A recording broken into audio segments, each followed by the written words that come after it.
wizard, what do you see as you twist the tiles beneath our feet? What do you see?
Remember the fade in your eyes. I'm lost in space, floating away.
It haunts me.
Like the attention, girl, I know you. But you're everything I want in life. We're fighting danger like Kung Fu. The love I feel is deep inside. The others don't matter. It's honestly us against the world. We're the perfect team. You're my dream, but I just want it. Can't get to myself. Can't get to myself. Can't get to myself. To myself. Can't get to myself. Can't get to myself. Can't get to myself. It's my myself. Can't get to myself. Can't get to myself. To myself. Can't get to myself. Can't get to myself. Can't get to myself. Oh baby, if you ever need a helper, you should know that I'll be there day and night. Nobody else can love you better. I'm here just to treat you right. You're the reason I'm alive. You're the only pain I can endure. And when you're not here, you're my dream, but I just want it. Yeah, I just wanna. You're my dream, but I just want it. Can't get to myself. Can't get to myself. Can't get to myself. To myself. Can't get to myself. Can't get to myself. Can't get to myself. It's my myself. Can't get to myself. Can't get to myself. To myself. Can't get to myself. Can't get to myself. Can't get to myself. But I just want it. Deep inside, I knew from the start, you my bunny, I'm your Clark. From now to eternity, I give you all my heart. We are meant to be, it's clear to see. My love is bigger than I thought. I got everything I want when I hold you with my arms. The others don't matter, my love and my pleasure, the key to my treasure. Whatever's the weather, day up and night with you till I die. How many times for you I'ma try? Want you to notice the one and I know this perfect soulmate. I wanna show it my best friend. She's saving my life, my happy end in hard times.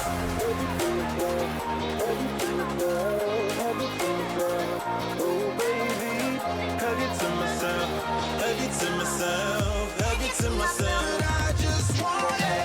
Can't get to myself, can't get to myself, can't get to myself, to myself, can't get to myself, can't get to myself, can't get to myself. I just want Okay. it. Can't get to myself, can't get to myself, can't get to myself, to myself, can't get to myself. Oh baby.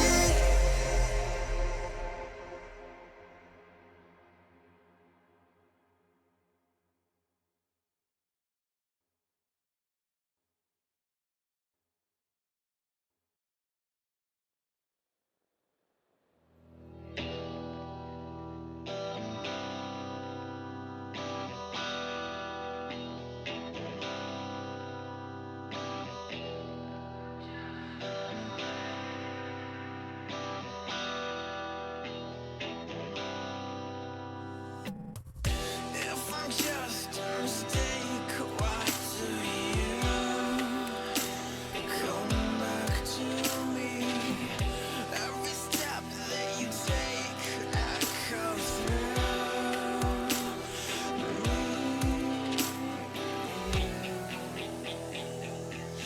Don't let me go.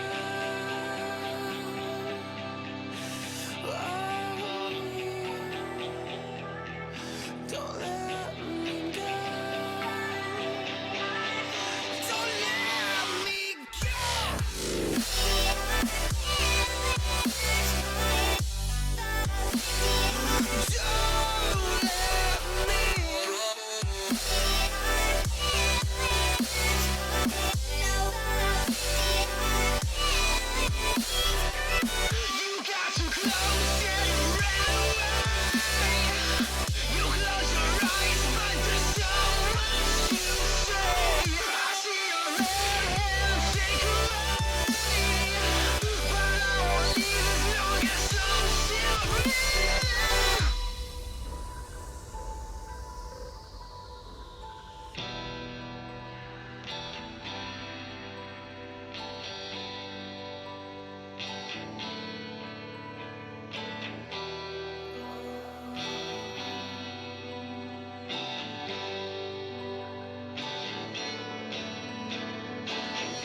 I close my eyes, I can almost see it. When I take a breath, you fill up my lungs. And if my mind worked backwards just for a minute, I'd follow you before the memory's gone. I remember you, you lift my spirit. With you high is all I'm feeling. Remember how we felt alive. I remember you.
possible.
Come in, I could seat you by the fire. Listen, there's something I must confide. I know I said that it'd be fine. I know I made it look like it'd be alright, but I think I learned my lesson, and I'm not gonna let you out of my sight. You can call me killer, 'cause I'll bring you to the light.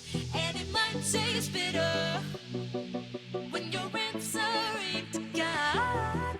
You can call me killer as you look into my eyes. Nothing but a sinner. You won't get away this time.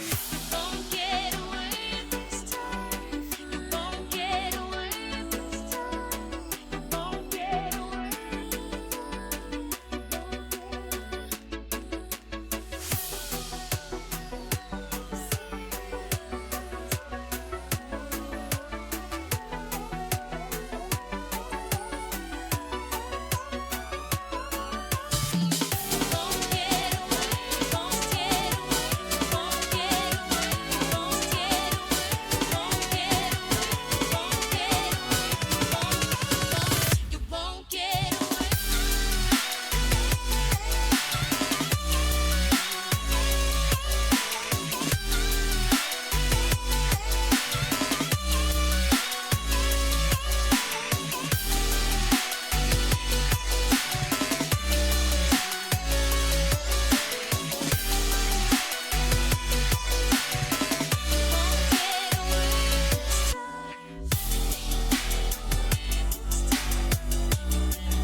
So let me catch you.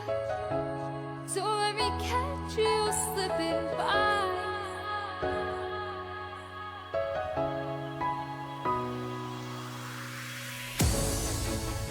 Why do I get myself? Why do I get myself caught up in these lonely nights? Oh, why do I get myself? Why do I get myself caught up in these lonely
walk through my heart.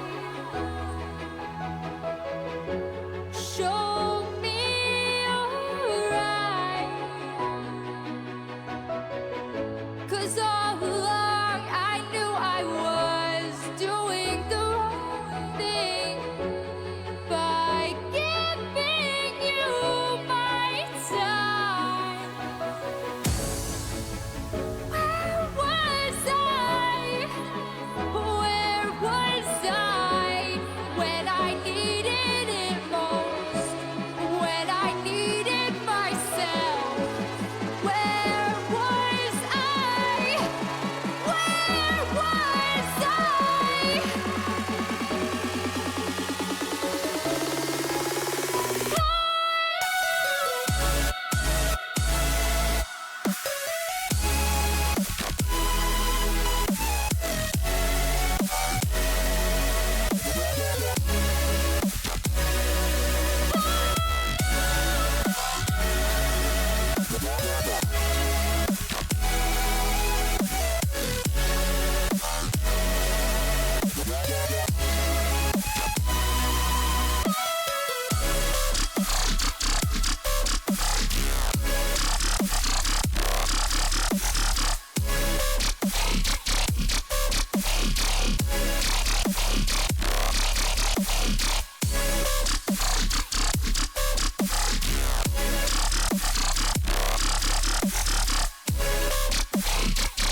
The sun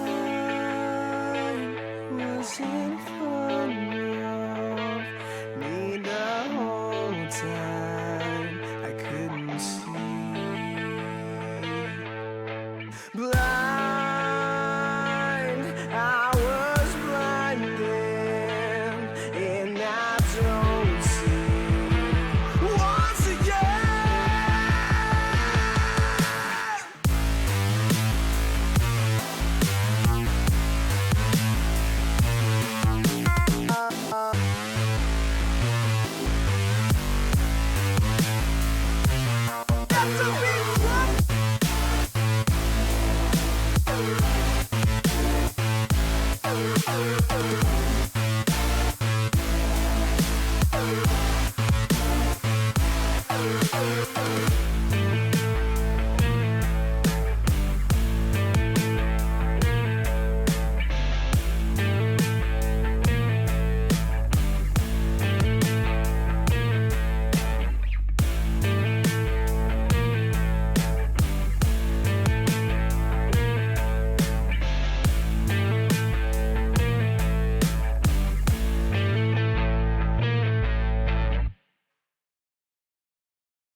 I can't believe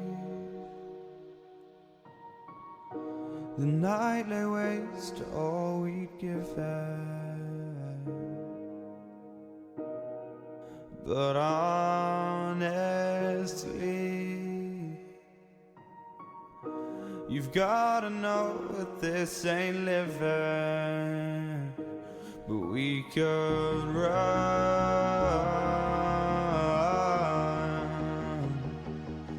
from Elysium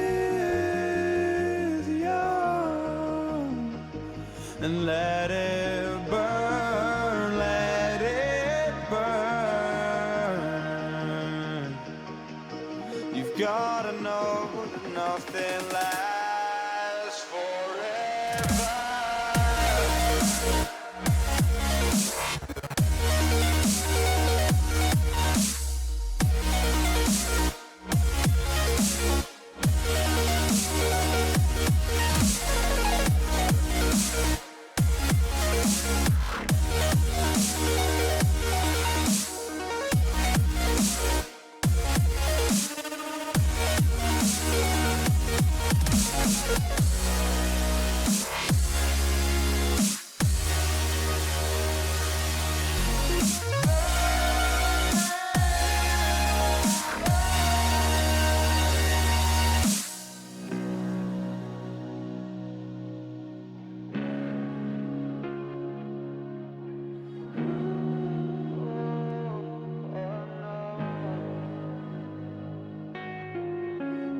I can't believe myself. I never thought that this would be ours. but it's nothing new.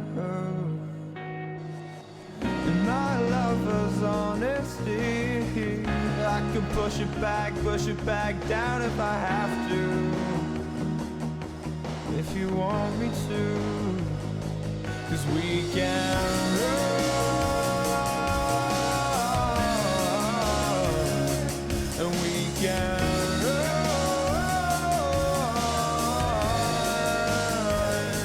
The stars that fall all for you.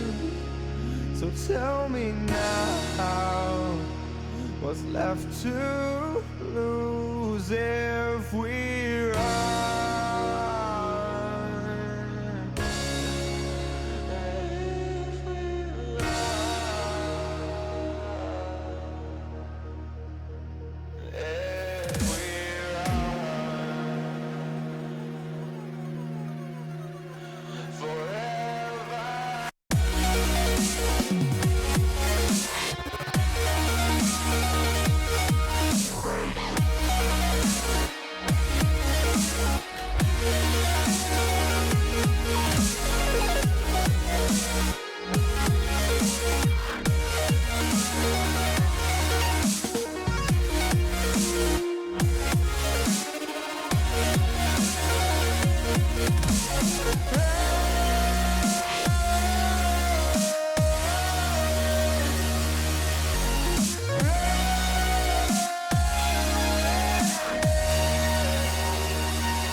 You're my obsession.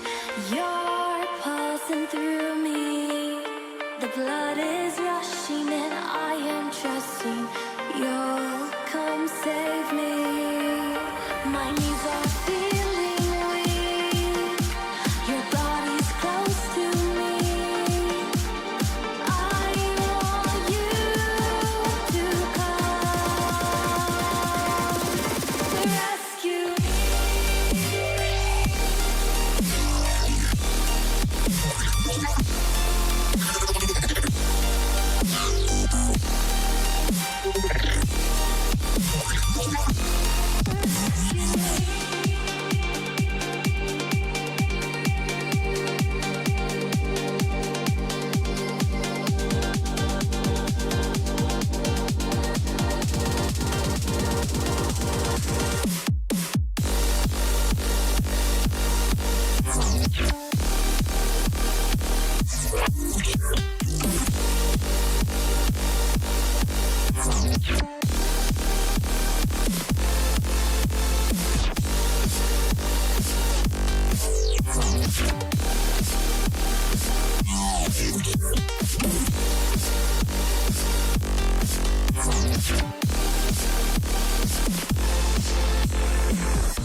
Won't you come and rescue me?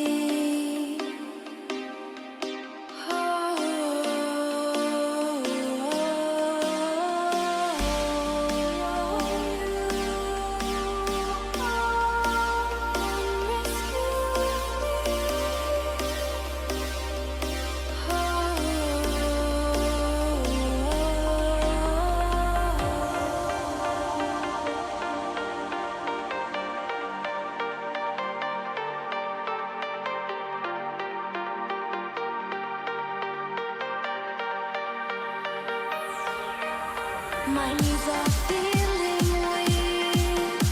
Your body's close to me. I want you to come rescue me.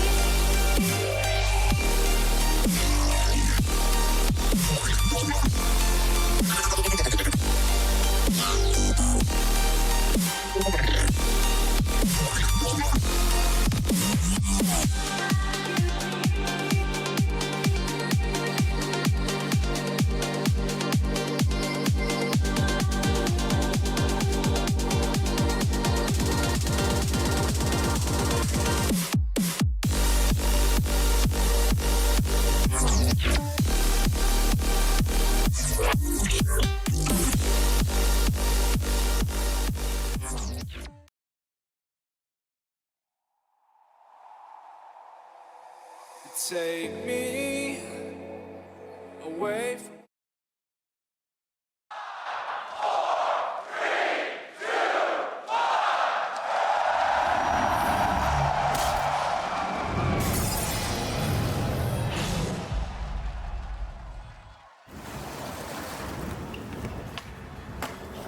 그때 당시의 목표는 플레이오프만 가자였는데 이게 어떻게 여기까지 오게 된 것 같아요.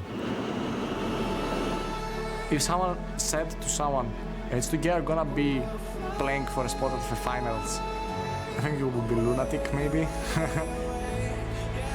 H2K도 저희 팀이랑 비슷하게 4강에 올라오기 힘들었을 팀이라고 생각들었을 것 같아요.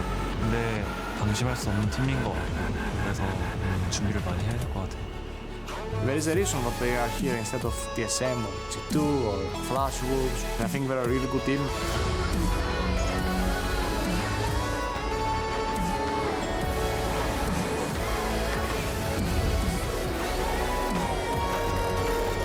And I think if we play our hearts out, we can possibly make history. 눈앞에 결승이 있다 보니까 결승까지 나오고 싶어요.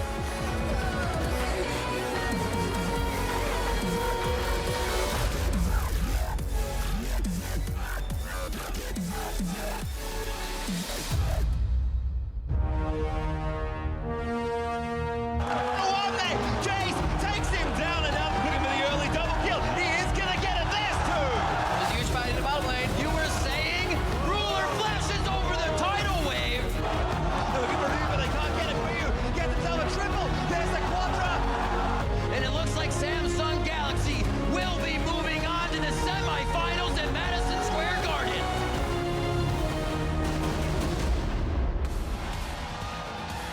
Welcome, ladies and gentlemen, to the 2016 League of Legends World Championship. We're coming to you live from New York's Madison Square Garden, where fans from around the world have gathered for our final day of semifinal competition.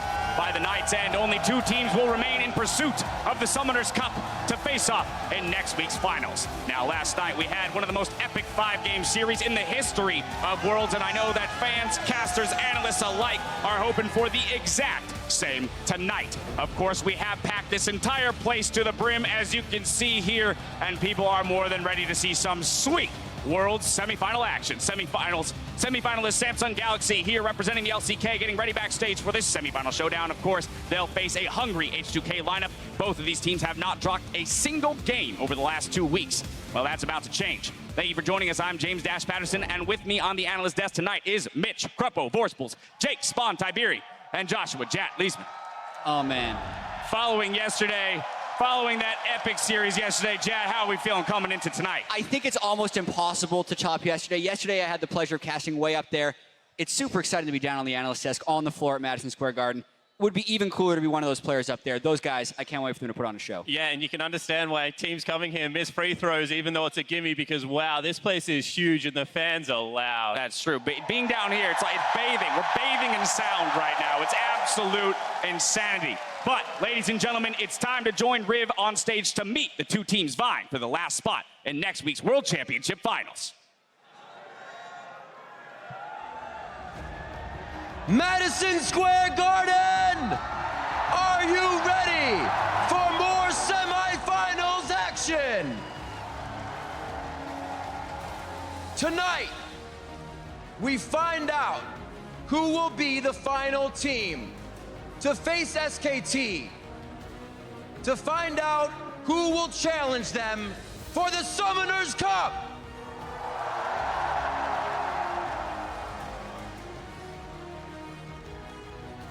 Now, please join me in welcoming tonight's semi-finalists in our competition. Starting on the blue side, the surprise from the Korean LCK, Samsung Galaxy.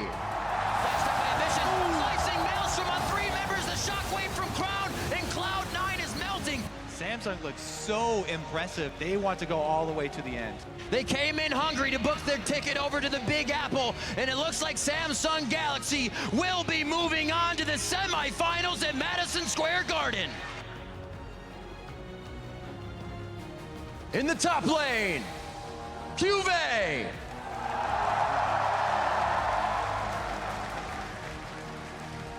At jungle, Ambition. In mid lane, Crown.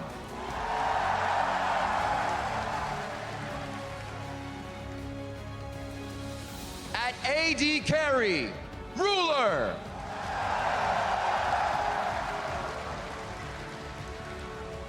At support, Core JJ.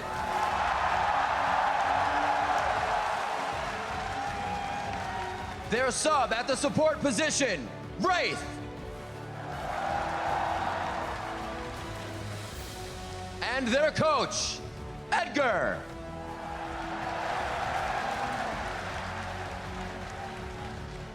Once again, Samsung Galaxy.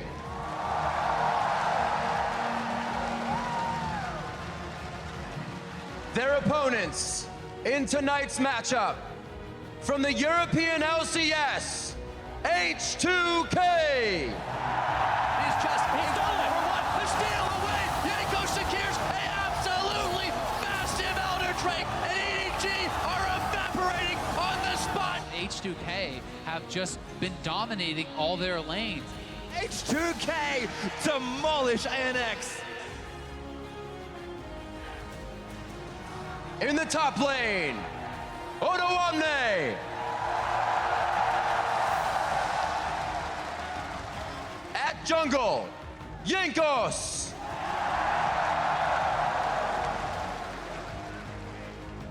In mid lane, Ryu.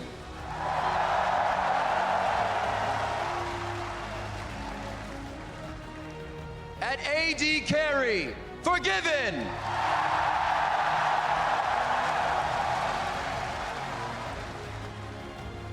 support, Vander.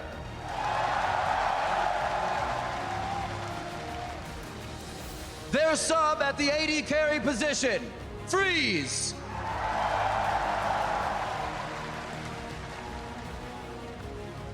And their coach, Broly.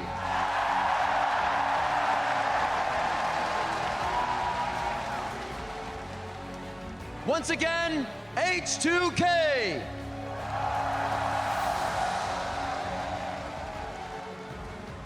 And put your hands together one more time for both tonight's semi-finalists.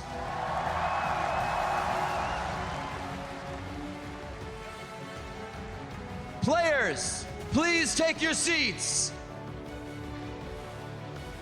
Samsung Galaxy and H2K doing battle on stage tonight to move on and challenge our reigning champions, SK Telecom, at Staples Center. This is going to be a big battle. Yeah, and just the energy in this place. I felt it yesterday casting upstairs together with Jazz, as he was saying, but now that you're down here, these players, they're about to go in a best of 5 where they continuously have to keep making moves. They will make failures under the pressure of such a crowd. It is honestly just amazing. These are lifetime memories for these guys that they bring home. The cheers that Forgiving got, for example, that is something you will never, ever forget in your life. And as we saw yesterday, right, it came down to the wire. The games could have been decided by a couple decisions here or there. The very same thing could happen tonight. And that becomes all the harder with some of the inexperience in these lineups, because you could see the fishbowl effect already when Ruler was looking out into the crowd. This is bigger than he has ever played in his life. And, you know, you say that they're career-defining moments, and they have to be able to execute the way that Rox and SKT were able to yesterday. Very much so. Well, joining us in Madison Square Garden for today's semifinal are our partners from all over the world, helping to bring the tournament to fans around the globe in 18 languages. Seen here are our counterparts from Brazil's CB LoL. The team from the LPL are bringing the action to the audience in China,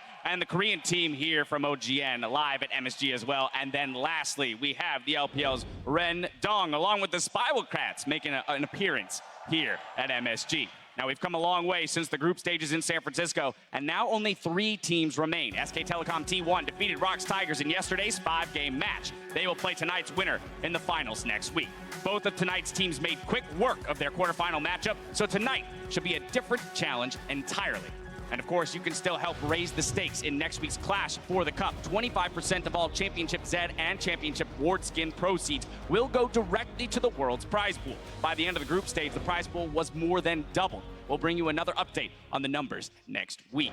Now, before we dig into that matchup, let's talk a bit about what we saw last night between SKT and the ROX Tigers. Yeah, and you know, Jat and I went to dinner last night, and we're sitting there naming all the great matchups at Worlds that have happened, and this might be the best. In fact, I think it was, because these two teams came in and executed at such a high level for 5 hours, and to watch them just go head-to-head, the 2 best teams in the world at that time was honestly awe-inspiring to watch. And to add to that, that series just delivered on so many different levels. You had a pocket pick that no one had scouted from the entire world, support Misfortune, win 2 games, and then be banned for the next 2. You had Bangi coming in off the bench as a 2-time world champion to be 3-0 in the series. And you also had the #1 and the #2 player in the world battling for that crown. It had everything, and it was just a pleasure to watch. Yeah, you had veterans already in Smeb and Faker, but then you also had like kind of newer players like a Peanut who completely like, he thrived under this environment, you know, with the crowd just rallying behind him. Just standing here right now and feeling the atmosphere in this stage just makes me appreciate that match even more, because ROX Tigers kept playing on the aggressive even after failing a couple of times under such many eyes here in such a round theater. I'm used to playing from the stage and then looking backwards, but everywhere you're looking, surrounded by people watching you play, it's honestly so impressive that they kept going and kept smiling. Yeah, you can't escape them. But dare I say that Peanut snatched the heart of the world throughout this tournament with his devilishly cute looks, as you can hear here. Anyway, time to move on to the match at hand. The LCK Samsung Galaxy versus Europe's H2K. Both of these teams exceeded expectations, finishing first in their groups, went undefeated through the quarterfinals, and are now making a run at the finals. What has gotten these teams this far? Yeah, and I mean, when you look at this Samsung Galaxy roster, you have to have so much respect, because in 2014, Blue and White lost all of their starting members, and it was only Kuve off the bench that stuck around. They've rebuilt, failed in 2015. 2016, only Kuve remains from that lineup. They bring in ambition, the older figure in the team, the shot caller, and they've been able to bring it all the way to semifinals. Ruler's only been playing AD carry professionally for a year. Core JJ support for 3 months. And, you know, you have people like Crown that have come across from the CB LoL. This team was kind of mismatched together, but boy, has it worked out in their favor. Yeah, and then you take that story and juxtapose it with how dominant they've been at Worlds. They have the fewest losses of any team here. They have the fastest average win time, and they have decent early game advantages, but this team really takes off after 15 minutes and closes the game out quickly. Yeah, they go off in the 15 to 20 minute mark. Every single game, they either find an opportunity themselves or they just force their opponents to make a mistake seemingly randomly, but because it happens so consistently, we have to credit Samsung for that fact. And honestly, they're 6-0 right now with Core JJ. They have been swapping him in and out with Rafe on the support position, but it seems every time they swap him in, they just play that little bit more aggressive. He doesn't really do that much more in lane, but it seems that every player plays much better when Core JJ is in a team. It's some type of environment thing with this, guys, and you can speak as a player. Sometimes when you have that guy that comes in, people just gel and play better around him, and that seems to be what's happening with Core JJ. Could even be a communication thing. When somebody just says a little thing, it nudges the communication forward. Yeah, absolutely. And as you mentioned, of course, he's only been playing support for 3 months, professionally for longer than that. But to make that kind of transition with a team and to have this kind of team-wide effect is pretty stellar. And that's what it is, right? It's a team-wide effect because they play more aggressive, they draft around it, their laning phase is great.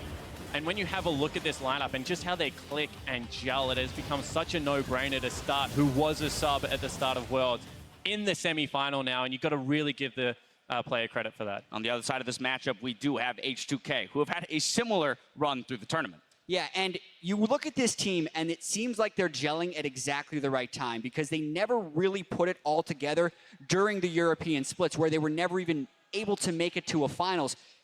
You look at this team on paper, they have tremendous individual players, but either someone has been underperforming or the team has completely lacked cohesion. Yet here at Worlds, they're winning their lanes consistently, and they're actually able to close the game. So finally, it's like the dream team that H2K has always wanted to be together.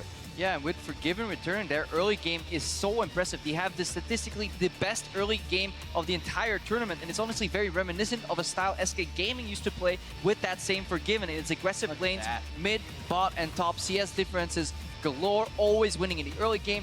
And that's also what H2K will need to do in this particular matchup today. It is win lane, win game, because Samsung is a mid to late game powerhouse, but H2K have the tools, and especially the cohesion and synergy, it seems, in this tournament to actually create potential upset. And Spawn, looking at the graph, I think a lot of people, the criticism they'll throw is, hey, what about the strength of schedule and the level of competition that H2K has been up against? And I guess that's the last remaining question, right? They're able to take it to the wildcard teams, both of them. They're able to beat out EDG, who played Worlds horribly, honestly, considering expectations, and AHQ, who we knew was not going to be able to step up this year just because of their relative strength. However, when you have a look at how they're winning against these teams, that's where it becomes impressive, because it's not like the games are being drawn out. They play so quickly.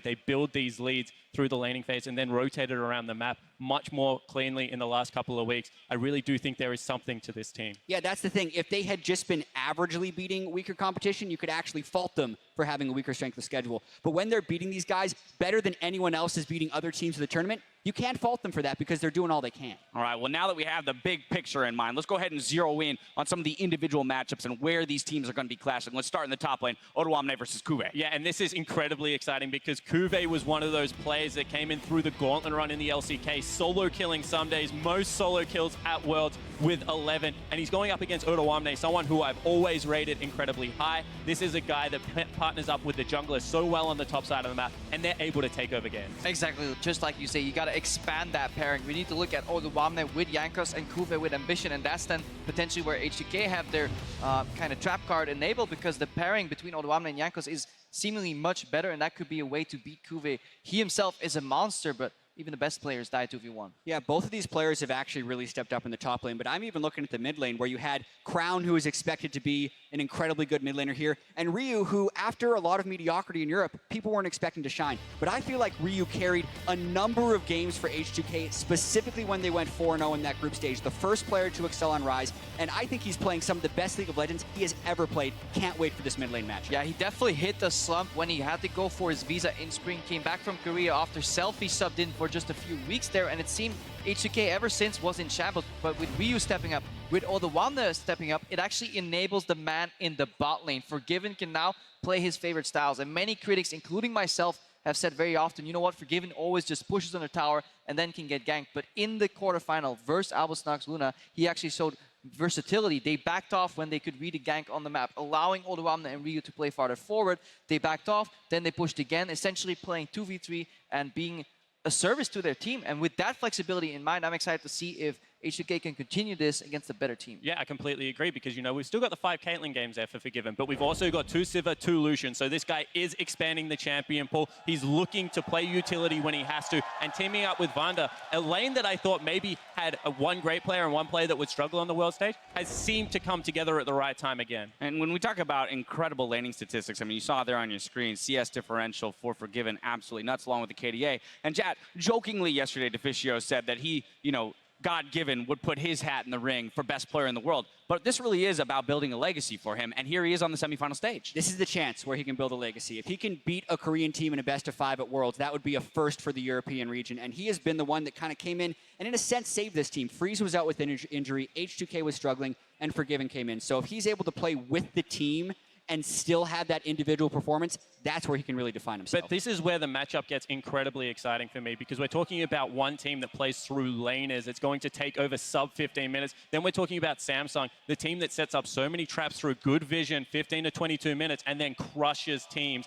It's so hard to tell exactly how they do it because they're doing it in different parts of the map, but their warding, their vision control, and their ability to execute is second to none at the moment. But we also have to count in pressure, and H2K historically have cracked under pressure in best-of-5s. They also parted ways with Forgiven in the past. They look to have mended most of those issues already, and they're playing, honestly, much better than anybody really expected. But we need to see if they can keep going, use that momentum forward, and play their signature style of all those strong lanes, getting in the gold lead, getting into the mid-game with that lead. All right, time now to distill all this information into your predictions for tonight. So which is going to be the team to move on and challenge SKT for the Summoners Cup? Crepo, if we're looking at all these things we just mentioned, it looks really good on paper for H2K. Strong lanes, everybody showing up, jungle and top synergy, but we haven't talked too much about how good Samsung White is, how little vision they need to really read the map, and it's for that reason, from the 20 to 40 minutes, I think the late game shot calling for Samsung is so much better.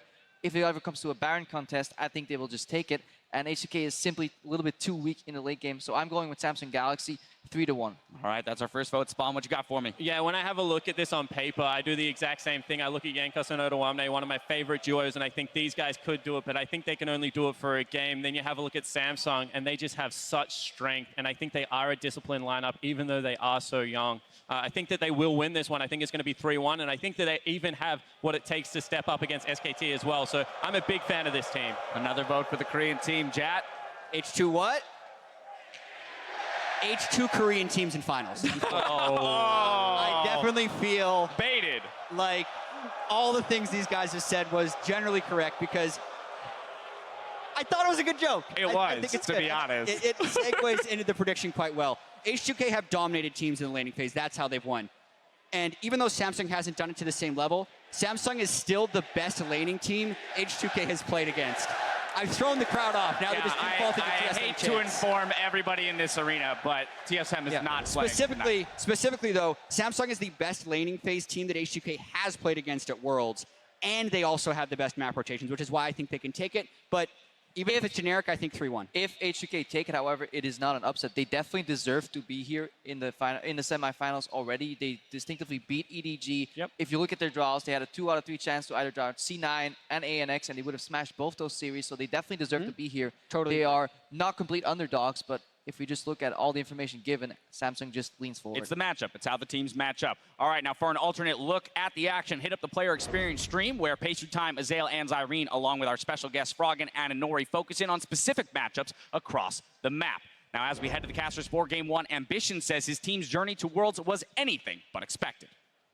월드 챔피언십에 간다고 얘기를 들었었다면 솔직히 저희는 믿지 않았을 것 같아요. 왜냐면 저희는 완전 신생팀이랑 다름이 없었고 그리고 워낙에 한국이란 곳이 좀 월드 챔피언십에 올라가기 되게 힘든 곳이라고 생각하고 저희가 실제로 저희는 스프링 시즌에는 플레이오프도 못 갔었어요. 그래서 뭐 그때 당시의 목표는 플레이오프만 가자였는데 이게 어떻게 여기까지 오게 된 것 같아요.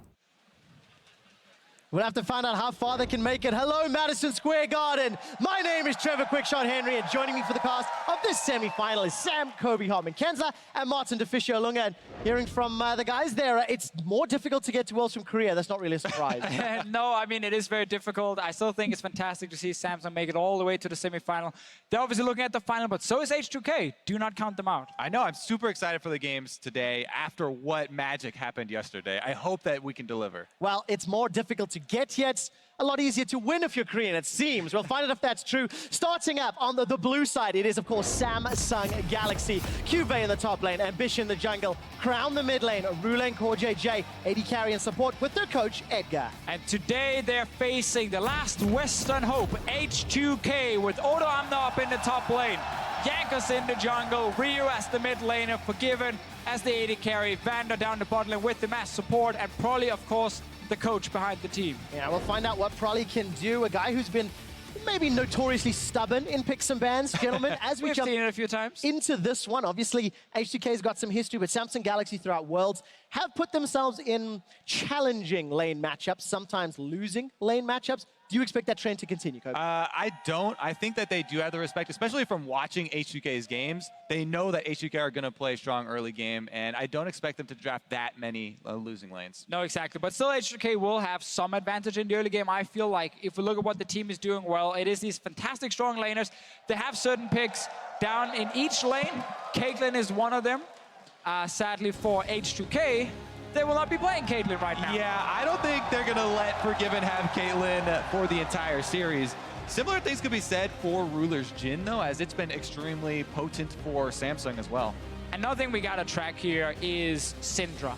Samsung has banned the last 7 games. They've, funny enough, also won the last 7 games. But no matter what side they were on, they banned away that Syndra pick. We know Ryu likes to play it. Crown does play it a lot in solo queue, so he should be able to pull it out. So far, it's not banned. So far, also, if you follow the bans here, H2K, whenever you see a Poppy ban, first thing that does jump to mind is the Jace pick, especially for Odoamne, who was such a great pilot of the champion in their previous series, but Samsung immediately answer with the Jace ban right there, so not going to be the option. And we almost know Nidalee is going to be removed as well when you're on purple side against a strong Nidalee jungler. They're saving it again. I wonder if they want to see if Samsung wants to ban it on blue side, or H2K has something special prepared for the first game where they're fine giving away such a power pick for 2 strong picks in their rotation. And Crown, you disappoint me. Well, no surprises just yet in terms of the Syndra Jace Caitlyn.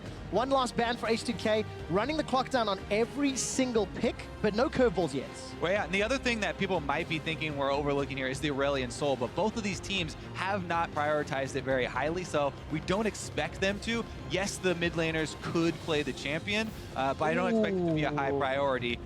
Meanwhile, the Rise was very strong from both of them, and that gives over that Nidalee. That is so big if you can get strong lanes especially, though. And H2K probably have faith in their laners to be able to collapse and protect the jungle. And I wonder if Yankos wants to play Lee Sin against it. It's something European junglers have done in the past. You get to level 6 on Lee Sin, get double longsword, and you try and just duel the Nidalee and kind of burst her down very, very quickly. So it is a matchup.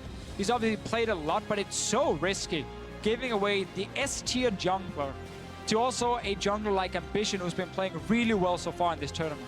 Especially, yeah, I mean, Ambition's been playing the game since 2012, and he even played mid lane Nidalee. This guy definitely has the experience on the champion. Yeah, Bako Zubu plays. I actually had the pleasure of casting him here in New York 4 years ago when they swept the world. This time around, Ambition will be leading the way on that jungle champion. And we need to see what Prolly decides to do throughout the course of this series. The other picks that have risen to popularity, Zyra and Olaf. Now the question, gentlemen, will Misfortune be played by Core JJ? Because Reddit taught me that solo queue, both of these guys are playing it. Yeah, and also we know Samsung has been scrimming against the Rox Tiger, so obviously they have seen the pick in these scrims here. It was something that was played in Korean solo queue as well, even before World started. So he should have it. The Ashe is another one. Ruler has been spamming Ashe the last day, basically. The last 7 games, he's played 5 of them on Ashe. We very well could see that same Ashe and Misfortune lane. I mean, Core JJ was also an AD carry previously, playing in North America as well. Well, Madison Square Garden definitely wants to see it. There was rumbles of MF throughout the crowd. There it is! And the thing about MF... It's done! It's done! It's so good against Zyra because it's so easy to dodge Zyra's damage in the lane phase due to the extra movement speed that she also brings and the range on Make It Rain. And Zyra does not offer any sort of sustain. There's no shielding, there's no healing, so you just keep getting poked down ever so slightly, and then when you're low enough, well, you get all in by an Ashe arrow and an MF ulti, and then you die. H2K knew about this pick. The entire world knows about this pick now, so they can't be surprised. Here's one thing that is popping out to me, though. Previously, Samsung, trend I've seen in all their team comps, they love having at least one tank. And Poppy is banned from the top lane. They do not have a tank in the jungle. They do not have a tank at support. Is this going to be a look from Samsung where they don't run with that solid front line because they have relied on strong 5-on-5 late game, and if you lose a tank from your team comp, it makes it really hard to face check Rush. That being said, they do have the Ashe, though, for the hawk shot. Yeah, they do have some sort of way to engage and get vision, but there is still picks like Echo up in top, and there is not. None of them are great matchups against Kennen, though, so I really like this Kennen pick. When you have Jace being removed, who's the best pick against Kennen, there's really no hard lanes for him to play. So this puts Odo Amne in a pretty good situation. Let's see if they're more surprised. I would love to see a Kled. We've seen very little Kled so far. I'm not believing it just yet. Not believing it just yet. It's gotta be probably the Echo. Let's get back to what was actually drafted then, because we didn't talk about the Sivir. Sivir's speed boost is so important for both Olaf and Kennen to be able to engage on this back line. We talked about how many ranged champions Samsung have. They have a very squishy back line. If the extra speed can allow Kennen, to dodge into the back line and get there with the Proto Belt Flash plus the Olaf follow-up, then that could be the hard engage that H2K are banking on. And I wouldn't mind seeing something like Orianna coming in here last from Rio. He's a guy who can play so many different picks. There's still things like Malzahar as well if he wants that. Aurelion Sol, if he wants to surprise us and have something that can actually roam and impact the side lanes. Orianna was a matchup we saw yesterday, though. Faker won that matchup every time. Got a lot of pressure in lane. Could roam first. And that is something H2K needs right now because they're not going to win this bot lane easily. Well, how about some crazy picks? We were discussing off air whether or not a last pick Kassadin is something that an EU mid laner could pull out. I don't think it's going to be the case here, but a customary hover for Ryu Z. 10 seconds left on the clock. It's not time yet. No, not yet. He's got to make it to the finals to face Faker before he pulls that one out. Going to be the Cassiopeia, so movement speed from Sivir's going to help out, but not the longest of ranges. A little surprising to me. Definitely a daring pick there, versus Crown's Victor, who has been, his most prolific champion, very, very strong. And he's also been able to ward off ganks very effectively, even getting return kills in like 2v1 scenarios. So definitely Samsung do have the confidence in that pick for him, even though the tank that they did end up picking, Echo, is one of those unreliable tanks that's a little bit harder to peel for the rest of the champions. Crown's gravity field have been very, very strong. Yeah, they have enough CC coming from something like Ashe as well to kind of keep people away. Ashe can kind of peel for herself, but yeah, a little bit different pick and ban phase in some way, I guess. Getting a Victor for Crown always makes it very stable, though. Yeah. That's his most played champion, obviously. We see it almost every game when it is available. I think H2K, though, will have a strong top side of the map. Kennen up there is going to be good. You can definitely duel early as an Olaf, and Cassiopeia will be fine in the mid lane. So I'm expecting to see them focus on that side, but they have to look out for that level 6 bot lane with Ashe MF, because otherwise Vanda's going to die. Yeah, we have seen that multiple times before with the Ashe MF lineup. It worked yesterday against SKT. If it's good enough for SKT, we're sure it's good enough for H2K. We're going to find out how these two teams perform and whether or not allowing that Victor through instead banning the Rise was the right decision. You guys jump onto Twitter. Let us know. Put your voices and your hands together if you think #SSG will win, or if you think the last Western team will be able to shut down support MF with #H2K win. This is what is on the line. A shot at the Summoners Cup. A shot at the undoubtable strongest team League of Legends has ever seen in SKT, and one of these two will go up against them. It's a semi-final from Madison Square Garden. Samsung Galaxy taking on H2K.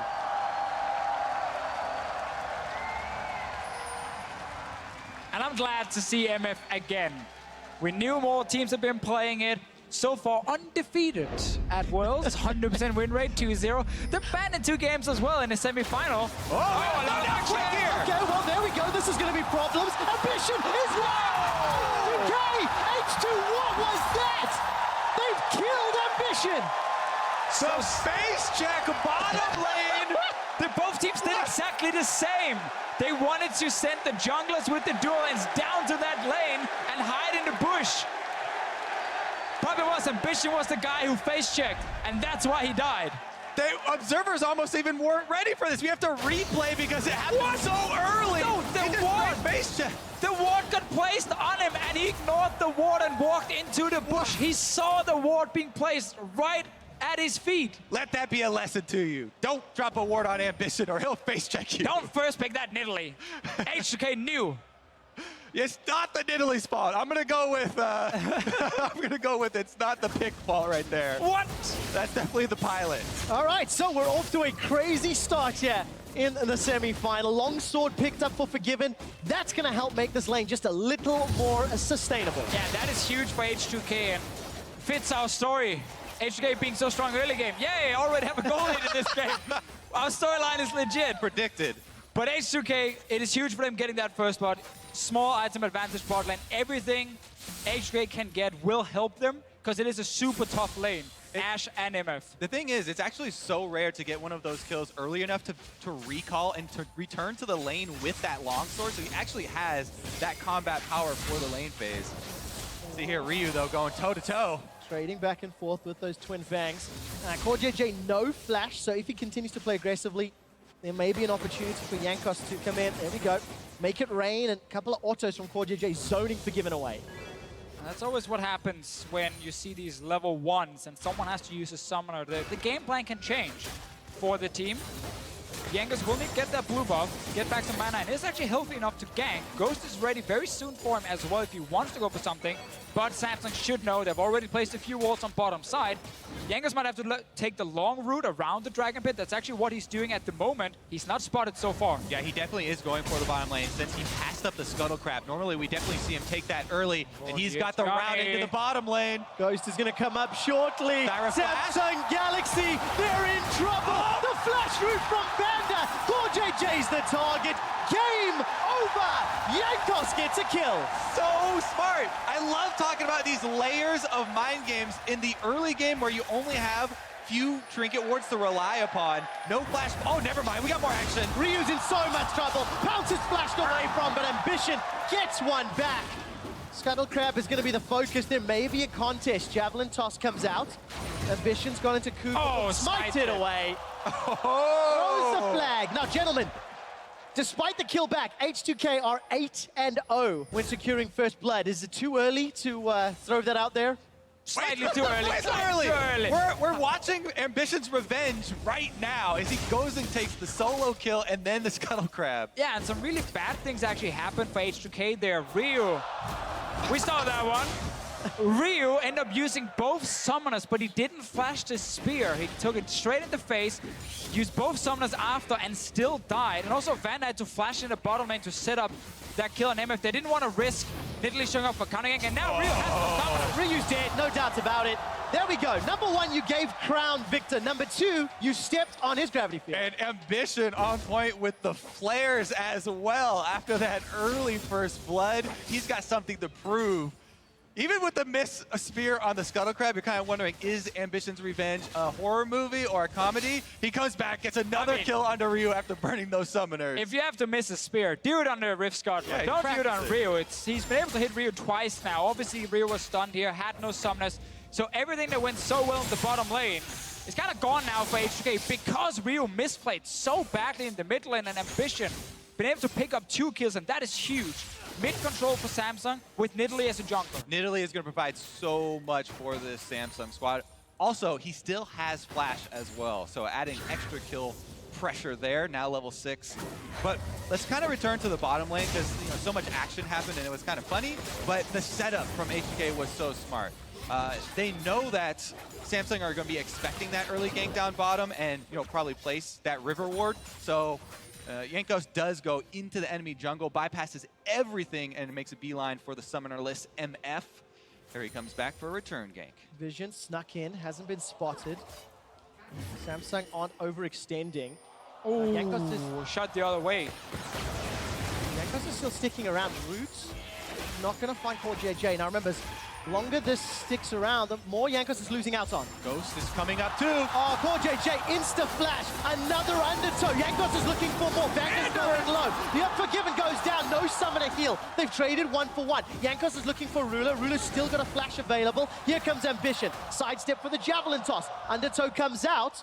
Ambition, he fancies this. Javelin toss, body block by Jankos. Boomerang tags on both directions. Jankos throws down the vicious strikes and reckless swing. Ambition's not done. Yeah, the reason they couldn't 100% turn on Ambition there is because he still has flash. They're respecting the execute that could happen on Forgiven, so they back off here and they don't take the 2v1. Everyone gets to back away now from the H2K side. Jankos back in the jungle. Also, we have Forgiven back in base. Let's see it again. So, Jankos throws the axe on CoreJJ pretty far away from himself, has to pick it up, and they do get the kill, but Vander ends up actually overextending. And then it's only Jankos against Ruler here in the end. Forgiven too low to do anything, but I like the jungle pathing from Jankos early. First gank bot lane, then he sneaks in as well. We saw the Hawkshot go the opposite way from Ruler, not finding anything. Therefore, they didn't know if Olaf was waiting or not. Well, no flash once again for CoreJJ. Jankos spending so much time in this bottom lane. We've not really seen Ryu farming away mid, down 2 waves worth of CS. Odoamne, however, has picked up the same amount over Cuvee. So Ryu struggling with those no summoners and being bullied by Crown's Victor. Yeah, we haven't really had the action up top side, even though Kennen is going to be so crucial to this team comp for H2K. It's going to be so much about, can Odoamne, get to that squishy backline and avoid all the gravity field, the parallel convergence. But that's going to be way down the line as we've got a lot of early action in this one. And with all that early action, we're only 100 gold apart. But it shows what kind of game we're going to get here. Oh, yeah. Samsung can actually battle with H2K in the early game. They can match them. That's been one of the great things about this Samsung team, how these individual players have really stepped up. If you look at the Gauntlet and you look at Worlds, they've been able to match some of the absolute best players in the world in the laning phase. They rarely fall behind, and they can skirmish, they can team fight. If they get an advantage early on and get to late game, we know they're a massive powerhouse. For now, though, we're still early on. H2K and Samsung, dead even. Yeah, and Ambition is still on a war path. Goes and steals away the blue there from H2K, which is pretty big, considering Ryu's getting bullied out of mid lane. I'll take a look at that. Just being pushed away by Crown once again.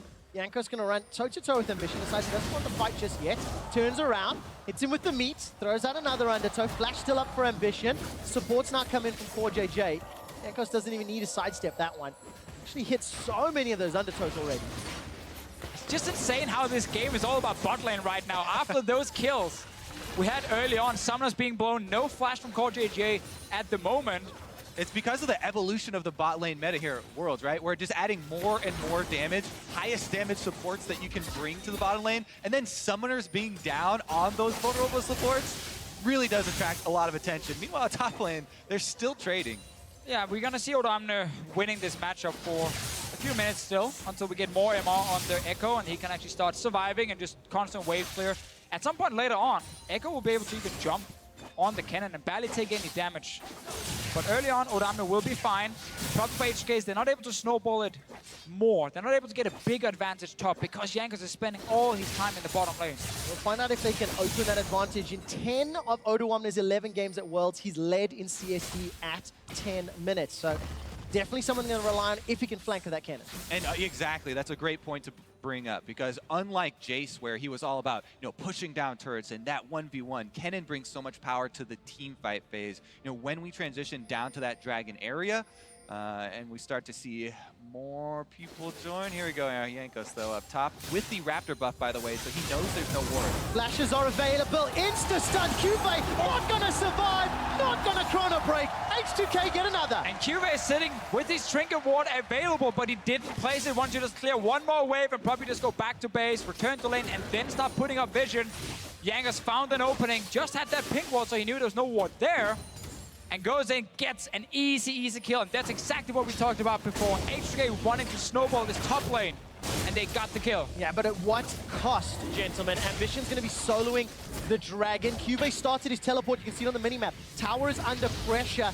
Cube's actually going to commit to this one. A little bit of damage from Jankos onto Odo, and I don't think they're going to get tower first bloods. Yeah, that is crucial because, trading... Oh, here we go, though. A little bit more of a trade. But trading Dragon, for first turret gold would actually be pretty good for H2K considering they also got the kill.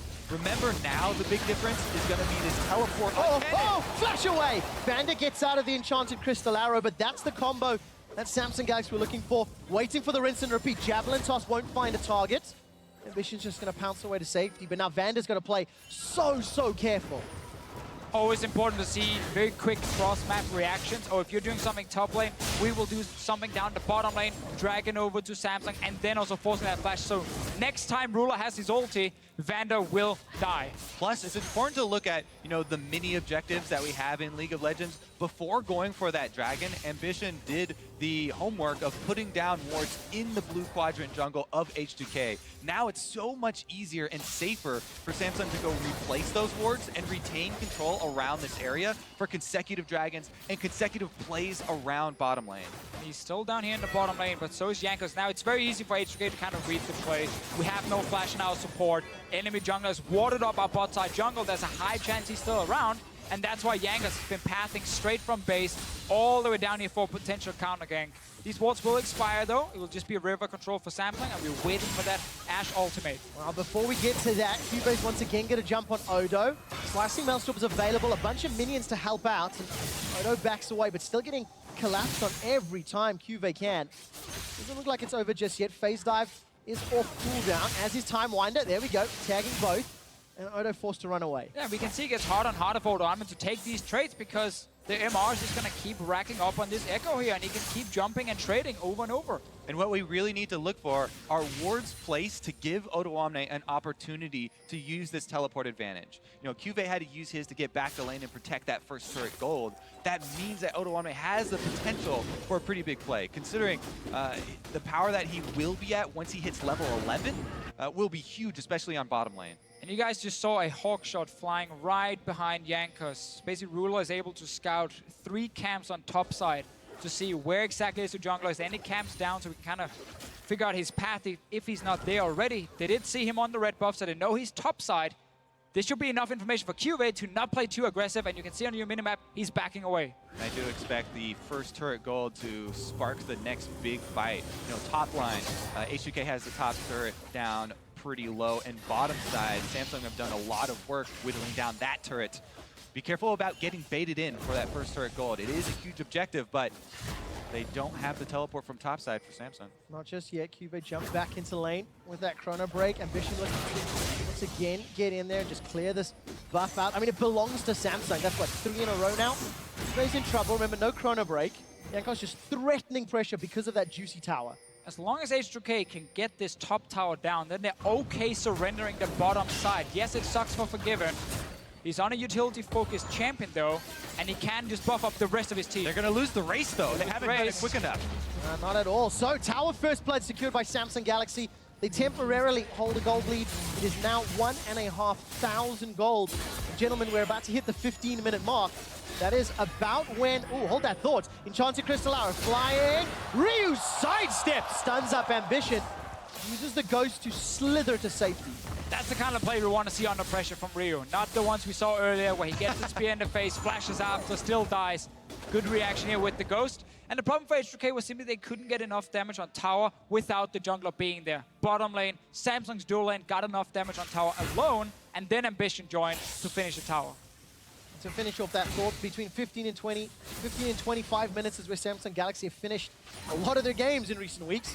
H2K now need to show that they can compete in the mid-game. Pressure onto Ryu, support from Jankos. That Javelin didn't find its target, and it looks like the wave is going to be the primary focus here to try to push Samsung away. Yeah, some very good dodges here from Ryu to be able to stay in lane and collect some extra gold. He had a pretty rough laning phase considering the extra ganks that Ambition sent towards the mid lane and burning his summoner so often, so he has been able to scrape by here, but we're transitioning to that very critical point pretty soon where it is going to be more about the flanks. There's the level 11 on the top laners. And I really like Samsung's mid game. You know, when you get the full Hexcore on Victor, he can easily sit and wave clear forever, has enough damage to be a threat. Ash gets her first item, the Essence Reaver, and can start firing ultis away. And that's where you can create a lot of picks if you're Samsung. And H2K, they have to be able to react instantly and take the fight. Right. H2K gonna have to react here. Crown gets rooted up. Vander's now the target, flashes away from the Crystal Arrow. He didn't get punished last time that happened, but it feels like this will be different. Yeah, those are pretty big summoner clone here. Not Forgiven, actually. The targets. Well, not gonna blow any of his summoners. Odo's come to reply. Didn't use his teleport, though. Just came straight from base with that Protobell. Remember, with the importance of this fight, coming up on the next Dragon, the wards place. You have to keep track of both the defensive and offensive vision. Ooh, Forgiven. Really holding his nerve. Not using that flash or heal just yet. But the tower stands. H2K somehow hold off. They're still trailing in gold. They're trailing in pressure by a very large margin. And a lot of that has to do with the impact that Ambition has had in allowing their lanes to survive. Yeah, obviously H2K gave away that Nidalee. We knew it was going to be first picked if it was open. Ambition has had a fine game so far on it. It's actually done his job. Gank around mid side, put a lot of pressure on side lanes, just throwing spears over the wall, trying to force them off these turrets here. And Samsung are in a perfect position, honestly, for them. They're going to have super strong side lanes soon. They're going to be good in team fights as well, and they can create picks with the Ashe. Yeah, and even, giving over that Nidalee, Jankos has had a pretty good Olaf game. He can't keep up in farm with the Nidalee, and Ambition is 2 levels ahead of him now, but he did have a lot of early game proactive plays to get them some sort of advantage. Here goes Juve. Chrono Break and Flash is available. Odo's already proto-belted forward. Parallel Convergence buys some time. Exhaust onto Juve. He's going to keep alive for a few seconds longer. There goes the Flash. The dash. Not going to find the stun. And Odo gets the kill again at the cost of a dragon. Yeah, H2K trading another kill here for another Mountain Drake over to Samsung. And it's so scary when one team starts stacking Mountains or Infernals. They have so much value in the mid to late game. H2K will try and push down the top side and get a bit of damage on tower, but they also need to defend mid. They're doing it. Wave clear is pretty good. Forgiven's at least going to spell shield. Frost shot coming out of Rulez. Take a look through the middle. Once again, Enchanted Crystal Arrow. Super optimistic. Ruler ain't no prey today. Not finding the targets that we saw from yesterday. However, H2K still trailing, still in trouble. We're getting closer to 20 minutes. And earlier, I had said that H2K were 8-0 when they got first blood. This is also the first time they've been trailing in gold at 20 minutes. So maybe I'll take back that statement. I think it's... I mean, the statement is still correct. It just doesn't mean they will win. Okay. It was a loaded story I was going for. We didn't get the wink on camera there. All right, let's see if Samsung can do anything with this vision control. H2K have done a pretty good job of, not venturing too deep into those areas that Samsung very visibly have control of. Yeah, we're kind of waiting for Doanma to have a deep ward he can TP to, and he can join in the mid lane when you have Samsung sieging on these turrets here, because that mid tower is where Samsung's putting all their attention right now. Blue buff is going to be the quick objective for them, and Rio really wants it, sadly for him. He doesn't have Smite. Ambition, so that's a steal. Next Dragon's going to be Ocean, and even though there's a root and Ambition, Vander still no flash available. He's going to be very careful. And there is a ward now from H2K down here. It's being pinged on the minimap, guys, just behind the enemy blue buff, and that is the location probably for Doamna, but it's a few seconds left on it only, so he has to go fast. He has to go fast, and Ruler's going to look for Vander. Vander's caught between a rock and a hard place, and he's down. Here comes Jankos. He's throwing down the Righteous Glory, looking for Crown. They've traded 1-for-1. The Proto Belt forward. Forgiven's on the board. JJ's dead. It's a 1-for-3. The engage we spent so long setting up for this team with that cannon getting to the squishy backline. Forgiven gets him. Ambition shuts down Forgiven, but now he's going to get poisoned to death. The undertow comes out. Jankos is looking for more. Shuts him down. 2-for-4. Honestly, perfect timing for H2K. They knew Samsung were pushing for that mid tower. They knew it was just a matter of time before the engage happened, and Odoamna had just a few seconds left on that ward. He pulled the trigger. They managed to get the engage, and they get a tower as well. The problem is they lost the top tower at the same time. They still trail by 1,000 gold, but crucially, Odo, Jankos, and Forgiven, they've got the kills, they've got the gold, and here's a replay of how it happened. Let's take another look, because we mentioned the ward. You're going to have to keep track of a Vander stepping up because they knew they were going for the engage, and it didn't even matter that he got 100% in here, because Odoamne is in the back, so you know there's no escape. He actually maybe didn't even need a flash there because Jankos and Forgiven were cleaning up with the extra speed. Sadly, what happens very often if you're under so much pressure and you're forced to pull off a great engage to kind of stop the push from happening, your objective's already taking a lot of damage, and mid tower goes down very quickly here. And look at that damage after the fact, the team fight, 450 from Kennen. Wow, you know, that it was a great opportunity for them. Might have used a bit too much in that, as both Jankos, Forgiven, and Ryu had already cleaned up most of the kills. Vander with the classic support move, though. Use everything on me. I don't need to do anything. And then write Worth in all chat right after. Two big ultis. I mean, the big thing there, Jankos turning it around. Ghost and Righteous Glory. He's going to get to Rulu or Core JJ extremely quickly. And as it stands, he's got enough damage to cause all sorts of problems for that backline of Samsung Galaxy. He definitely is one of the stars of H2K. 4-0 and 5 now on the Olaf. And he's catching up in levels to Ambition as well. But as you've seen historically, Samsung Galaxy taking control, taking the lead in the mid game. They maintain a gold advantage. They maintain control of the lanes. However, they cannot afford to get jumped on again like that by H2K. No, and now where we don't have a teleport on Odoamne, everything will kind of slow down a little bit for H2K because it's hard for them to get a proper engage. It's kind of just Jankos popping everything and running at Samsung to start the fight. He's trying it right now. To be fair, it's a lot. For Core JJ, no flash available, can't get rooted by the gravity field. Forgiven gets the kill with the boomerang. I guess that works. Jankos gets another. The rest of Samsung are trying to group up, but they get themselves two. Classic Deficio, set him up. But H2K, they learned from the last team fight, hey, we don't even really need that Kennen flank, right? We took care of it ourselves. So they do it again. And man, they just pull the trigger there. Both speed boosts popped, and they take care of business so quickly. And he has 100% kill participation on this Olaf here. He's racking it. He's literally just walking straight at Samsung, killing them. Baron is alive.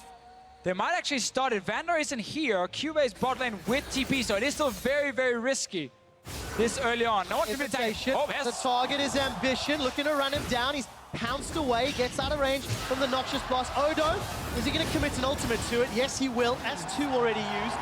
They get themselves another kill. The crowd goes wild. Jankos still at 100%. Cubase teleported for this. Why did you teleport for that? He chrono break back. Straight onto the tower he's now. for this all. Oh, he's going to get a push on the turret for it, though. But at what cost? Can H2K go for a Baron? They got to teleport. They've got to back away. Yeah, they're too low. There's a Victor, there's an Ashe, MF as well. Too much damage on the side of Samsung, really. Tower will take a bit of damage. Not a lot of minions here. QA will soon have to back away. Odoamne is here just to kick him out the door. I'm glad we've had such an action-packed game here, though. You know, following up yesterday's excitement, definitely delivering here in Game 1. And how good is H2K's late game? Let's find out. So this is look at this crazy man. All the way back to the point that made Deficio wrong. No, actually not. Because we did just mention how Olaf could pop everything like he did, Trevor. What a beast, man. Jankos is on fire. I'm really... Okay, so let's reset once again, because there's been so much action. We need to focus on wards again. Wards, people, not the kills, because they're setting up for another dragon here. And the dragon area is fairly dark for both teams. H2K, first to the site, though. They should be able to clean it up in time. HK likes to get a free dragon here. Will gets spotted by the Hawkshot, doesn't really matter. Everyone trying to get the Rift Scout after. But really, we're in this situation where if Samsung can actually just set up the map and not fight, they're really, really strong side lanes because Victor's going to beat the Cassiopeia. Echo is now strong enough to really duel the Kennen as well. Problem for Samsung is when they tried to set up the side lanes, Jankos kind of clicked every single button on his keyboard and just kind of ran at two guys and killed them. And it's so difficult to clear out vision on all sides. When all the outer turrets are down for both teams, okay, there's one left for Samsung there, but most of the outer turrets are down. It's so difficult right now to have complete security of vision coverage, to have the security that you know all of your flanks are warded. And Samsung would have to have that because Odoamne, not only does he have teleport, he has the flash and proto belt available, and he's working on that Zhonya's as well. Soon to follow, that will allow him to make even more aggressive dives. Yeah, that's actually one thing I really like about Kennen versus something like Ashe, like a Victor as well, where when they put down some of their CC or zone control, if you don't have a dash, it's hard to get to them. But when you have dash and proto belt, flash and proto belt, you can always get there, and you can always engage super, super effective from Odamne, but he needs that deep ward you talked about, Kobe. He doesn't have it right now, and H2K are trying to set up for Baron. And H2K have to show even more progression. Throughout Worlds, they've stepped up to be the team that a lot of people expected them to be for a long time, but now they've got their toughest test. The most difficult team they've competed against, and they have to win in the mid to late game when the setting is even. They think I'll be top order. I'm actually using everything here. He is indeed. Cube's still got that chrono break. No, he's used it actually. Odo throws out the shuriken, a dash over the wall. The stun still finds its target. Ash Arrow comes out, not going to find Odo. There is some support coming from the rest of H2K, but I don't think they're going to cut him off. But that was pretty good from Cube because he gets a cannon ulti. That means H2K will have a much harder time team fighting. Jankos ghosted for that one ward. Doesn't get that anything else. He really want to kill that ward. I mean, he wanted to chase down Cube, but Cube too slippery there. I mean, Cube, talk about this guy. He has been one of the bright spots for Samsung ever since the Gauntlet. I mean, this guy has stepped up huge. Even during the season, he's been very adaptable, you know, varying champions, has played the tanks, has also played a lot of the mages from the top side for Samsung. Right now, though, 0-2 on the Echo, and looks like we talked about the variance between Kennen, what he's going to bring to a team fight, and the unreliable tank that Echo is. It's difficult to have tank Echo be your front line because parallel convergence, it's so hard to, you know, have that land on someone who's boosted up by Sivir speed and, you know, Olaf with his extra ghost. Echo is definitely not main engage by any means. He's kind of the TP flank like Kennen. There's much less damage coming from the Echo. And what they're lacking is peel, really, not even engage, because right now the backline's just getting charged Kobe, down. are you telling me MF ulti doesn't peel? Probably not when Jankos is this fed. It's pretty shiny. He's going to continue to trade here. Odo just gets his Slicing Maelstrom available. Used his Pro Belt and also has Hourglass. The rest of H2K, they're playing the Vision game up in the top half of the map. Yeah, so H2K have been trying to get Vision around this Baron here. This pick ward from Samsung you just saw on the bottom of your screen is very important because it actually stops H2K from having a ward here that Odamne can TP onto and then instantly flank in and engage. So it's a good placement. They all obviously learned from the last ward placement here, but H2K have not really been able to completely take over the river. Whenever they set up a few pings, they then step back into mid lane, they lose one or two of them like we see here, and then have to kind of reset. Jankos is trying to flank. We'll find out if he can. Looking to run down Ambition and Ruler. Ruler's the target. Undertow. Throws down the Reckless Swing. Flash over from Ryu. He eats an Ash Arrow. But here comes Odo. He manages to get a kill onto Ruler. Goes golden with the Hourglass. Stranglethorns doesn't knock anybody out, but the Gravity Field does. Shutdown kill. Crowd takes down Odo. The rest of H2K back away, and Samsung, they trade 1-for-1, and they get a tower. They're still splitting here. Cube over in the top side, able to push up all the way to the inhibitor turret now, and now H2K are forced with that decision. How do we get him off? Are they going to try and force something around Baron to bait out the teleport? Look for the Nidalee Spears from Ambition. They can do a lot of damage right now. They want Cube to TP in. He's coming now.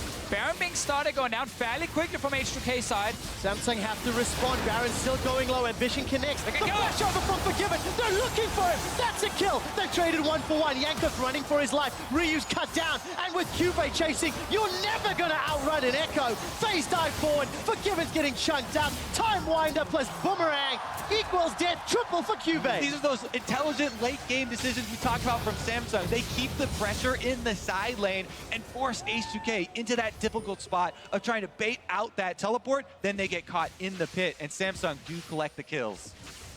This entire game, Samsung have maintained map control, it feels like. Every single player that H2K have made work has not netted in objectives. They've only got 2 towers, they've only got 1 dragon. In contrast, 4 towers, 2 dragons, and now they even defend a Baron while on demand. Yeah, so here they actually want to just back away as soon as TP happens and then take the fight and then try and get out of the river, get back to base, but they stay on Baron for too long. As soon as QA left that bot lane, H2K should have left the Baron. They got caught in there, Vander got caught outside of the Baron pit as well here and goes down. And that's really the problem for H2K. I think you highlighted it so well, Trevor. Whenever they invest so much for these big fights, only once have we seen them get a few kills and actually a tower. Often it's like 1 kill here, force a few summoners, and then it kind of stops. And then you invest the teleport from Odamne that is so key to starting these fights, and you can't really do the same. Now look at it this way. Instead of Samsung giving up a kill for Dragon. They get a kill onto Vander and allows him to secure that Infernal Drake. No contest. That's the third of the game. And H2K down 6K, down in Dragons, and they've been down in map pressure for 30 minutes. Yeah, Ruler was able to hit that arrow on the flashless Zyra. Right now, though, Odoamne looks to re-engage. Oh, he's even going to run away with that Z-Drive Resonance. Slicing Maelstrom not going to find the stun, and Cube, I think the quiet hero of Samsung Galaxy, he's had so much side lane pressure that H2K haven't been able to go further without losing things. It's one of the things a lot of the Korean teams actually like Vander. Good sidestep this time around, but we've both seen Samsung and SKT do this. They pick these very scaling top laners. They can lose early game, fall down 20 CS, and it's not a problem because they will outscale whoever they're against in the 1v1 later on in the game. Very often become very tanky as well. We've seen the Poppy, we've seen the Trundle, we've seen the Echo, and you just sit in that side lane almost the entire game long, and you just push, push, push, and then you join for a potential team fight.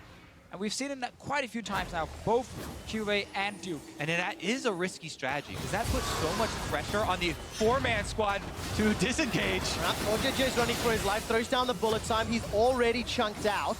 H2K invested quite a few things there. A couple of ghosts on the hunt as well. But the primary damage dealers for Samsung are still up. Here comes Cube. He jumps onto Yankos. Ragnarok is running. Righteous Glory's already been popped. Parallel Convergence doesn't find a target, and H2K, they manage to get away. But look at this again. They find a kill. There's no objective. Between the posts, Ruler doesn't find a target this time around. And even though we criticize H2K for not finding more after the kill, it has actually stopped Samsung from really snowballing any further, because Samsung has had a goal lead for almost the entire game long. They've not been able to take a Baron. They have been getting good Dragons, however, which is very key, and Samsung is in a perfect spot, honestly, for them. But they haven't really been able to run over H2K either, because they keep losing one member. And we're into the area where Samsung were considered stronger than H2K. Looking at this game, looking at this series, the expectation was that if the game went mid to late, Samsung Galaxy were going to be even more favored to take the whole thing. And as you can see by these map plays and by the controllers, Samsung have portrayed over the last sort of 12 minutes with the Dragons, and now even some vision around Barret. That's going to be the next target for them. Exactly. I mean, this game, it's a lot of control right now for Samsung, but it just needs that one big teleport play for H2K to break it open. So, while yes, Samsung do have control, and it looks like if you go step by step and they can clear all the vision and keep that control, then they'll be able to march this one in. They still have to be very, very careful and watch out for those CP wards and the engages from H2K. Odo actually used Protobelt for that, cleared the wave out, got some good damage on some people. I think that's really, really important to highlight again. H2K can win a team fight at any point in the game. There are 4 squishy targets on Samsung against something like Kennen and Olaf. Both these two can get to their backline and take down 1 or 2 guys fairly easily. So Samsung will never hit a point where it's just an auto win in a team fight, but it gets easier and easier for them to fight when they get more defensive items in there. And it's not like H2K are going to run out of damage either. They have a lot of scaling. Cassiopeia and Sivir are that's one of the 2 carry combos that's ideal in the late game. Both of those will be very, very strong as they take off. The Infinity Edge coming next for Forgiven, as there is not, you know, a pure armor stacking member on SSG that he really has to worry about. It is very hard, though, for Cassiopeia in late game fights to deal enough DPS, because there's so many things that can kind of stop from getting too close. And if she's ever in range to start to Twin Fang, she often will die very, very quickly to something like Victor, something like MF ulti, and that makes it difficult for Rio to actually be consistent DPS, and it's more the 2 guys who can dive the backline. That's why this game is still so tense, because they are going to be running forward. H2K, you know, Cassiopeia is going to have this front line of a Kennen zone that he's going to try and follow in behind. You kind of try to follow in the wake of the Kennen, and that kind of provides you the offensive screen that you need to get in there, but it's very, very precarious to try and pull off a team fight that way. And Samsung done a good job again, kind of denying all the deep vision from H2K. There's only 1 ward in the middle of the mid lane here, and now 1 placed by Vander. They could potentially be TP'd on by Odoamne. This one's gonna die. Ambition is gonna spot another one. Take that one out as well. And this kind of removes all the flanking options for Odoamne. That's problematic because H2K need to find a magical flank to claw this game back. Samsung has slowed the tempo down. 1 minute to Elder. Baron is already up, and you can see Ambition moving up to this top quadrant. And let's look at it from Samsung's point of view here. They have the split push power, plus the pink wards on Baron. And remember, they got those 2 Earth Drakes very early. These are Double Mountain and Infernal for Samsung. They can threaten a Baron very, very quickly and even burn it down if it does come to that. So that's why the vision control is so big. And Ambition gets the red steel on top of all of it. Samsung have all the tools, the split push, plus the Baron control. Even stealing with that red buff. Officio, Cube is just going to town on Odo. Still farming away, got that GA as well. He's going to town on his tower, honestly. That's the one he's trying to poke down, and it's what we talked about with these scaling top lane picks. Late game, they're so annoying to deal with. H2K need to just find a way to engage by Jankos popping everything, and they need to have a ward in a position where Ramne can TP to it. You can see how Samsung are not starting Baron because they know that's the only way for them to really lose a big team fight. It's to group inside this Baron pit, get TP flanked by Odo Amna, and then everyone just dies. So they keep playing the split pushing game, knowing that QV is so strong in the side lane. And look how much they've been able to clean out the H2K vision. All of Samsung's side is spotless right now, and they're slowly working up towards this Baron area. Very dangerous. And that means they can start it now, because they've made sure to clear every single ward. There's nothing behind them, and that Baron Look how quick it's gone. Second. Double Mountain plus the Fire Drake. While all that's going on, Cuve's even opened up the base. He's solo secured the inhibitor tower. And there seems to be nothing H2K can do. Samsung are in their element in the late game. Yeah, we see why everyone praises them for being such a smart late game team. They never took a chance around the Baron, waited for all the vision to be cleared, saw 2 members from H2K in their lanes, and then said, okay, now we can rush it down.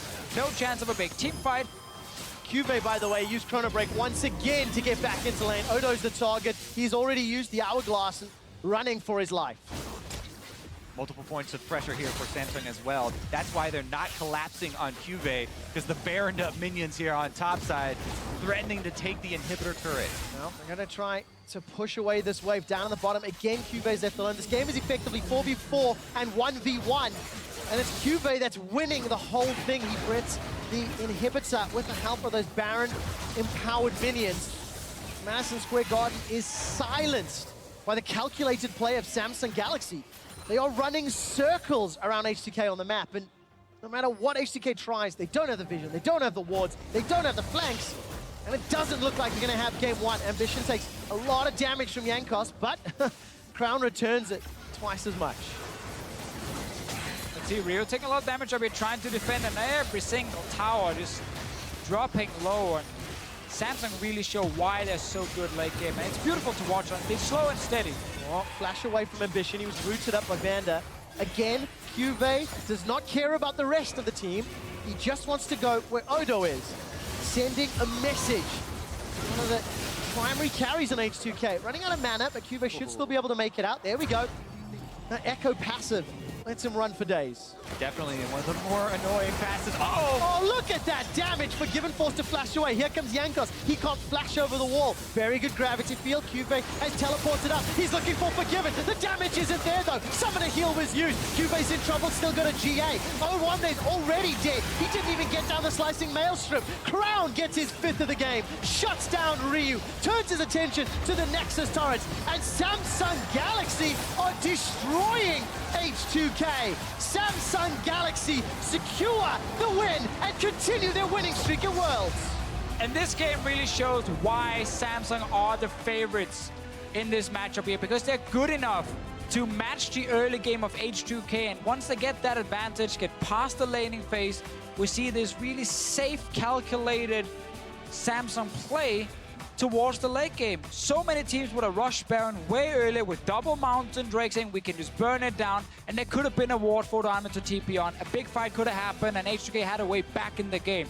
Samsung knew, wait, let the Echo scale in the side lane, don't give them the big team fight, and we are going to be more than fine. That's why I really love watching games where there are 2 very distinct team comps here, 2 styles that they're trying to play. And H2K had a couple of good engages. The tension was building, but Samsung just too good at avoiding and keeping up that cross-map pressure. Yeah, if H2K wants to beat this Samsung team, They can't make some of the mistakes we saw in the early game. Ryu dying twice in mid lane because he messes up the flash very early. That cost him a lot and cost the team a lot as well.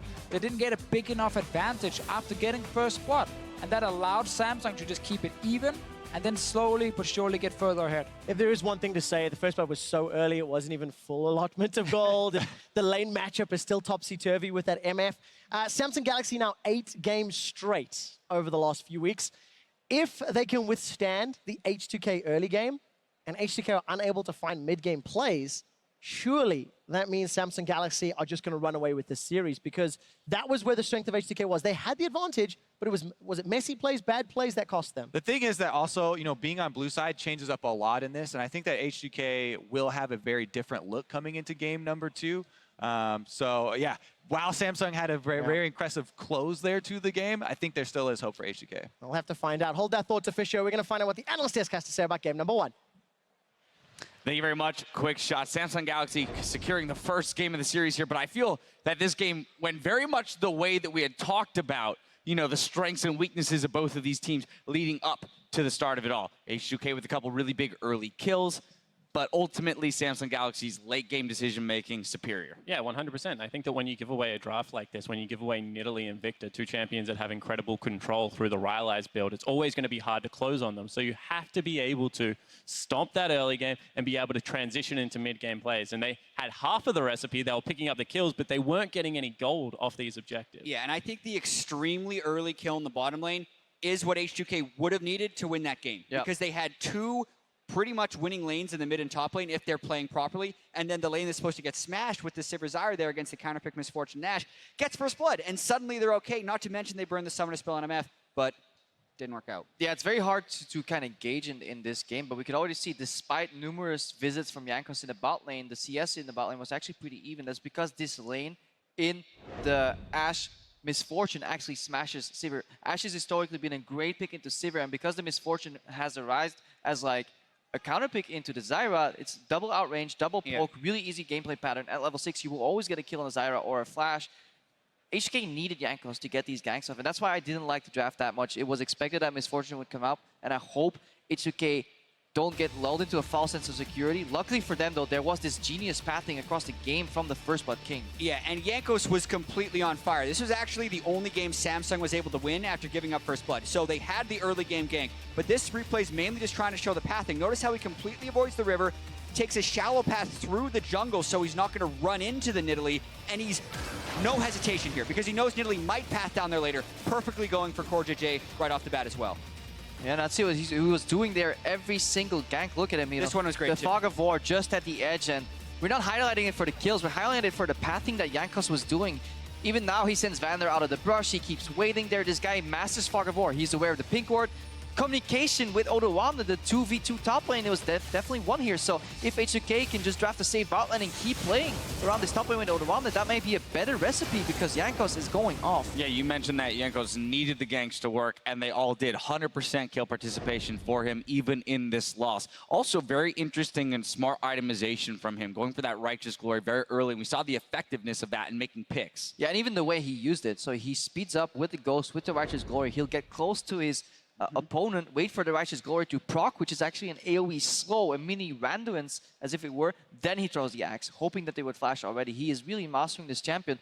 However, this build requires a snowball lead, but he is consistently getting it. Yeah, but Spawn, if we're going to talk about Jankos, we got to talk about his counterpart in Ambition, because the team goes down a couple early kills to a lot of teams that would shake them on a stage like this, but the veteran here stepping in and helping them out. And that's what's so impressive about it. I mean, able to line up the first spear, short, bad flash out of Ryu, but he comes back for the return gank, which is what we love to see out of these junglers. And Ambition, we talk about him so much because he is the shot caller and the leader of this young squad. And if they're going to have any chance in the early game, he needs to continue to be able to match some of that pace. And then he went back into the jungle, and this is the impressive thing, and just farms up a storm. This guy's on 5 items at the exact same time as his mid laner. He is doing work at the same time that Jankos is. Still, though, I feel there's more, like, we got to criticize Ryu more than praise Ambition. I mean, he landed 1 spear on Ryu from Fog of War, then the other one was in a gravity field. Crown is getting, or is smashing Ryu in lane, rather, at the moment. Ryu was getting outrated very early. Cassio into the the Victor lane, that should never happen. And that was my biggest problem with the draft. I mean, you can talk about winning lane, losing lane, but at a certain time, comfort comes out king. And we've seen so many times that Crown on this Victor is better than anyone in the world. I mean, this guy puts in overtime and is able to pick up side lane farm to get ahead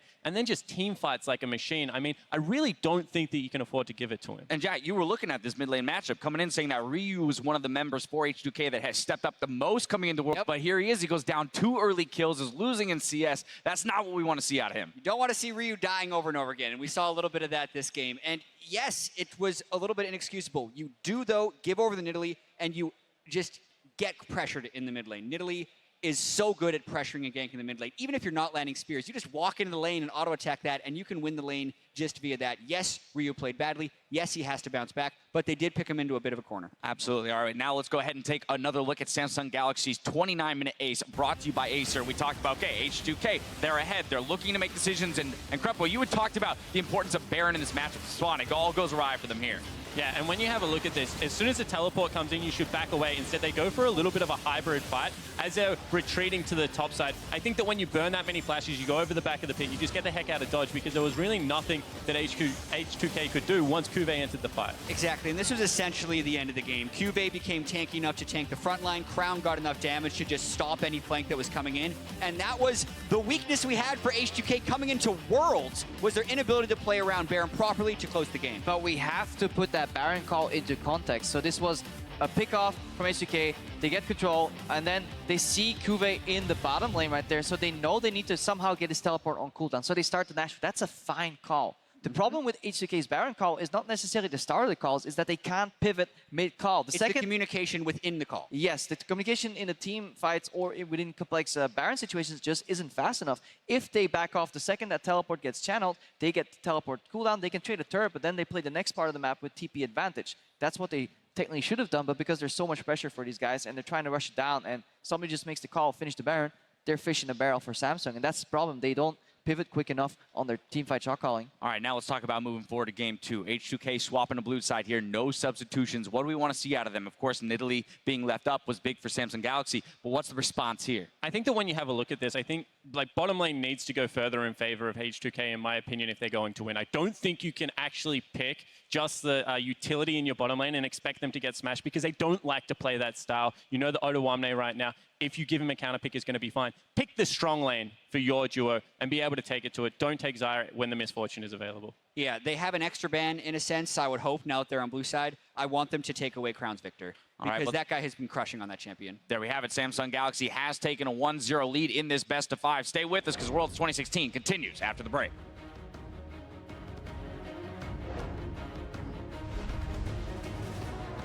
I see a problem. I eliminated Mr. Vander, so if ambition is problem to you, just call for it. She's a problem, she's a problem. Okay,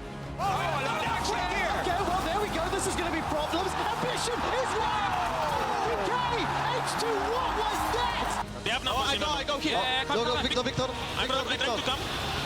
Exo 7. I'm on my way. I'm no Victor. Nice! They're looking for him! That's a kill! They traded 1 for 1. Yanko's running for his life. Ryu's cut down. And with Cuvée chasing, you're never going to outrun an Echo. He's looking for Forgiven. The damage isn't there, though. Some of the heal was used. Cuvé's in trouble, still got a GA. Ottawamne's already dead. He didn't even get down the slicing maelstrom. Crown gets his 5th of the game. Samsung Galaxy secure the win and continue their winning streak at Worlds.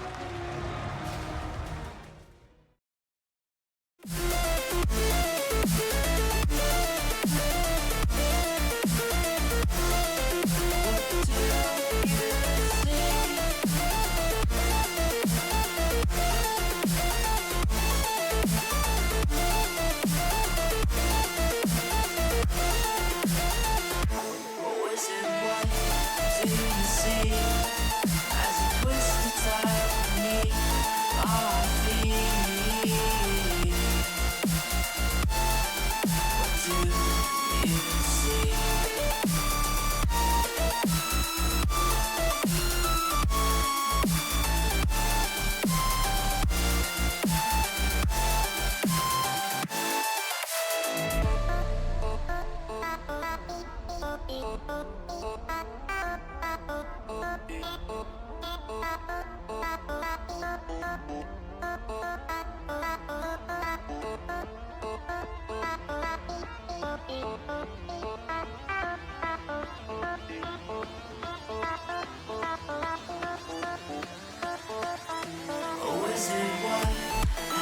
you done to me?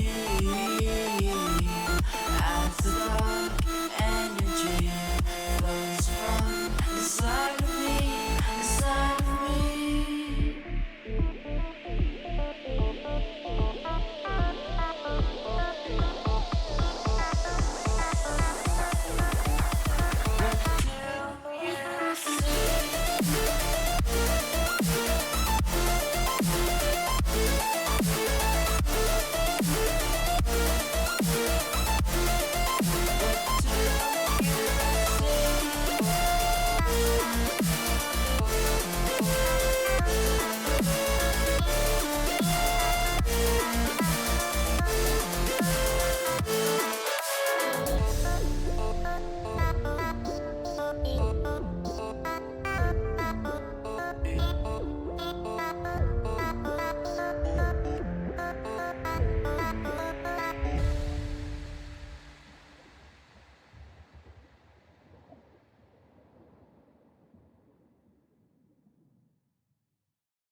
I remember the fade in your eyes.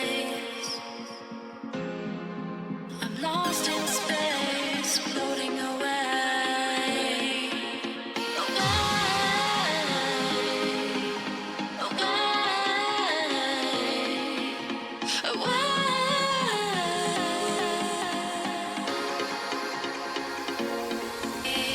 I'm running away from you. I'm running away. I'm running away with you. I'm running away.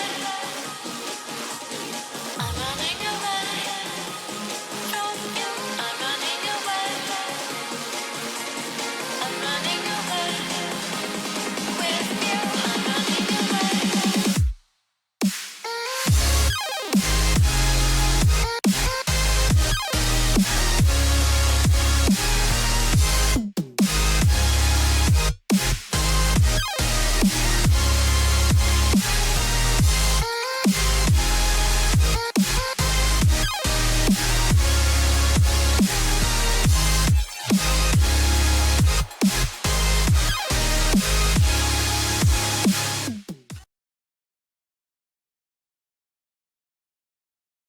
It's basically what version of H2K is gonna show up at the match day, because we are like Jekyll and Hyde in a way. We can have one of the highest highs out of all teams in Worlds, and we can be like, oh well, we're basically like just a disappointment at some random day. But I think if we play like we played all these weeks, and even better, if we actually are disciplined enough and have the balls to do the necessary plays, we can prevail. Welcome back to Madison Square Garden. Samsung Galaxy are 1-0 up over H2K, and which version has shown up today? I think too early to tell just yet, because I think the expectations were met in game one. Both teams shined through, but this time around, H2K didn't have enough of a lead to win the game. And honestly, yeah, that first game wasn't H2K, you know, doing super poorly or anything. That was Samsung. Yep.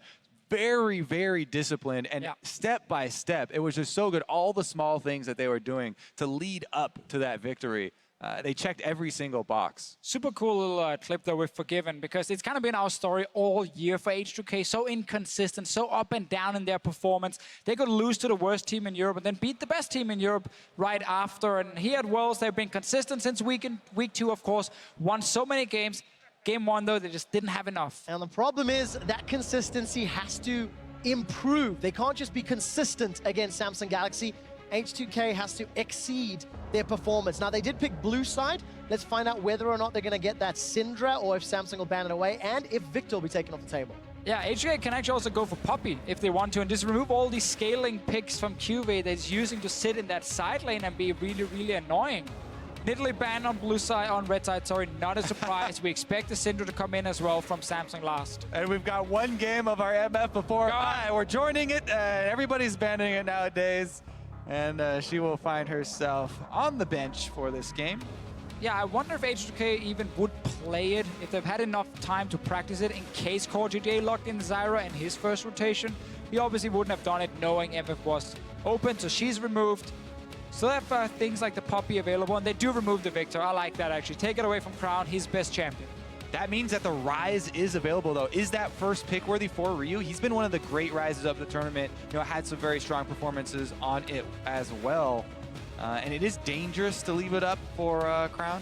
Undefeated 2-0. We've seen Olaf first picks shine through fairly frequently. Jankos had a great performance in the previous game. Where does H2K want to go with that? Yeah, we know Ambition wants to play Olaf as well. It's one of his most played champions here at the tournament. He's really liked both Olaf, if he could get in Italy. We've all seen a lot of Rek'Sai from him, but Olaf is definitely above it. Ryze, though, is considered such a power pick, honestly. Not exactly same exact tier as Syndra, but just under her and above the rest of the mid laners. There's the Olaf for Ambition, and that's something H2K will expect, and most likely go Lee Sin against it. I think Lee Sin is actually a fine pick against Olaf. You're very mobile. He's never really going to catch you. And it's a key pick for Jankos if he wants to be a big playmaker. And when you have something like Ryze, you can set up a lot of plays very easily. Definitely true. That's exactly where I was going to go with the next point, because you can set up a gank in the mid lane very easily. And Jankos has a much higher percentage of his time spent around the teammates, you know, going for those ganks, especially in mid lane. Ambition and Crown actually do not collaborate a lot in the first 15 minutes. Only other option is Elise if you want to go Jace top lane for Oda Amna, so you get the magic damage jungler with the physical damage top laner. It's something we have seen a lot from H2K before. We know Oda Amna likes to be on the Jace, but Lee Sin is the standard choice against Olaf. There we go. Lee Sin and Karma will be the option. So once again, that Karma into Zyra, something we've seen a lot this Worlds. My eye's going to be on Ryu. Whether or not he's going to step up his performance from game one. Got a champion that arguably has a bigger impact with the use of that ultimate. Samsung Galaxy's turn to pick. Jhin is available. It was banned in game one, and Rula has been a phenomenal Jhin. Does he want to run that with the Zyra, knowing you've got that range combo? Or does he want to lock in that safer Ezreal? I think you go Jhin. Oh, there we go. He agrees. You're a genius. Thank you. I just predicted that one just when he locked it in. But no, I think Jhin is such a power pick for a lot of these Korean AD carries that are so good with skill shots. And we've seen it time and time again how Jhin can do extremely well in the laning phase. And then in the mid game with Ghostblade, he can create so many picks and has so much damage. My question now is, will Forgiven go back to the Ashe? Because he has played it a decent amount before. But, I mean, is that something he really wants to bring out versus the Jhin? You can Ashe Arrow the Jhin as soon as he opens up for his ultimate. It also gives you pick potential, right? You know, on something like Cassiopeia or Zyra, which is Zyra's been the prime target for those Ashe Arrows. They do play a lot of Lucian. If they really want to win the laning phase, it's kind of Forgiven's special pick still. It's going to be something like Lucian with a range support and try and play around that bottom side and see if you can snowball him. I like Ashe though, personally. I think actually she's a super good choice as you highlight. Seems like Forgiven wants to go back to Sivir once again. And again, it's a little bit of a tricky laning phase for the H2K bottom lane. Definitely not one where you dominate 2v2. No, it's not, but there's so much mobility on that side. Ryze, Lee Sin, Karma, Sivir. Can allow them to run circles around Samsung Galaxy. They're going to need all that mobility to dodge every single shock blast that Cuvée will be firing out. And you've got a terrifying pick, amount of pick on the side of Samsung. Somebody gets rooted down and poked down. And Ambition's Olaf will run them down. Yeah, honestly, there's a lot of damage on both of these compositions. And we are probably in for another game with a lot of early fireworks. I think H2K kind of ran out of options when it came to top lane pick. I couldn't really go Jace due to the amount of physical damage already with Lee Sin and Sivir. So went for Rumble, where Jace is a very standard pick against it, because you can just rush Hexdrinker on Jace and you can actually start beating this Rumble in the side lane. So we have kind of the same situation as last game, where Cuvée, once he gets a bit of time, will start taking over that top side, and Odama has to TP into team fights to have an impact in the game. And I do really like the Rumble versus something like the Jhin and the Zyra. That's such a low mobility backline. It makes it very easy to land that ultimate on. Also, Ryu can get in there. 2-second snare from Ryze is no joke if you have to sit on the entire thing. Yeah, H2K's composition can very easily play around bottom side. You have Ryze, who can use his ulti to get over certain walls and actually get behind the enemy bot lane tower, and then TPing in with that Rumble you just highlighted, Kobe, and you have a lot of AoE and a lot of ways to fight on the bottom side of the map. Problem is this Jace can get out of hand.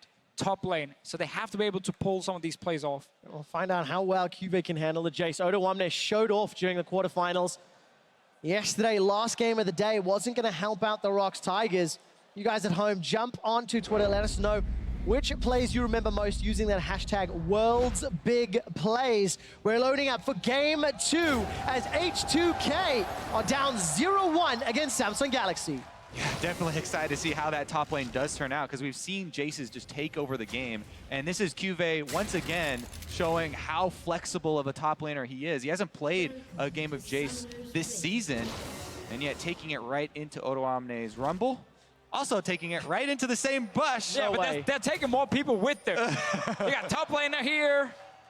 Like, all right, we're going to just run right straight through this brush. I'm actually happy to see Vander not go further forward because he's had a few whoopsies in the early game throughout Worlds. A couple of those face checks and biting off way more than he was able to chew. A lot of them revealed, though, and you can see here, Jankos and Odoamne up here are going to leave the ward on red buff. So H2K will start out with a little bit of extra information here on Ambition. Yeah, they obviously know that most junglers like to start on top side of the map. Olaf as well wants to go down, get red buff, and then get blue after when he's out of mana. Well, that's the thing. A lot of Olafs will start on the blue buff for a faster clear to be able to spam those out. The Krug Smite, though, is very good for Olaf as well because he gets so much attack speed. But also with Ambition getting later blue buff now, he can actually have more impact on the map after he's clear, where he's still going to be fine on HP, can contest Rift Scuttler, maybe look for level 3, level 4 gank, something we have definitely seen before from these Olaf with the Ghost early game. The important thing to me is that the ward on this red is going to see the exact path of Ambition, and Lee Sin is perfect for killing Olaf when he gets low health in the jungle. It's something I've been prepping the entire tournament since we've seen Olaf. He likes to get low in the jungle, so he gets more attack speed, and Peanut on Rocks was the only guy to go in and try and kill Olaf in his own jungle while he was low. Ambition is actually chugging a potion fairly early there, though, not going with the kind of greedy route for Olaf, where he doesn't chug any and gets low. I feel like we've seen this before from Zyra going wind speaker.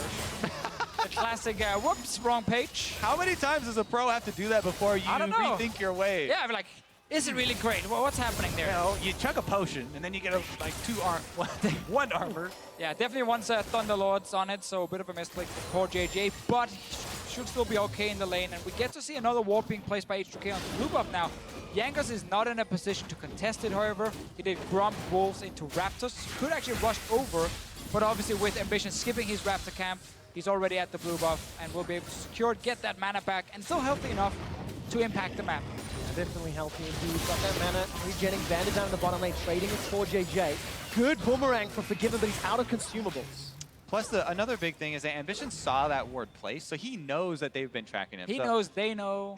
I mean, it adds so much if you know the information that everyone else is working off of. That's why I love to see the players that will play those mind games where when you know you're exiting to Fog of War, very obviously go for one direction, and then pull something sneaky here like Jankos is doing when you have the Raptor Smite, which lets you know that you have not been spotted by a ward. Never mind, he got the ward down. Well, wait from Jankos gonna spot Ambition here. Another option was just to take Rift Scuttler, because he was actually waiting for Rio to return to lane. Rio had to go back to get the early tier. He wants to give the blue buff to Rio, and had to wait for him to come back. So he could actually have done Rift Scuttler, decided to go for Raptor, see if maybe Ambition wasn't there. Yeah, I mean, the problem is that you have to catch him low. Otherwise, Olaf will absolutely destroy Lee Sin there in the 1v1. I mean, Ambition is already out to that level lead, you know, up that one camp. And Jankos been trying to walk around and get more information, but Ambition is going to grind out that lead. Yeah, it was definitely just a play to steal away a camp and not really kill the old one. Not this time around. Every time we look at that bottom lane, Ruler and Cordia J are trading blow for blow with Forgiven and Vander as Ambition spots out the ward. Odo realizes he's now in trouble. Trinket was just recently used, so going to be in the dock for a little while. But it's always fun because Jankos saw Ambition at the Raptor camp. Odoamne has like a rough timer in his head of when could Ambition be top lane, so he goes down, places the ward just at the right time, finds Ambition as well, so they now see him on top side, and they don't die to a potential gank or are forced to flash away. So it's all about tracking the jungler and having these rough timers in your head. And that's why some junglers do crazy moves where they do the unpredictable, because then the timer is kind of off, and you can gank maybe 5 seconds before the guy would have otherwise warded. Oh, big damage from Cuvee. Jumps to the skies and puts the hammer down. Samsung Galaxy have already farmed a few 100 gold lead. They're up in CS in every single one of the lanes. It's a small amount now, but that trickle will eventually become a downpour unless H2K start to get some items under their belts. And the biggest problem area there that I see, with that issue is the bottom lane.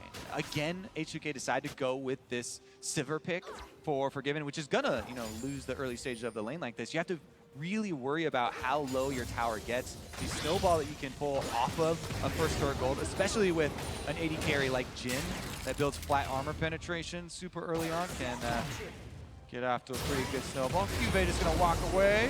A lot of damage. Modo gonna force out that acceleration gaze. But it's where we have to talk about Forgiven and his champion pool, because he hasn't shown Jhin professionally at all. We looked at his solo queue account. He has been playing it a lot actually this week. It's his most played champion the last 7 days. But if he's not confident enough on it, if the team hasn't practiced with it because he hasn't played it for such a long time, you don't just randomly pull it out now. And that can be a big issue for H2K, because Caitlyn will be banned in every single game. And that was kind of his key pick to dominate the laning phase. Sivir can push lane, but not really be a big kill threat, and that's where Forgiven's impact will get reduced. And that being said, we set this up as bottom lane pushing and all that. The bottom lane turret for H2K right now is actually very healthy, and the CS discrepancy is null at the moment, so not an issue this game right now for H2K. We'll see, though, as Ruler gets more and more longswords. But if you look at how HK have been winning games and how they have to beat Samsung, it is still a little bit of an issue, because they've been winning games by dominating these lanes, like big CS leads, take down that tower with something like Caitlyn, just keep poking away on tower, take it 2v2, maybe have Jankos come down once only. And that was one of the ways they got big leads, and Forgiven was super, super farmed up and fed. He's just not able to do the same because of the champion, not because of the player, but the champion. He might actually get ganked now as well, making it even worse. Well, nobody's rooted. Forgiven and Vander looking to go out. Flash for flash. Smelt's shield comes down. Ambition automatically exhausted. Boomerang Blade and Ricochet thrown out by Forgiven, but double summoners down in trade for 1. Jump up into the top lane. Jankos finds Cuvee. Odo throws down a great equalizer, turns the attention. The King! Jankos, the King lives! And the King can go in and steal a red buff because they see Olaf down bottom. Meanwhile, Samsung will be happy to take this Infernal Drake. Seen this before. Game 1 was defined by H2K's inability to convert objectives. How much damage will they get on the top lane turret? I don't think they'll take it down. Well, there's no teleport for Jace, and Jankos is still on top side. He can actually go back up to top lane and just sit between the two towers if he wants to look for more. Seems like he's fine just taking the camp and backing away. I am a pretty huge fan of hard camping a lane like this, especially after you were just able to kill him and send it back to the fountain. But it didn't look like they were setting that before this replay went off. Obviously, that one was pretty textbook right there. Yeah. Positioning, no big problem. Such a classic H2K move, however. Bot lane gets ganked. They do survive the gank this time around, only had to use summoners from Vander. And then Jankos is already on the other side of the map, trying to get Odo on the rolling. It's really been the recipe for success for H2K this split. And he was setting that up well in advance. The thing is, we want to keep track of these Samsung, small things that they're doing in the game. As soon as they lose their top laner's life, immediately go for that dragon and get the Infernal, which is a very big objective, when we progress 10 minutes into the game. Yeah. Well, take a look at the mid lane. Ryu's in trouble. Doesn't get caught by the Petrifying Gaze. Crown throws down the cleanse. Gets away the ghost. Vander, no flash, remember. Takes a bunch of shots. Final curtain call. Will miss. Forgiven have the spell shield at the ready. But I want to go back. Crown plus 15 CS. This is a guy that's done pretty well in the laning phase, but he's already outshining Ryu both games this series. Yeah, that is again huge for Samsung, because it's all about just go even, at least in the early game, and get to mid to late game where you are the stronger team. When you play H2K... Oh no! Oh no! Ryu's in trouble! Here comes Ambition! Crown gets the kill! Jankos is running for his life. Crown's already flashed, so he can't chase further. But that's Samsung's first kill on the board. Everything kind of going wrong for Rio here in the first 2 games. Jankos is very low. He's not able to take a fight and has to just back away. And same issue as in the first game for H2K, where mid lane starts falling behind. They have zero pressure in that lane, and you need that pressure if you want to play very aggressive in the other lanes, because you can't let the other mid laner roam first. Exactly, the pressure in lanes and the extra vision. Crown kites back there, very quick flash, baits them in across the miasma. And Ambition now gonna take a little bit of damage in payment for those trucks. Good to see some control from Forgiven and Vander. They don't chase into the darkness. JJ was waiting in the bush, but Samsung, despite giving up first blood, they're up in CS. They've got a minor gold lead. Juve sidesteps the Sonic Wave, uses the hammer, and sends Jankos away. The play he was trying to pull off before, just slightly too slow, and therefore he died. But this time around, just managed to defend himself, and Ambition might be caught. Yeah, he is. Ragnarok's not available. Will get rooted down. No! He runs away! The Ghost's not going to be enough. Ryu flashes forward. But that's a flashless rise in a lane that he's down 20 CS. But that's really important for H2K. They get a kill on this rise here. You gotta get to that Rod of Ages so quickly so you can start scaling as well. You have a fairly weak mid game on this champion, and now he's caught. There's a flashless rise, a stunned rise. Crown gets the kill with the help of Ruler. Roams from both bottom lanes. Here we go, top side though. All right, Odo's now gonna get pressure down. The tower is the focus. Kuve's running out of mana. Tower's still alive. Taken down. Kuve kicked over the wall. They trade 1 for 1. Somehow Vander goes down as well. But Tower first blood to H2K. I feel like H2K's top side is doing everything they can to try and get a big advantage, but then the other side of the map are kind of letting them down, especially around this mid lane where Crown is just taking over. Didn't get to do a lot in the early game on Victor, but in the late game he was fantastic as always, and now he's sitting on 3 kills already. Massive CS lead, and this is huge for Samsung because they're so close to even already in this early game, and despite losing top tower, every other lane is doing fine. All right, let's take a look at how Vander got caught. Good ulti there from Ruler. He's able to get the slow, so the follow-up is there from Crown and Core JJ. The other thing I need to mention, though, is once again, you talked about, yeah, H2K, they're focusing top side. They're getting so much advantage on top side. The vision is just exploding for Samsung around Dragon Pit once again. That was the story. Last game, they had full control for the first 20 minutes of the game in that area of the map. And it's true once again. They have full vision in the red quadrant jungle here of H2K with pink wards to boot. Now, it is a bit more effective for H2K to kill the Jace compared to killing the Echo like we saw in the last game. Echo obviously will be so useful late game anyway. Jace is a little bit weaker in that sense if he is behind, but Samsung are still fine trading all this pressure against their top laner to get advantage. But they need to get a tower. They haven't gotten enough damage on these towers on the bottom side, and that means H2K can now stop playing around mid and bot lane and try and snowball this advantage. Well, look at all the vision. If Samsung Galaxy have complete control of vision around the bottom half of the map, multiple pink wards in the top, but this is allowing H2K to set up this little bit of an invade. Good pink ward from Samsung, though. They're going to spot Odo and Jankos, and boom, they take an accelerated shot blast to the face. Going to contest this Bramble back. Support from Crown and Ryu was available, but not needed as H2K back away. I'd also be very careful because this is going to be 2 Infernal Drake spawns. So if you cede control of the Drake pit this time around, that's going to be a lot of firepower later in the game. Yeah, luckily for H2K, they've gotten this top tower down so early, so now they can start sending this Rumble down to fight for these towers. They don't need to invest more ganks on top lane. Contest this Infernal Drake. Your Rumble is very, very strong. Bottom side as well. Forgiven is almost sitting on 1 item fully completed. Summoners will be available though, except for the flash on the Jace. Everything should be ready for H2K very, very soon at least. That feels that way. Samsung though, they've survived the early laning phase. Yes, they have given up a tower, but 1,000 gold down. They've got a bunch of kills. They've got a dragon as well. And Crown is plus 40 CS, who's going to be one of the late game insurance policies for this team. You take a glance down in the bottom lane. Forgiven is under a little bit of pressure. Ruler opens up with a curtain call. First shot goes wide. Core JJ's found. Jankos gets the kill. They turn their focus to Ambition. Odo's already teleported in. Equalizer not even needed. Summoner heal used. Finally, at the end, they throw it down. Maybe overkill. This should help with Dragon. But exactly as we just talked about, H2K can put the focus on the bottom lane. Samsung, I'm not sure if they thought Jankos just went nearby because they started chasing almost blind towards H2K and got caught out. Dragon being started, there's a TP coming.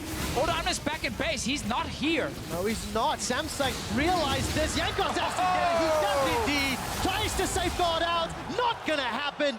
Crown gets the kill. Dragon for one. Maybe worth. Definitely worth it, I think, there for Jankos to sacrifice himself. Don't want to see those Infernals stacking up for Samsung, and he goes back in to snag it. Mid tower, though, is the one we need to look at. If Samsung can get more damage on it, they can still get a pretty good trade here. Rio is back to defend, though, and only a few minions will hit this tower, and everything is okay if you're H2K. And this, again, the focus on bottom side, because you got that top tower down so quickly.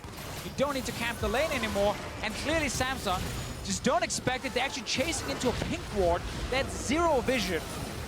And also knew Odamne had TP, so that's a poor play from Samsung, and they got punished for it. Definitely a lot of power there on the Rumble teleporting, and as well, even though he wasn't the determining factor, Jankos took out CoreJJ before he got to cast a spell as Zyra was deleted. Here they go, though, on the offense. Good flash from Vander, gets him out to safety, but summoner spell blown, and as we crested 16 minutes, Jankos is the one with all the gold leads, plus 1,500 gold over Ambition. The problem is, Crown is plus 1,500 gold over Reeve. Where would I rather want my gold, Lee Sin or Cassiopeia? I think that's a rhetorical question. Well, always Cass. That's funny to me because Here comes the jungler. Me. Jungler always deserves the gold. But honestly, if Jankos is going to 100% their support, give him the gold. He's got that warrior enchant. He's got the Hex Drinker, and he's got some support in this mid lane. Look at this. Is that a 5-man stack coming through mid tower? Crown's strong. He's not that strong. Jankos zoning away the slithering snake. Curtain call comes up. That feels like it might be too late, though. The tower is the focus. Ambition getting burnt down. Overheat from Odo. The tower's still up. Still survives. H2K haven't finished it off. Odo couldn't equalize because he was overheating, and the tower still stands. And H2K didn't get to commit to either of the choices yet. Didn't go for the kill, didn't go for tower either. Both now alive. Samsung gets to live another day, and top tower takes more damage. So Samsung slowly but surely working on them, and now down to Crown. Cleanse, flash, Crown's running for his life. Support from Ruler in the river. CoreJJ's come up, no Strangle Thorns to use. Jankos looks for him, doesn't get the 100-0 with the Dragon's Rage kick. And up in the top lane, Cuvée kills Odo. Yeah, again, Samsung managing to defend and then get a random kill top lane. Odamne seems to just being caught out.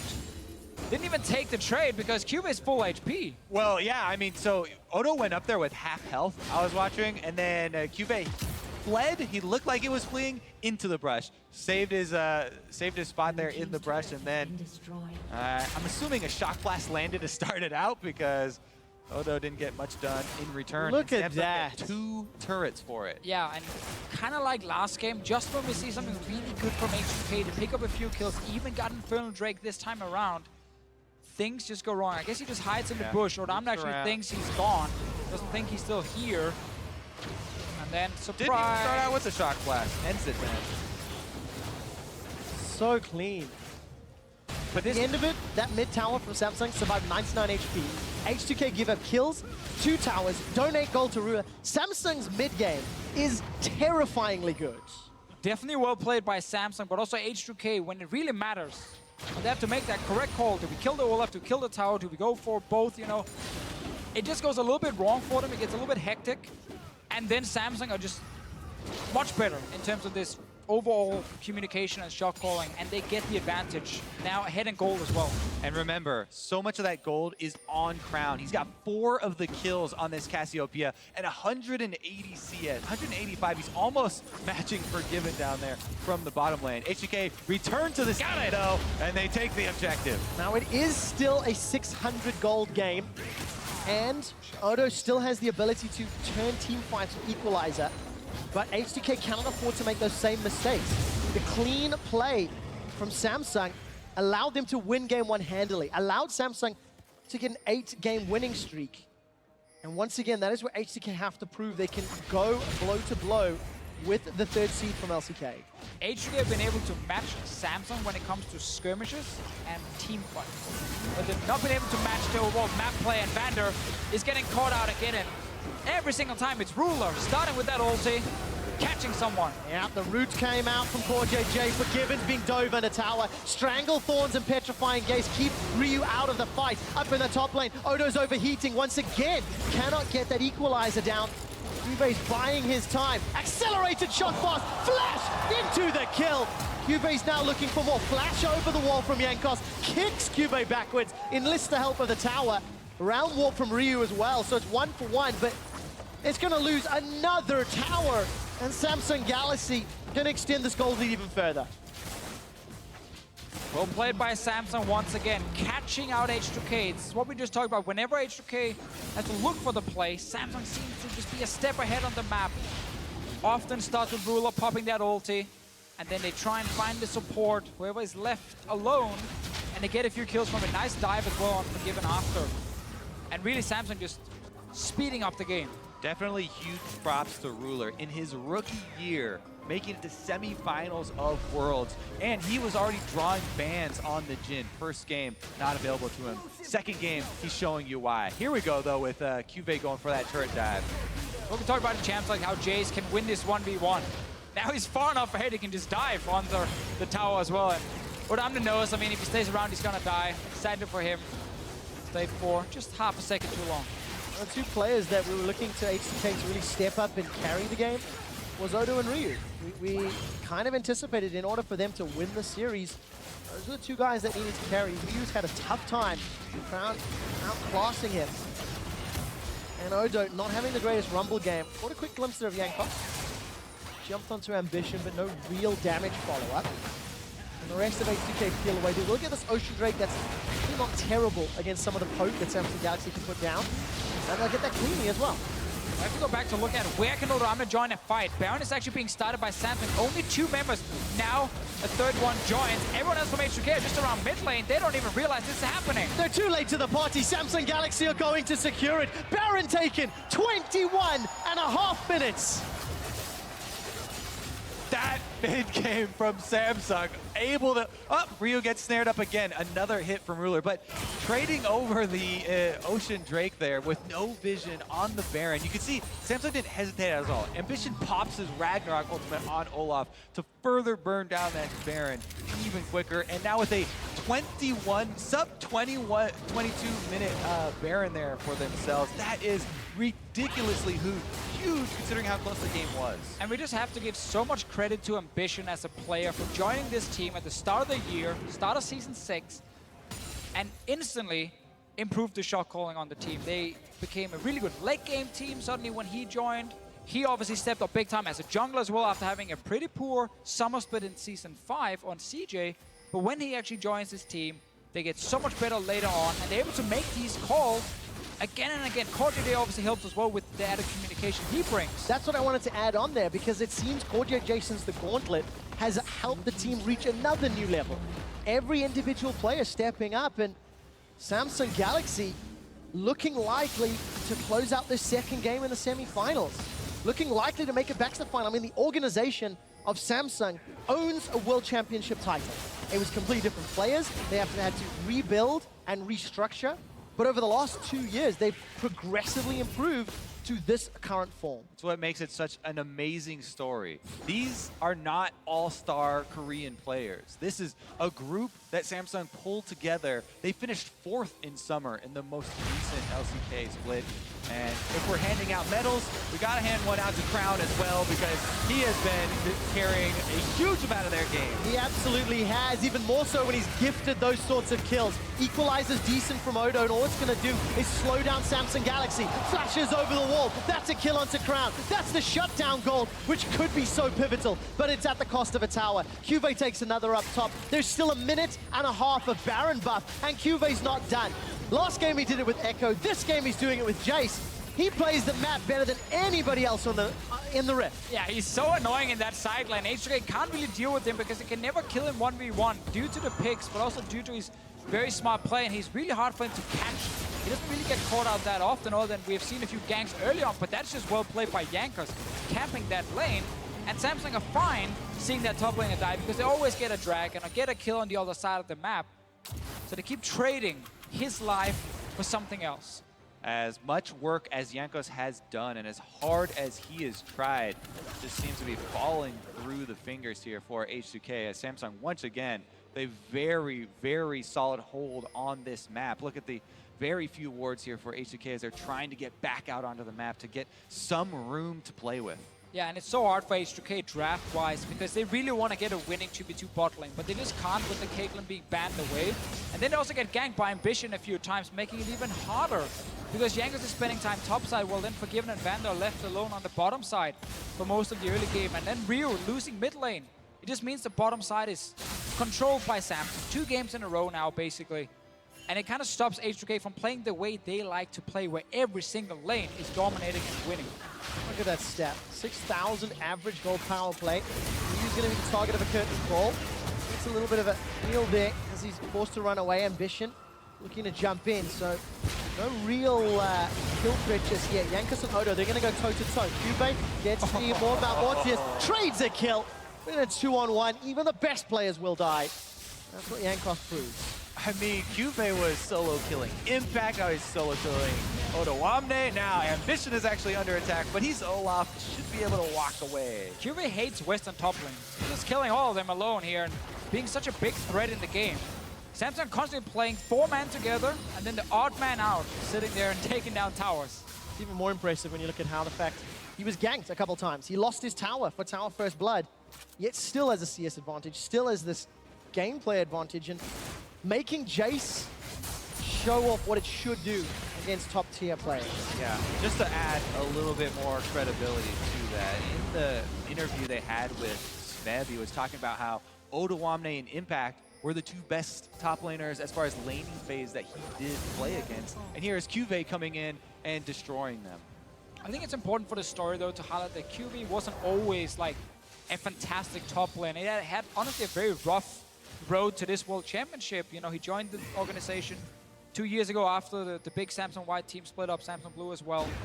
And he's been with them ever since, but he was not considered a good top laner last year at all. Gotten better and better, but not played at this level until now. Oh, he hasn't. Crown's going to be able to get away for now. Flash forward. Jankos gets the kick. Crown gets a gigantic shield. Stranglethorn will hold Ryu in place. Flash over the wall from Cuvée. Looking for more, but he's eaten up 4 members of H2K. Almost gets the kill. Curtain Call might be able to clean up. Very good route from CoreJJ. Equalizer doesn't do enough to help out. It's a 2 for 2, and Ambition's looking for more. Ragnarok was used to get into the fight, but he can't get any more kills. Good start there from H2K, though, getting that pick and getting some kills and gold back in their pockets to try and get back into this game. Samsung don't give up on the play, though. After Crown gets kicked in, they still follow up, and Ruler on this Jhin can follow up from such a long distance. You didn't have to be there. But H2K trying to do what they can do to get back in this game. Just keep looking for fights, see if you can outplay them. Great ulti from Crown, stopping 3 members, but Yanka's still gonna get him. They take down the first guy. It looks okay, but there's a lot of damage now on the rest of H2K. And the only thing they got so far was 1 kill. And QV goes super deep. Looks like he's going to be the next sacrifice, but then Jhin ultimate lands, and the snare from CoreJJ keeps them in range of the Jhin ultimate, allowing Ambition to chase. Great play by Samsung Galaxy. I think they got that Ocean Drake while we were in the replay as well. I'm just going to put one last little cap on this QV discussion.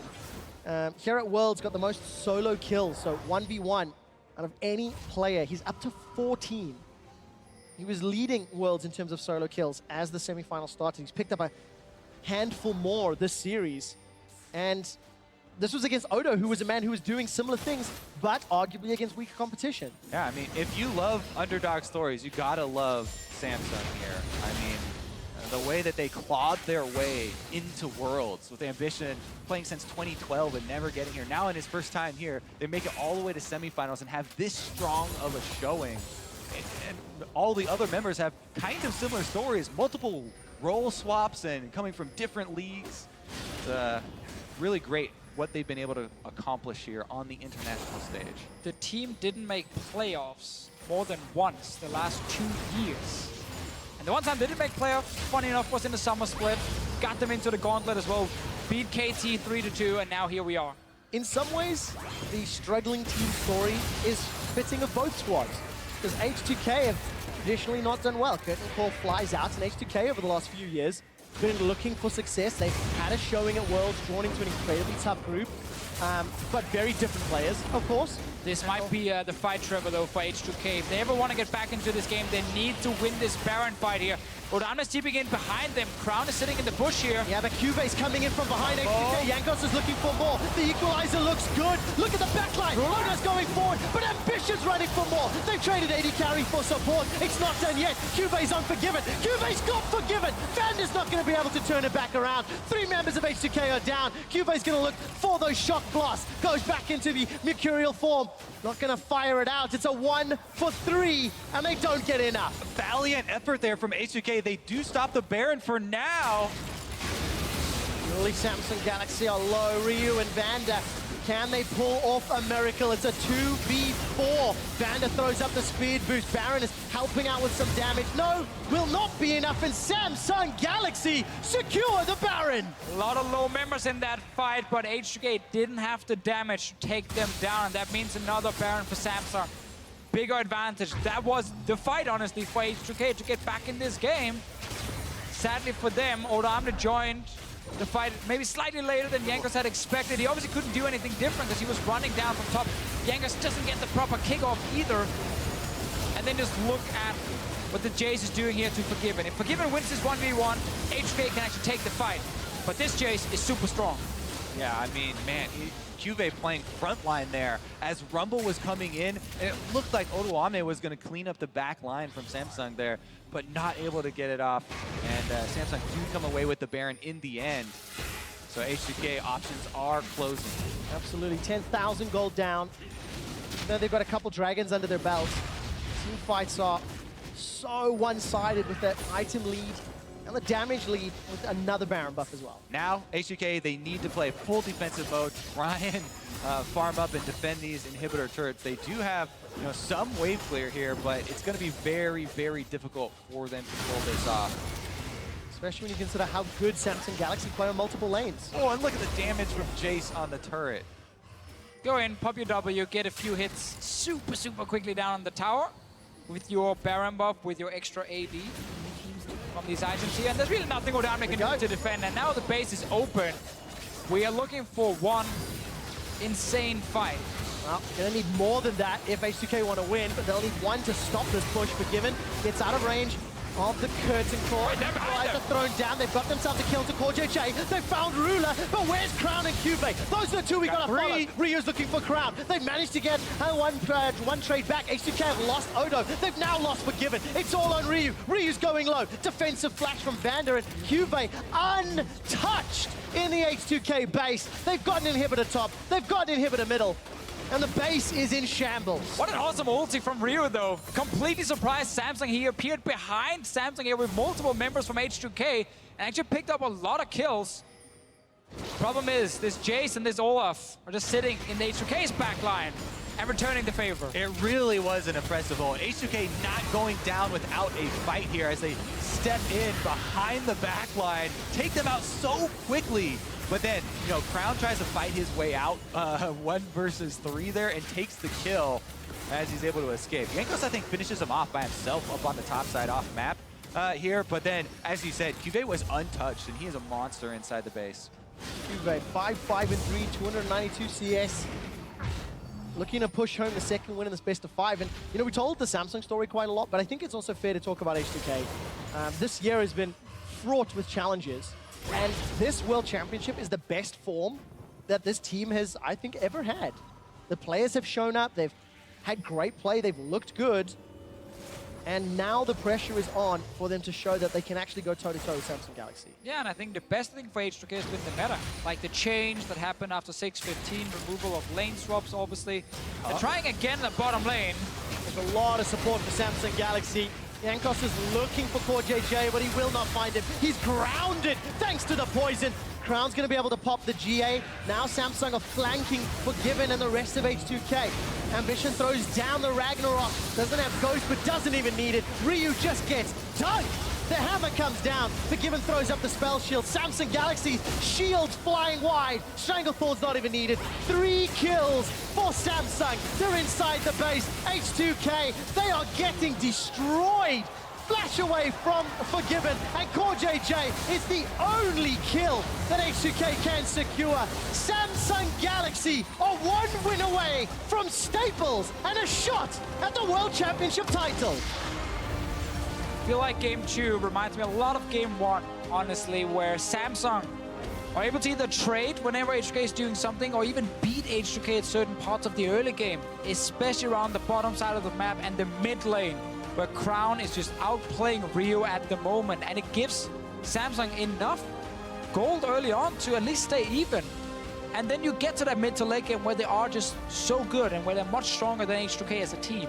And the main hope for H2K so far has been Jankos. Jankos has definitely showed up here versus Samsung. He has been as much as you can ask from a jungler so far. Sadly for him, Ambition is also here to play, able to kind of mirror what Jankos is doing all the time. And again, it really hurts H2K that the bot lane, due to the picks and due to the jungle pressure, can't get that big advantage, and Rio not able to get the advantage in mid lane. And that just means you don't win the early game all of a sudden, and you have to play the Samsung game. Let's stop taking a look at sort of the gameplay decisions where I think it's pretty clear that Samsung has the edge. Let's look at those 2 game drafts. Is there anything that H2K could tweak or change, knowing their red side, knowing they can get 2 theoretical power picks? Because if they're not able to get those lanes going in this next game, their World Championship run ends today. A big problem has also been, once they transition to the mid phase, Samsung have had the upper hand in the split push both times. Yep. And Samsung work with that very well. I mean, you can always see them immediately go to the other side of the map for those cross-map sort of answer plays whenever H2K go for something. So when H2K make a victory, it ends up being even as Samsung answer, but then they also still will retain an extra minion wave here and there. So this game, they could have gone Jace if they wanted to, instead of giving it over. Yeah. They went for Rumble, went for team fight, could have gone for Jace. Problem was they already had so much physical damage, so you have to swap the Lee Sin for a Lee's jungle as well. So there could be a few tweaks. Bot lane-wise, Gonna need a lot of tweaks. yeah, gonna need a lot, obviously. But bot lane, if Forgiven doesn't play Jhin, there might be a limit on what he can pick to actually dominate the lane. If Forgiven doesn't play an AD carry or won't play an AD carry, it's a discussion that Forgiven has had about his gameplay for a very long time. Let's hand it down to the analyst desk to hear what they say about game number 2. Thank you very much. Quick shot. Samsung Galaxy now here in the driver's seat. 2-0 in the series, looking more dominant than they have before. Let's go ahead and continue that line of questioning there that the casters had on Champion Select. I got to call into question this Sivir pick now, two games in a row. Yeah, I think that you have to actually question the whole pick ban phase, because you see the Misfortune ban come out, and then they're not willing to pick the Zyra, which is why you ban the Misfortune in the first place, because the priority is lower. So why are you even banning the Misfortune in the first place? This is one of those pick ban phase where it looks like you're banning exactly what beat you, and then you give over, once again, just an incredibly potent draft from start to finish. We can't fault them for first picking Ryze, though. I think there are still answers into the Zyra just to Jhin. Like, Forgiven has practiced it in solo queue. This guy has mechanics. You can just blow that champion up, and with Karma Jhin, you have much more pressure. Yeah. They had CS lead eventually, but very early on, you could see that they were struggling in the matchup. Yeah, I didn't necessarily mind the first pick Ryze or even the response by Samsung. I thought Samsung came out with a way better draft, but that's just because it definitely felt like H2K was almost afraid to go with the picks that they should have. Like, the Jace wasn't necessarily picked, the Jhin wasn't picked when they had the chance tonight, and they just got completely outdrafted in that sense. Because when we looked at the Samsung team composition, we're thinking, wow, they have a power position in every single role here. And for me, what struck me the most was in the early game. There was that early ward that H2K placed in the enemy jungle. They knew exactly where Ambition was starting on the Olaf. Then they warded his blue buff. And for that first 5 minutes of time, the enemy jungle was perfectly tracked. Jankos fell behind one single camp. And a lot of viewers are watching like, who cares? It's a single camp. Like, why are you whining? But it just means, like, if you do that to Samsung and you give them the deep vision, they will get so much more of it. Yes, Jankos afterwards went off and had a really a good couple of ganks, but it's just the things in the early game. H2K need to do more with the vision, and it shows so apparently later in the game as well around these Baron setups. Yeah, and that's the microcosm of what Samsung has been like against other teams in this tournament. They get scouted in the red buff at level 1 because they did a 4-man invade bottom, and they start red side. That is actually a very big mistake that can be punished. If the enemy team makes that, Samsung punishes it. But if Samsung makes that, the other teams haven't been able to, and that's what's happened the whole game. Yeah, and once again, we see a game that explodes at 15 to 20 minutes, and we're talking about mistakes. This time, it's not actually off a proactive Samsung play. H2K siege up mid lane turret, completely fumble, don't hit the last 2 shots, and they lose top and bottom in response because there's only 3 members defending out of Samsung. In reality, that should be the turret falling down, at least 1 kill onto the I think it was a support at the stage, and that just turns the game completely on its head. Instead, H2K can't pull the trigger, and they just keep making these little mistakes that are capitalized on. Well, but let's talk about how we got to that point, because once again, we see Jankos doing a lot of work in the early game, getting that first blood up on the top lane. But of course, they're trading that for an Infernal Dragons. And while that's happening, we of course are seeing the bot lane struggle. And then Ryu once again getting completely decimated by Crown in the mid lane. I mean, we were talking about bot lane pick ban, and that is up to the players and the coach there. And honestly, Forgiven and Vander did a very serviceable job at going slightly behind, eventually going up. But Ryu is not pulling his weight right now. The fact that Crown can consistently get out of laning phase with multiple kills in the lead.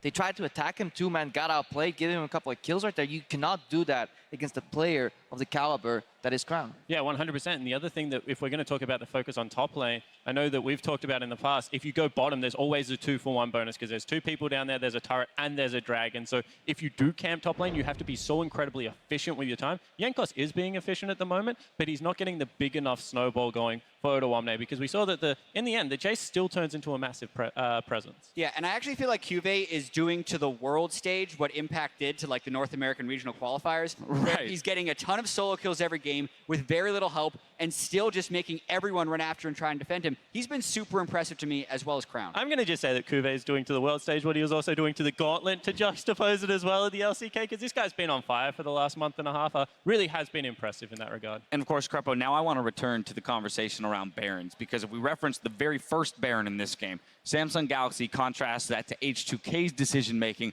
around the Baron. It was such a stark contrast. Yeah, it does build on the vision. We can see how easily they can take it, but it's all in a setup. Like, give that vision to H2K, they will make the same Baron call. The thing is, they just don't have the vision because, one, Samsung fights it aggressively, and just it's the little things working together, these little steps, support spacing at the right time, pushing up the side lanes. Macro is such a intangible, invisible concept, but Samsung, they nail it, and that's why consistently their mid-game starts at 15, 16 minutes, and they always get an advantage, even though it seems like the opponent is handing it over to them. But when it happens every single game at Worlds so far, we have to credit Samsung for it. And then, of course, their utilization of the Baron is massive. We saw the statistic in the drop-down in-game, averaging about 6.5K in their Baron power plays, is extremely large. But now I want to go ahead and take a look at the valiant effort put together by H2K to stop Samsung's second Baron. This one presented to you by Acer. Yeah, and this is one of those team fights where you've already fallen behind and you're like, we have to go at some point. So they look for the play. Unfortunately, the gold lead is just a little bit too great. But look at Forgiven here. Perfect spell shield, duels the Jace. It feels so bad. 1 auto, 2 auto, Q auto, boom, he's dead.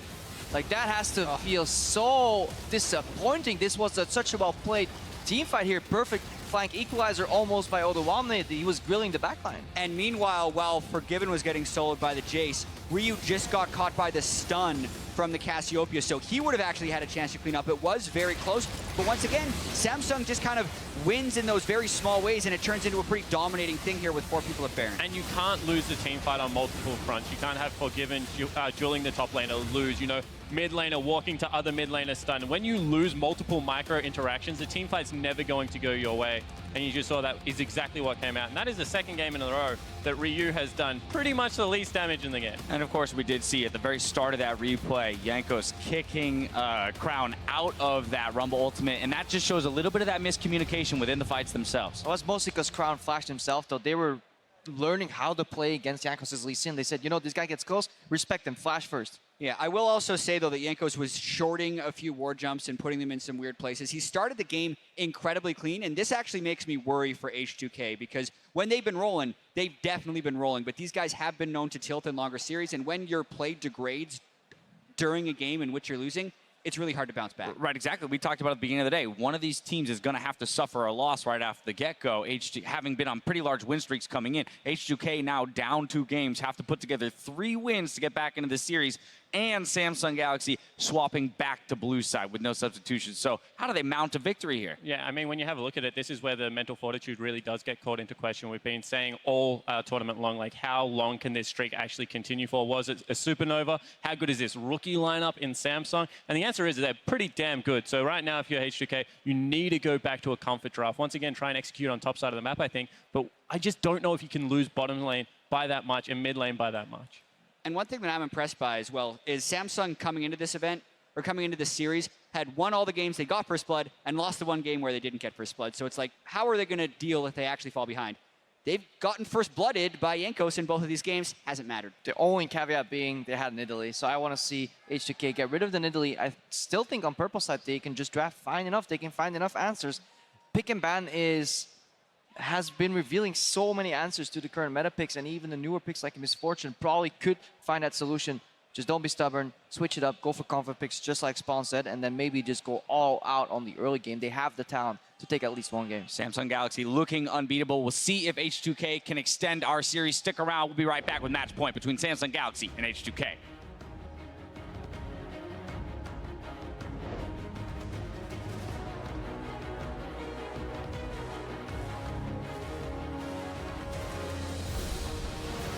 Jankos finds Cuvee. Odo throws down a great equalizer, turns the attention. First blood Jankos, the king lives. Oh no, Ryu's in trouble. Here comes Ambition. Crown gets the kill. Jankos is running for his life. First shot wide. Core JJ's found. Jankos gets the kill. They turn their focus to Ambition. Look at the backline. Odo's going forward, but Ambition's running for more. They've traded 80 carry for support. It's not done yet. Cuve's unforgiven. Cuve's got forgiven. 3 kills for Samsung. They're inside the base. H2K, they are getting destroyed. Samsung Galaxy are 1 win away from Staples and a shot at the World Championship title.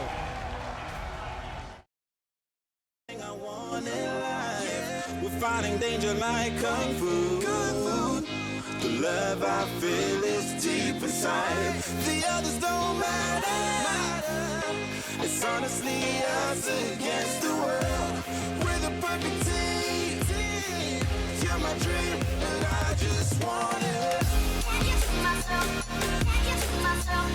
Can't get to myself. To myself. Can't get to myself. Can't get to myself. Can't get to myself. To myself. Can't get to myself. Can't get to myself. To myself. Can't get to myself. Can't get to myself. Can't get to myself. Oh baby, if you ever need a helper, you should know that I'll be there day and night. Nobody else can love you better. I'm here just to treat you right. You're the reason I'm alive. You're the only pain I can endure. And when you're not here, you're my dream, but I just want it. Yeah, I just wanna. You're my dream, but I just want it. Can't get to myself. Can't get to myself. Can't get to myself. To myself. Can't get to myself. Can't get to myself. Can't get to myself. To myself. Can't get to myself. Can't get to myself. To myself. Can't get to myself. Can't get to myself. Can't get to myself. But I just want it. Deep inside, I knew from the start, you my bunny, I'm your Clark. From now to eternity, I give you all my heart. We are meant to be, it's clear to see. My love is bigger than I thought. I got everything I want when I hold you with my arms. Now this don't matter, my love and my pleasure, the key to my treasure. Whatever's the weather, day up and out with you till I die. How many times for you I'ma try? Want you to notice the one and I know this. Perfect soulmate, I wanna show it my best friend. She saved my life, my happy end in hard times.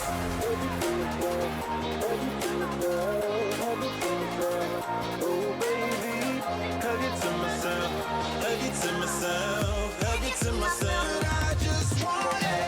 Can't get to myself, can't get to myself, can't get to myself, to myself, can't get to myself, can't get to myself, can't get to myself. I just want it. Can't get to myself, can't get to myself, can't get to myself, to myself, can't get to myself, can't get to myself, can't get to myself. Oh baby.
Welcome back to New York City and Madison Square Garden. Samsung Galaxy is at match point over H2K. It is game number 3. Samsung have chosen blue side, as all of the teams have done throughout the course of playoffs. Now, H2K looking at picks and bans. They need to dare to be different. They need to change things up here. How do they go about this, knowing their red side, knowing the challenge and the uphill battle they're facing? So I personally like to see them maybe move away from playing only top side early game. Try and get Odamna on something like Poppy, Echo, Gnar, some of these picks that can actually scale to be a bit of a split pusher and also have impact in team fights as a big front line. And try and get a better bot lane setup. Not Sivir for Forgiven. You need something that can be super powerful in the laning phase and then try and get that lane rolling. I think I agree. I mean, you need to all in on this early game. Just pick the best possible lane in all 3 that you can possibly get with and try and snowball. Yeah, Jhin removal here is smart because H2K clearly does not want to play it. We still have... And the Ashe. All right, they are changing it up for the bottom. Okay, I mean, then Sivir obviously goes up in priority. They're an old pick for Forgiven, like Tristana. There's Lucian. If you want to play purely around bot lane and try and stomp the early game, Lucian is actually an option for Forgiven. Zyra here could be a good choice from H2K. Problem is, MF is available. Again, it's not banned this time around, so if they pick the Zyra, they expect the MF to come in as the answer, and they couldn't really deal with it in the first game. No, they couldn't. So what does H2K do this time around? The top lane pool open for business. Odo could also go for that Jace if he wanted to, but a lot of options, a lot of counters into that as well. Yeah, and the thing is, I like dropping that MF ban. I don't think you need to do it.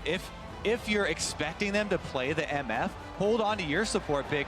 It's not as big of a deal if you get something like Nami. If you have sustain in lane, if you have Nami, I think you would be a lot better than if you had Zyra and you were vulnerable and you weren't able to land your skill shots. But if you're Samsung, you can just go Zyra yourself. Because H2K banned MF last game. We haven't seen them play it, obviously. They haven't had a chance to really show it. To ban their MF, though? You can just take the gamble if you're Samsung. Go Zyra here and say, are you playing MF? If not, well, then we have a strong lane setup already, and you have to go Karma again. I do agree, because they've got extra games in the series that they can burn here. H2K are backs against the walls there. Must win from here on out. Give it to me right here. Unless you're looking for something like Jace. Don't give it to him. Like we saw in the last game. Come on, Samsung, give it to him. Get that Zyra as well. Let's see if so thirsty for the Zyra. No! Lock it in. Do it. He's going to swap it on. No, he's not. That's it. All right, now give me the wind speakers on it to top it. Send that message again. I don't even need Thunderlords to win this bot lane. Can Vander play MF? One thing we did going back, at one point, Ambition did have a needlessly large rod as well, as far as messages being sent in that last game. I do like the fun that the players are also having with their flares in game. Yeah, I think Samsung is having fun. I'm not sure H2K is having a lot of fun. They're smiling. Look at that. Yeah, Evan's having some fun with the wave around the crowd. Yeah, props to production for catching that one. H2K hovering the corner. They're not going to go for the misfortune yet. Still 20 seconds to go. What is the options here for Jankos as well? Most likely Lee's coming in for him. Lee's already banned. Lee's in is banned, so you can't go for that one. You can take a Lee's if you want the early game impact. Take that with the comment, save your top lane for later.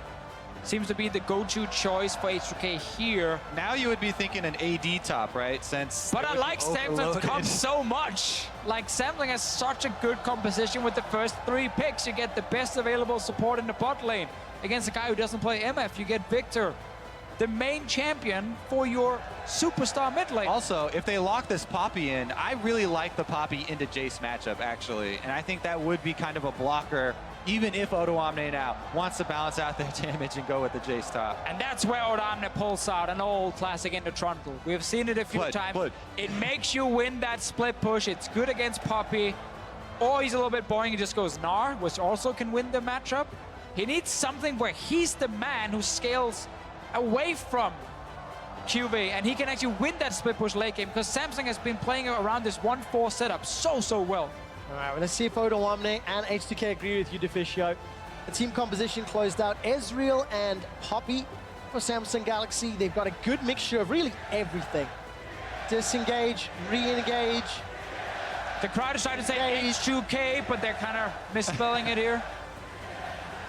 But really, I mean, we're looking at something like, again, Nartron, these kind of picks that can actually do well against Poppy and be especially stronger also when it comes to split push later with something like Black Cleaver for one of them, obviously going Hydra on the other one. And it would be some evolution for H2K if they went that route, because Prolly and H2K have been notoriously defiant of changing their ways in series. There Eventually losing Do it, to Splice. 10 seconds on the clock. Give me that Trundle. And there it's locked in.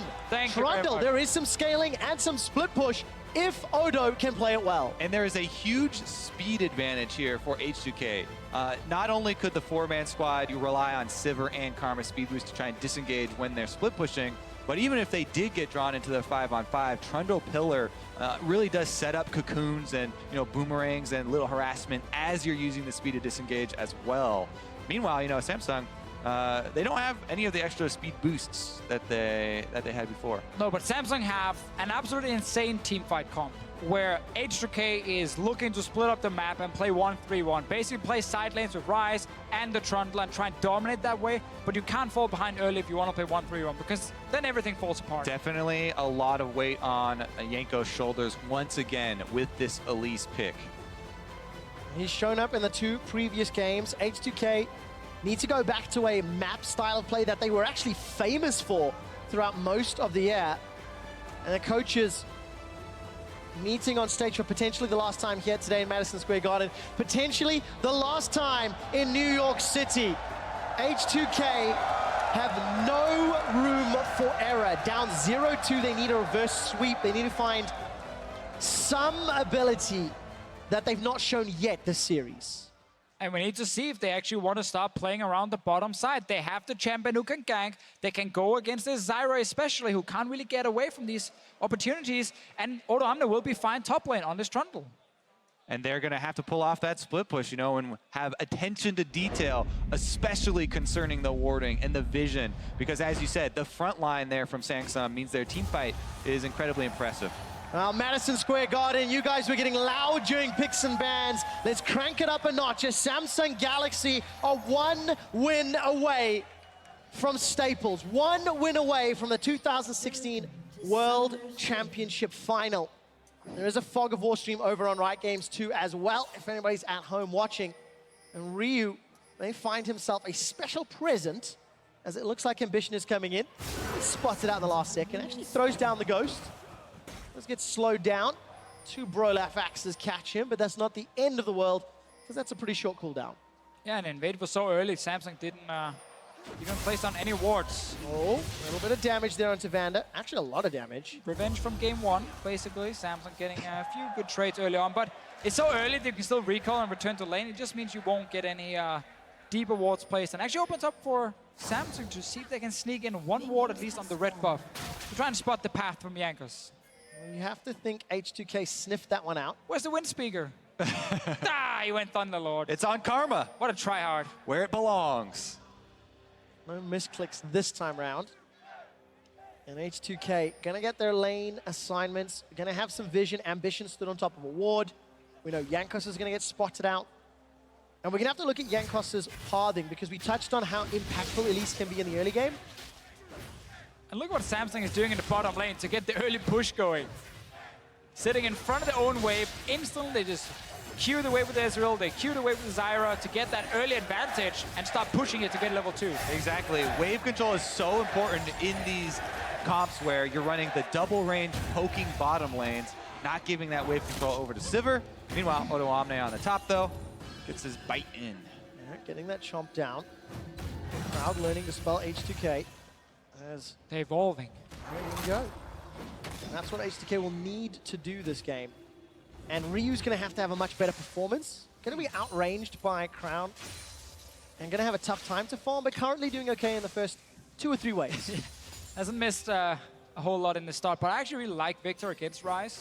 Because Ryze is this kind of champion who needs to run at you to really be effective and deal proper DPS. Always about moving around, getting position to land these overloads again and again. And Victor is a champion who's really good at kiting because he builds Rylai's, he has the gravity field. It's very easy for him to slow you down and stop you from moving, from running straight at him, and that makes it very effective for Crown to deal with him. Especially with the cleanse. Ooh, a lot of damage. Crown's down to 100 hit points. Ryu looking, gets the flash. We talk about all the advantages. Ryu's got a flash available. Oh, and the jungler's colliding. Jankos, where's the cocoon? Let the Victor get his Rylai's, then we can start seeing the kiting. Early on, though, good trading from Ryu. That's a good sign if Ryu can keep it up. Did Jankos steal away that red buff? Yes, it looks to be the case. And his blue is still available to be secured as well. So small advantages here for H2K. Well, you got the small monster in the red camp. Red buff did go to Ambition first. Now they're looking to make that move mid lane, but Crown is paying respect there to the possibility of Elise coming from behind him because they last bought him in their own circle. Good hit from Vander, getting 2 members, and Ryu getting ganked, as we have seen every single game so far, and forced to use both summoners so early, always tilting the matchup in favor of Crown. And he's forced back. He will get his tier anyway, so it's not the worst to go back, but the wave is actually in a pretty annoying spot for him because the wave is slowly but surely pushing towards Crown here. All right, odoamne's in trouble. Got a gigantic wave in front of him. He needs to survive this. The cost is too high. Pinned against the wall. First blood goes to Ambition. Ambition with the 2 extremely high value ganks there. Double summoners off of mid. Gets the dive bottom, or top, where odoamne misses out on this huge triple stacked wave. I'm gonna have to use that teleport to get back to lane as well. Try and pick up some of them. So much pressure. odoamne comes back with a cull on his top lane trundle. Loses out a lot of CS, and first blood to a rampaging Olaf is terrifying. And odoamne is the guy who was supposed to sit on his own and start outscaling the Poppy, obviously much later on in the game, and that's why it's such a good play early on here from Samsung. Poppy against these melee matchups can push early with her Q, and then get this guy on the tower. And because Ambition was full HP, had a great path towards topside, he can pull off this gank. And we haven't seen Jankos return the favor just yet. He's level 4, and it's hard for him to really pick a lane now. No summoners in mid lane from Ryu. odoamne, no flash top lane, already slightly behind. It is really difficult as a jungle now to pick a lane. Definitely so. Ambition getting himself ahead very early on here. And this is Samsung beating H2K in the early game where they were given the highest chance to succeed. Juve now needs to pick up that shield if he wants to continue the trade. Another good stunt, heroic charge down to Odo. Even with the minion support and heal, Odo comes away worse for wear. And that wave is pushing, again, it's locked for Juve, making Odo's life even more risky. And look at Ruler here on Ezreal. Goes Sheen first item, skips the tier. We've actually seen this once before from Def, where you go for as much power as possible early, because you know the lane they want to play around is your lane, so you want to be strong. Call JJ! He's caught by the cocoon, sinking down, damage comes out, and Vander is able to root him with the W. First kill for H2K. They could set up a tower dive. Skill shots cannot afford to miss. Ruler is not going to dodge the cocoon. Exhaust comes out. Kill should be secured here by Forgiven. It's a trade! And Ruler gets one back in a 3v1. So 1 for 2 in the bottom lane here. H2K getting some damage on tower, so they're going to take a lot of it. odoamne sadly for him, though, as we've seen time and time again in this series, when one play happens on one side, instantly the enemy jungler is on the other side, ready to make a play. And poor odoamne is getting denied a lot of extra CS. Patience there for Jankos, waiting in the tri-bush. Seeing Core JJ roam mid, by the way. They knew he was coming from mid because he had just gone there and cleared out that pink ward. Now he goes for the dive. He doesn't have the time to wait for Repel to come back up. That's why he flashes here super early, because he knows Repel's not going to be back up in time, and very quick thinking there for a Ruler to go try and capitalize. Wonder if that Sheen proc on the Q helped out getting that kill.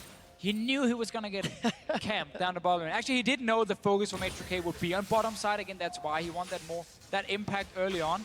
Last time we saw this build, it was just straight Iceborne Gauntlet, and then after Gauntlet, you actually went tier. So you get super late, but you get a bit more power early.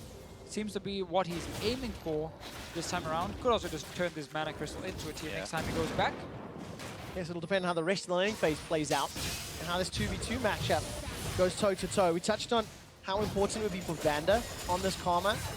to show up because he did not go MF into the Zyra, which is what we've learned in semifinals is the counter. So pressure on Vander to show up as Ryu is now under pressure in the mid lane.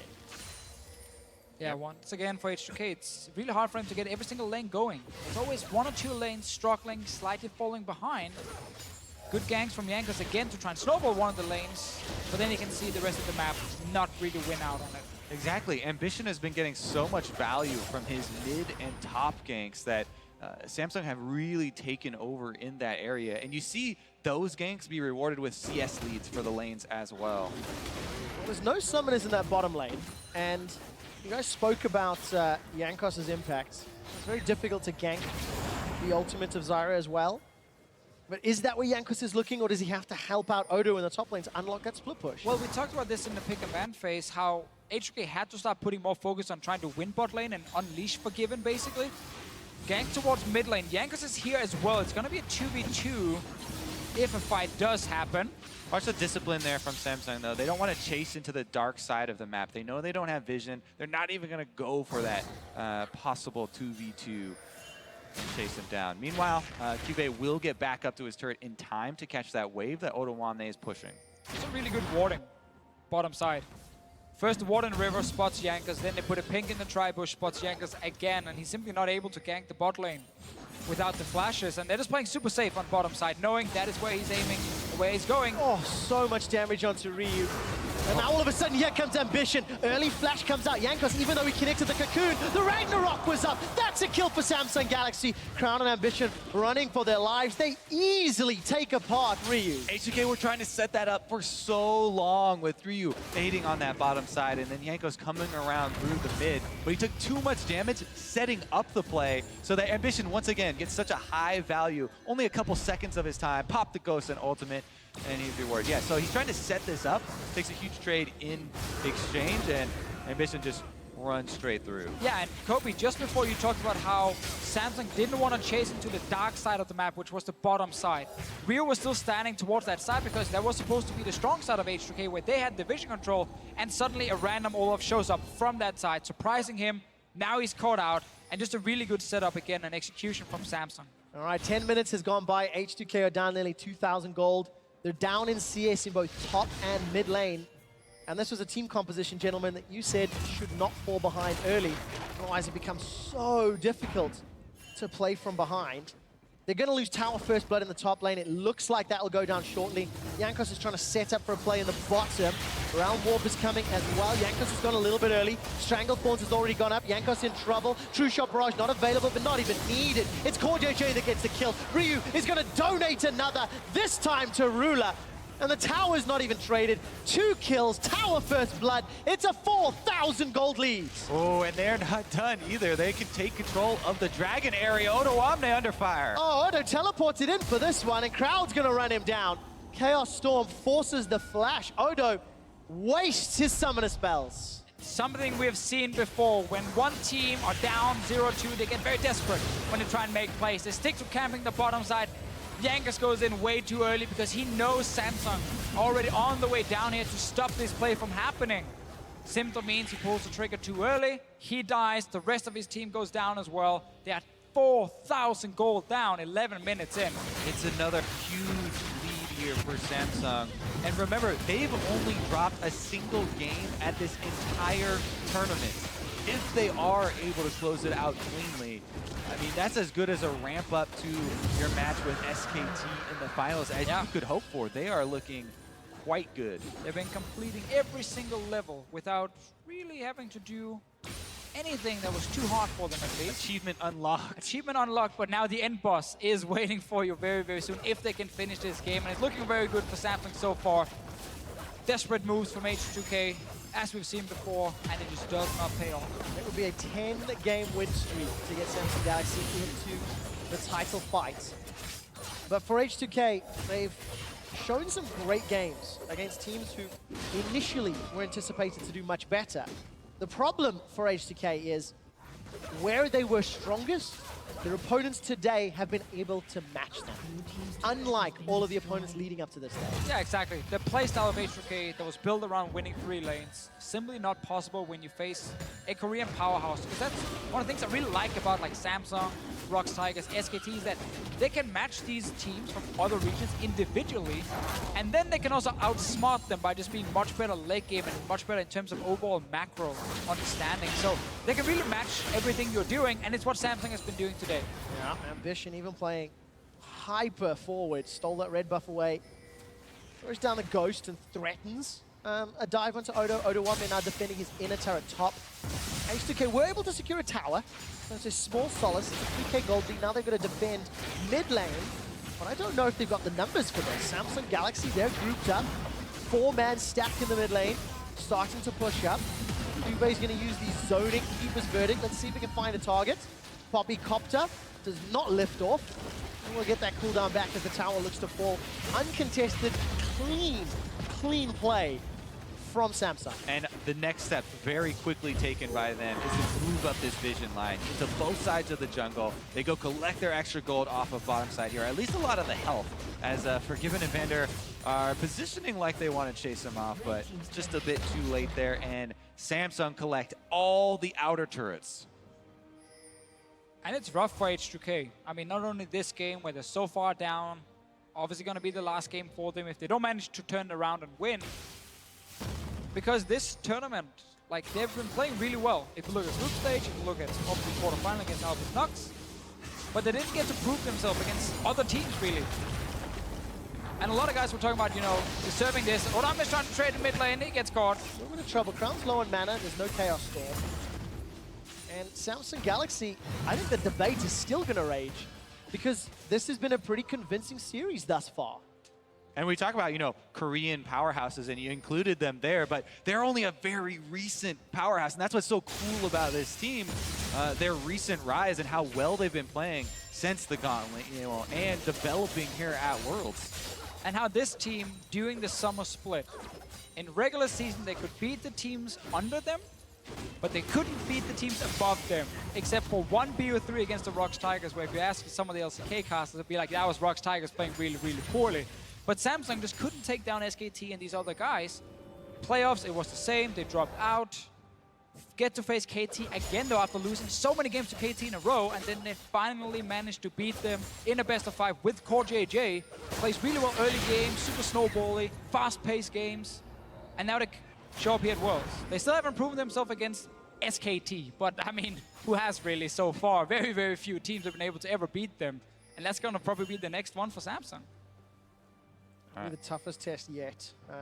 Does need to be cleanly closed out here. However, with a 5,000 gold lead at 15 minutes and the exceptional play that Samsung have shown throughout the mid to late game, it feels like an inevitability, does it not, gentlemen?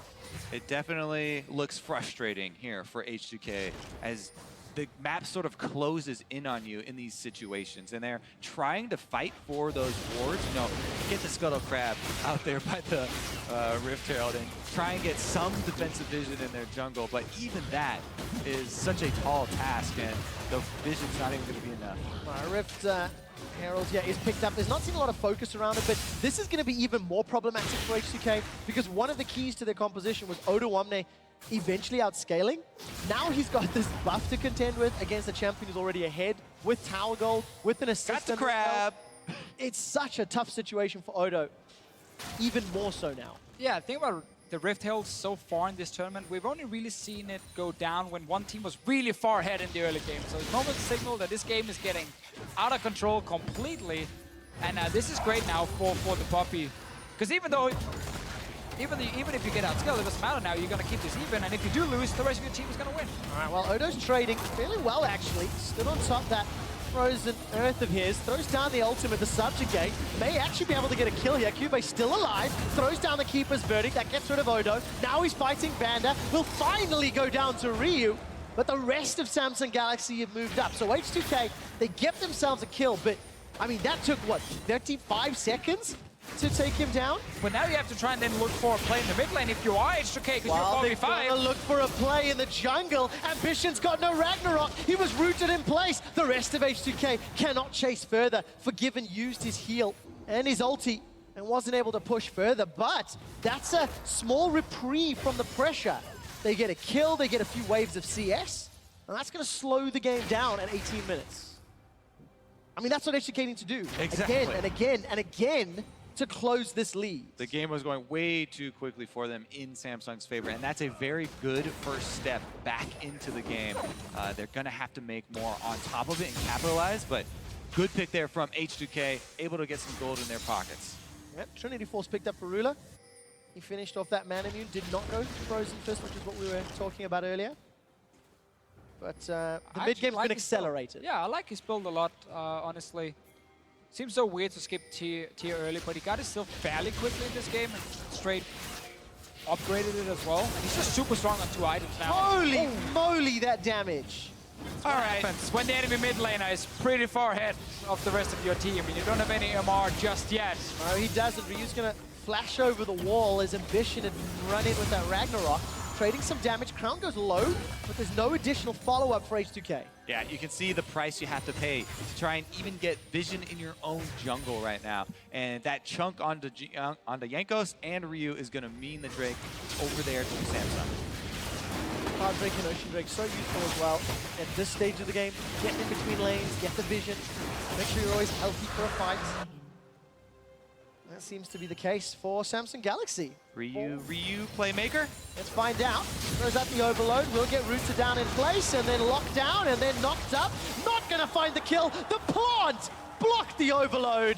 And Crown survives with the help of Core JJ. I love the cleanse from Crown there. Cleanse into a sidestep to dodge the damage from Ryu.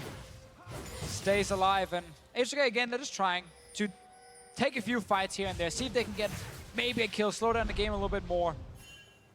See Ryu here, and look at the little moves from Crown as well. Good start, cleanse, sidestep, and then the annoying plant in your face. Those are kind of signature Ryu plays where he tries to create this fog of war, trap by himself to get back into it. You know, at this stage in the game, you don't fault people for trying to take super risky plays like that because they're so far behind.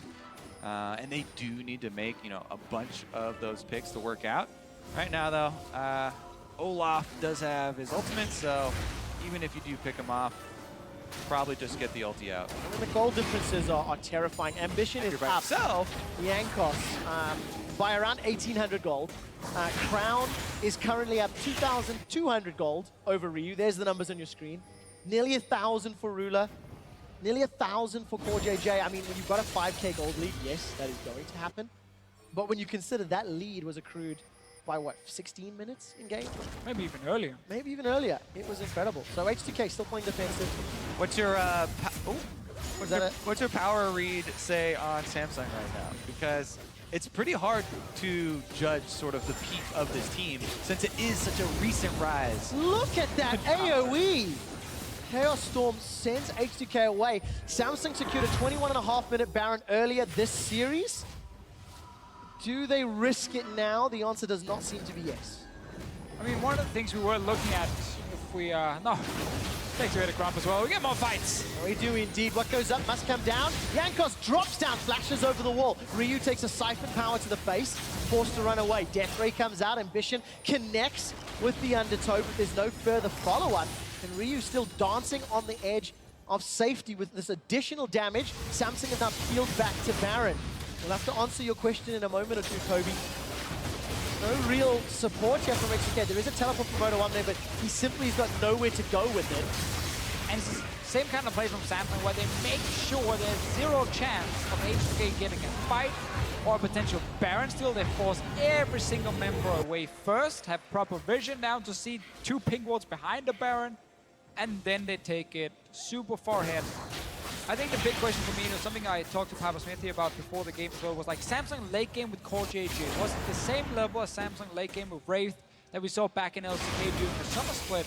And I think in this game here, or in this series, we've seen Samsung late game have fantastic shot calling again. Like full understanding of when do we have power spikes, how are we going to win this game, how can the other team win the game, and how do we avoid any chance of them actually coming back. So I think they have shown really good late game, but there's such a big difference between the pressure H2K will provide compared to like SKT. And that's where we're really gonna see the big test for Samsung when it comes to the late game. They've been able to get multiple early Barons. They've played the side lanes well. They understood their team composition in game 1. Didn't run the risk of a Baron fight.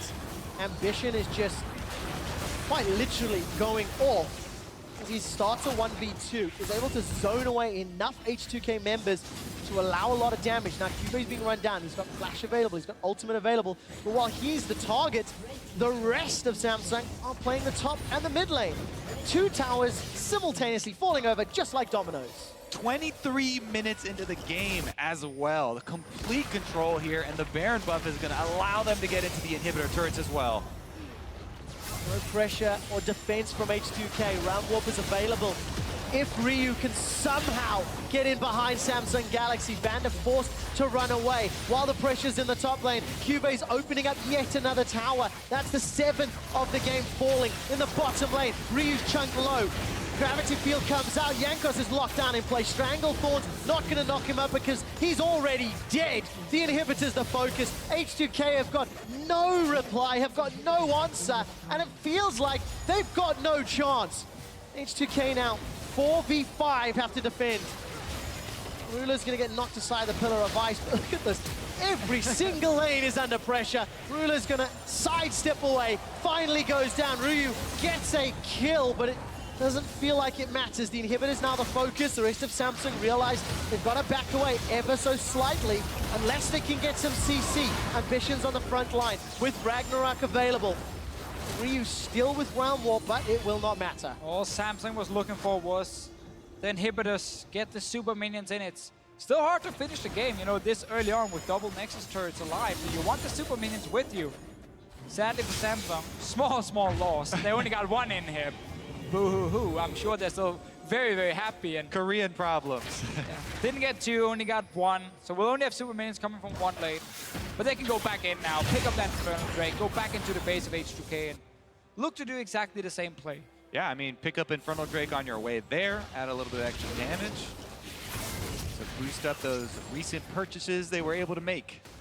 I think it's tough, again, to be H2K. Tried to touch on this earlier, but then we had a lot of action going on. Like, they really wanted to show something against Samsung. They wanted to show, hey, being the top 4 at Worlds, it is legit. It's not just, as some people are saying, an easy route here. I still think H2K can look at this tournament and be very, very happy. Because if you look at the entire run, the other playoff teams, the second seeds, I think RNG was the only one who could really give them a run for their money. So no matter who they would have drawn to kind of prove, yes, we are good enough to be in the top 4, I think they could have made it all the way here, no matter who they got from that second seed. Sadly for them, they didn't get to show more against Samsung. Unfortunately not. The early game strength has been thwarted. Given's going to sidestep some of that damage. Crown throws down the flash, the cleanse. H2K are pushed all the way back. Their last inhibitors are the focus as Odo is trying to dance with Cube, but he simply hasn't got the feet to handle it. Odo goes down. The inhibitor follows as well. Samsung will take another immediately after, and there's supers pouring in from the top lane. It's 25 minutes into game time, and Samsung Galaxy are setting their sights on the Nexus turrets. Wave clear from Forgiven is going to be put into question. Stranglethorn buys some time. Jankos looks to at least get a kill back. This might slow things down, but it's at the cost of Ryu's life. H2K are running for their lives. Forgiven's trying to do what he can, but Rule and Ambition trying to put the damage down and flash away defensively. The Nexus turret is falling under pressure. Cube left untouched. H2K, they cannot leave their fountain. H2K, they will be going home. And there's nothing that they can do. A 3-0 sweep of Europe's H2K will send Samsung Galaxy to the World Final.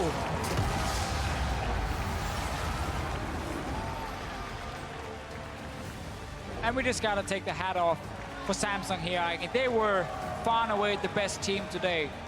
I think especially we should look at game 1 and game 2, where H2K tried their best, but Samsung were able to match them early on and then, of course, beat them in the mid to late game. Last game here is where you just try something. You're desperate. You go for every single play you can. Backfires very early, and then the game snowballs out of control. Definitely agree. And there were moments where H2K were able to pull out some big plays. Jankos in the jungle early had a lot of moments where he shined through. They were able to have a couple of collapses there. But honestly, what this does mainly is build up that story for Samsung headed towards SKT. Definitely the underdogs, but really where is their peak? After only dropping a single game in this tournament, you know, they've been just rising and rising and rising. I'm going to go back to the question you asked about 10 minutes ago, Kobe. What is the power level of Samsung Galaxy? Where are they truly? Madison Square Garden, Samsung Galaxy advanced to the World Final to face off against SK Telecom T1. Individually, it feels like every single member of this team has provided phenomenal performances throughout the majority of the group stage. Yeah, and I think after a lot of people saw week 2 and how Samsung, even Rox, and of course SKT were playing, I think a lot of people were actually expecting a Korea versus Korea final because these teams are just looking so good and no other team have been able to challenge really any of them, especially not in BO5s. We've seen a few one-offs and best of ones, but as soon as we got into playoffs, LPL couldn't challenge them, Europe couldn't challenge, NA couldn't challenge. No one could really do anything against these 3 powerhouses from Korea, and that's why we now get SKT versus Samsung in the final. We're gonna have another series to talk about the Samsung story, but for H2K, they still showed up. When you look at the European LCS as a whole, H2K, the underdogs. There was some expectation maybe they can make it out more so than Splice, despite not having the greatest end to the summer split.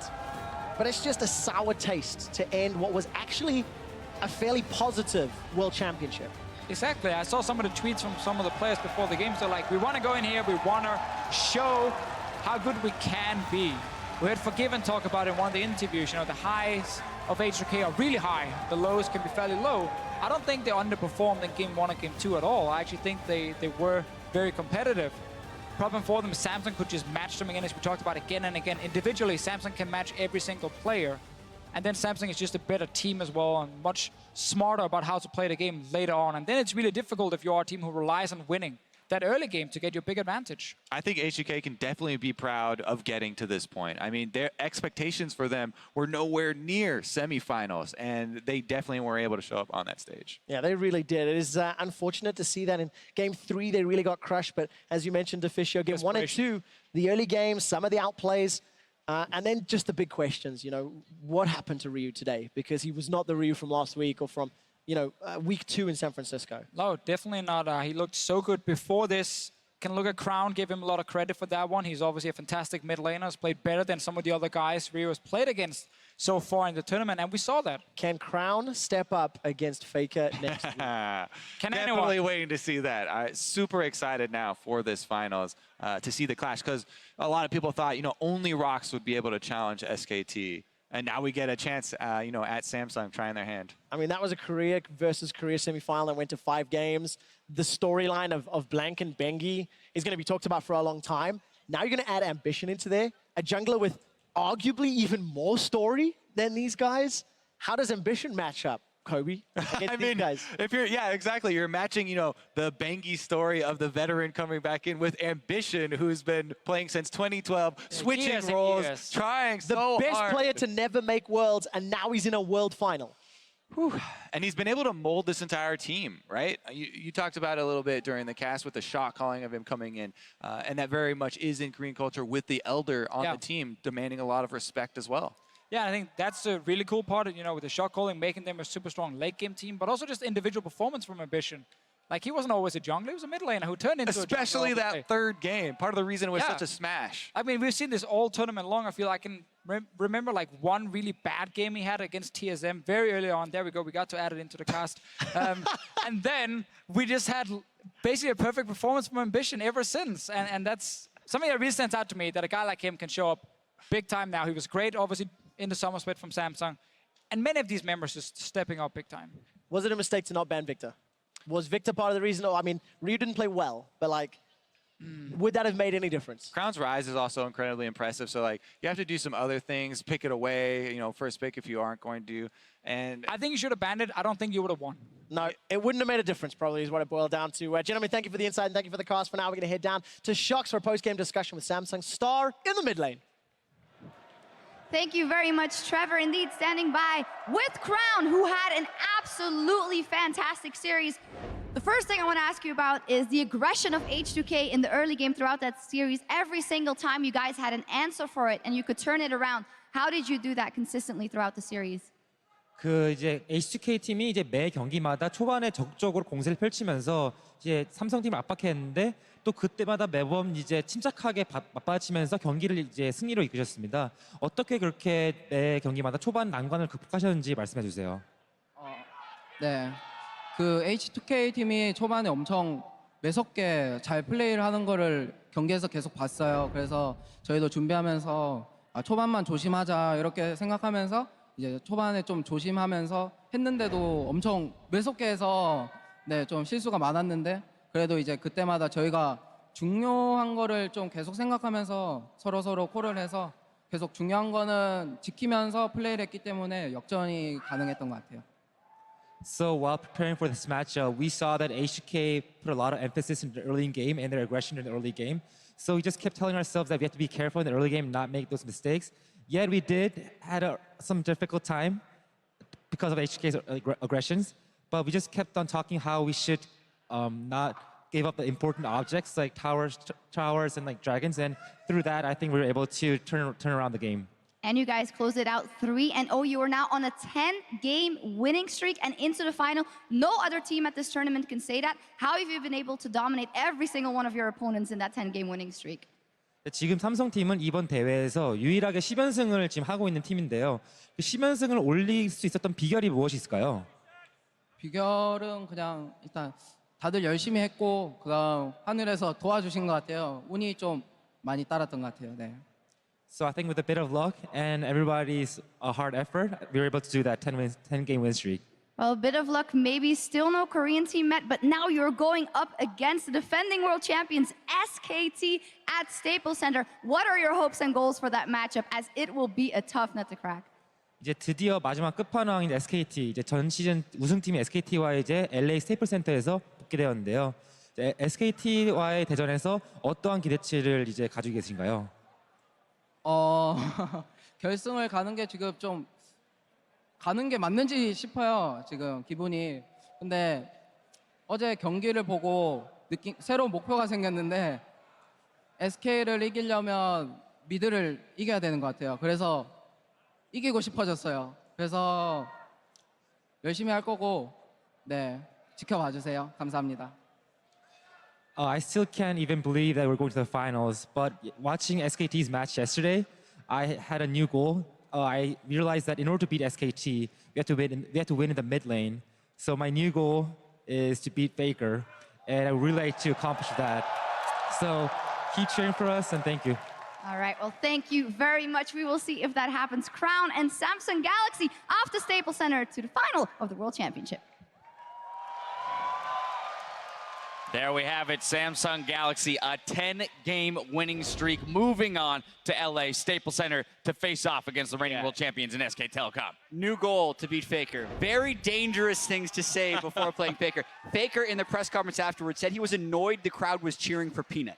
Like, this guy definitely wants to be known as the best player. He said in the interview that he himself felt like he has risen back to the level of undisputed best player in the world. So there you have it. I mean, if Crown wants to take him down, he himself has to put up a world's best performance. But I like it. That's a gauntlet you throw, right? They're not going to go into this final and be like, we can't do it, of course. And as the best player on that team, in my opinion, that is what Crown is. You have to be able to take it to Faker in that mid lane. So, you know, for a young kid, a little bit of brashness, a little bit of cockiness is definitely justified when you carried your team this far into the world. Absolutely. They looked stellar this entire tournament and deserve to move on with confidence. Now, before we do kind of preview all those matchups, I want to take a step back and look at this three-game domination by Samsung Galaxy, and in particular this game, again, probably accelerating even more over the first two in a win. And when do we start drawing the comparisons? Because for a second time in a couple of years, the Samsung team is going with one loss into a finals, and their mid-game is where they get it done. Who did they lose to in both years? I think they lost to TSM or someone like that. I can't remember exactly. But this team controls vision in a very similar way. Is able to set up their teleports and their team fights. And then when they go to 1-3-1, they look just as good. I mean, they play multiple styles, and we saw it in this best of five, sorry. They're able to get it done very Felt well. like a best of three. That's how quick it was. So I hear you there. All right, but Crepo, talk to me about, once again, this early game here, because it was put together very smartly by Samsung Galaxy. Yeah, the reason I let them talk so much is because we highlighted a phase here brought to you by Acer. I'm just going to steal that for one more time here because I want to see that replay right now. Because that is, look at his ward. So Crown places that, and the context of this ward is that Olaf instead of doing a 2-camp clear, now had a 3-camp clear on the left side, goes to his Raptors. He's going for his optimal gank or optimal clear path here, heading to the red buff. The problem in the OF Elise matchup is that you're prone to invades. Yeah, that ward would not have been placed unless Ambition was doing that path. So that's already showing communication between the mid lane and the jungler. And here, Jankos walks over the ward. So instead of just finishing the red buff, Ambition's actually able to pull it back, get the recharge on his axe, get the hits in, and then barely get it into smite range before Jankos makes it there. Yeah, and he would never know how close Jankos is there, so that ward allows an extra camp to be taken. Ambition then went mid into a pressure gank, then ran top. This is a mistake by Odoamne. What is he supposed to do when Cougar plays the lane so well? He ganks top, he swings the one super winning matchup in the late game, Trundle versus Poppy, gets QV the advantage, and this is how I like that Samsung plays together. It all ties together, from ward to super clear, gank path, top lane, the matchup gets switched on its head, and suddenly Samsung is in complete control for the rest of the game. And I just love that he doesn't waste time trying to contest Jankos in his own jungle, right? He's like, no, this team is so efficient in the way that they act and move around the map. And everything has to go right there. You get double summoner spells, you get the deep ward. That means you can track the Elise. You get the shove in the top lane with the Poppy, which you don't normally get unless you really want it because you get out-traded. So I really do think that this is one of those players that highlights that 4 players are on the exact same page. And that's impressive. As I said, like, you have to start drawing comparisons because this young squad is like looking real formidable. Player of the game here, we got to recognize, is going to Ambition. I mean, that's part of why, just the presence of mind. And then if we look back to that #1 game, Spawn, you talked about it, him being the eldest member of the team, kind of that veteran there, definitely keeping them in it. Yeah, they talk about it so much. You know, the heart and soul of the team, the person that leads the communication. And when you're falling behind in early games and getting killed, you need that guy to keep your team positive. And Ambition, time and time again, is credited for that for Samsung. Yeah, so good at working with the team. I think if I was the one choosing this, I may have given it to Crown because of the mid lane play, but I absolutely understand the choice because of the pathing and because of who was making the plays. So many good uses of Fog of War, and also in that game 1 when they were against the ropes, he came up with the big plays on Nidalee. And also because we said to beat this H2K lineup, you have to slow down Jankos, you have to be able to stop that top jungle synergy, and they were able to do that in multiple occasions. I mean, talking about stellar players, you already mentioned Crown, but we got to look at Kuve as well. In game 1, he got ganked plenty. In game 2, he got ganked plenty, but he continually won those matchups and was able to turn them around. Yeah, definitely. They're just revealing sturdy player after sturdy player after sturdy player that can then hopefully go head-to-head with SKT. It's going to be a tall amount of the climb for them. But Crown, I'm excited to see what he could do. Challenge Faker a little bit. He just gets more out of these certain champions than he's supposed to. Like, Victor's not supposed to go even or ahead in some of these matchups, but Crown somehow makes it possible by getting really good early trades. Yeah, he's an absolute machine, but we keep talking about, you know, this next opponent, it's better than anyone they face, but at the end of the day, they're able to take down KT. They run through groups the way they did against pretty good opponents as well. They get into this stage. I mean, they knocked out TSM, and they had to go head-to-head with RNG. It's not like they're playing bad teams. Have they played someone like SKT yet? No, no way. No one in the world is like that team, but you know, they still have overcome very classy opponents to make it this far. And as we acknowledge Samsung Galaxy moving on to the finals, we have to bid farewell to H2K, the only Western team to make it as far as the semifinals. And although they got 3-0 tonight, Deficia was saying that they should be proud of their accomplishments here at the World Championship. Honestly, they matched on a lot of European teams in terms of legacy, because for me, Season 1 doesn't really count. Then Season 2 was kind of underdeveloped as well. We had like CLG, Moscow 5 there. Then there was Fnatic. Then there was nothing. Then there was Fnatic and Origin again, all up to the semifinals. H2K now can get added to that list. They matched the best European results at Worlds historically, and they can be proud about that. And Jankos was insane in a lot of these games. He had spectacular mechanics, spectacular pathing. Every player also had their individual time to shine for H2K. There was a game that every individual member of that team were able to carry. They couldn't put it together against Samsung. This was a really bad day for H2K, I think, on top of also playing against their best opponent yet. And semifinals, that's how far they made. And unfortunately, due to recency bias, you remember the close games. But that day that they put up in group stage, where they're able to run through the whole the entirety of their group, and then do it to EDG again. People are going to look back at that play out of Ryu and be like, "This guy is legit." Didn't play well today, but had some of the best League of Legends in that group stage day. It was like phenomenal. I really hope this H2K lineup can carry on their strengths into the next season in Europe, because they definitely have it in them to be a contender for 4, especially if you look at how the teams around them have kind of capitulated overall. Fnatic without a roster right now, Origin completely collapsed here. H2K could be a front runner for the title in Europe if they can play to their strengths like they did here. Absolutely. Well, now it's time to take a look at the updated bracket. SKT and Samsung Galaxy have emerged victorious in the semifinals and will move on to the Staples Center in Los Angeles to battle for the World Championship. Now, even if you're staying at home for finals, we're celebrating the last round of Worlds over 2 days, and you're invited to join in on the festivities. Tune in Friday at 6 p.m. Pacific time for an awesome event streamed live on watch.lolesports.com. We'll kick things off with a special live edition of Primetime League, followed by an all-mid, all-star deathmatch. We'll have a cosplay showcase hosted by the all-chat crew,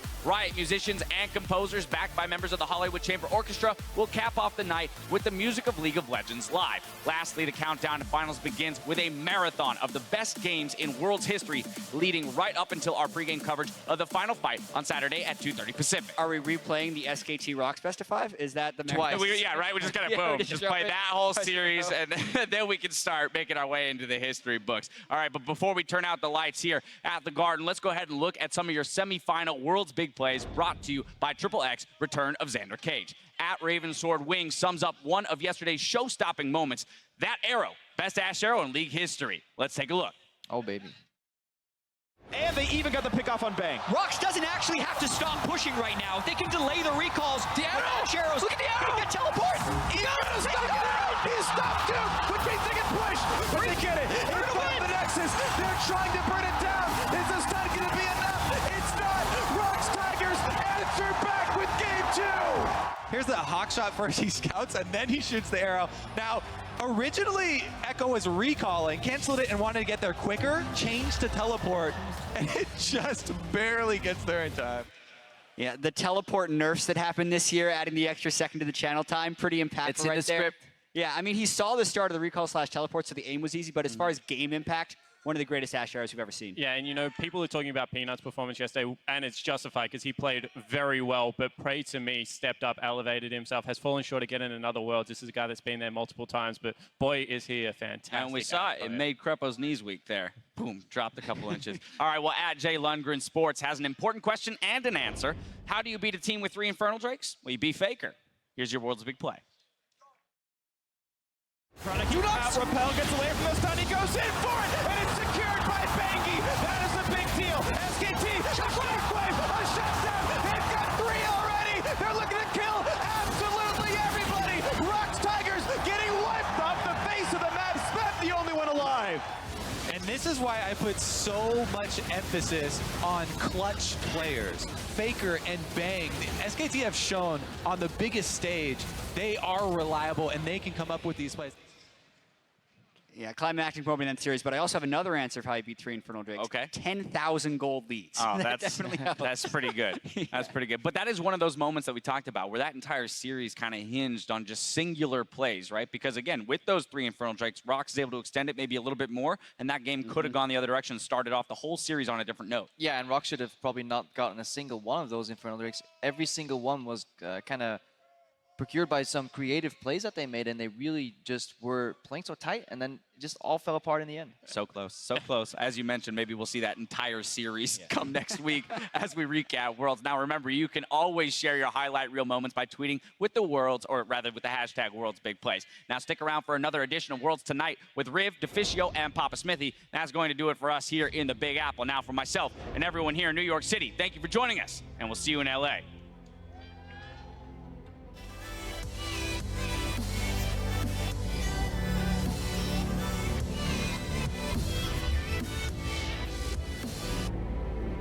Samsung Galaxy and H2K doing battle on stage tonight to move on and challenge our reigning champions, SK Telecom, at Staples Center. This is going to be a big battle.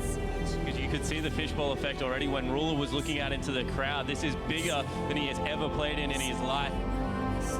Oh, okay, well, there we go. This is going to be problems. Ambition is low. Okay, H2, what was that? They've killed Ambition. I go here. Go, Victor. I'm going to Victor. I go 7. They're looking for it. That's a kill. They traded 1-for-1. Jankos running for his life. Ryu's cut down. And with Cubey chasing, you're never going to outrun an Echo. Oh no, oh no. Ryu's in trouble. Here comes Ambition. Crown gets the kill. Jankos is running for his life. Look at the backline. Mona's going forward, but Ambition's running for more. They traded 80 carry for support. It's not done yet. Cubey's unforgiven. Cubey's got forgiven. Samsung Galaxy are one win away from Staples and a shot at the World Championship title. H2K have no room for error. Just Strangleforce buys some time. Jankos looks to at least get a kill back. This might slow things down, but it's at the cost of Ryu's life. H2K are running for their life. A 3-0 sweep of Europe's H2K will send Samsung Galaxy to the World Finals.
So let me catch you.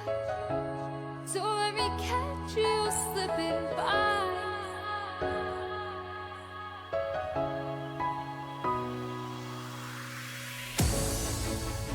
Why do I get myself?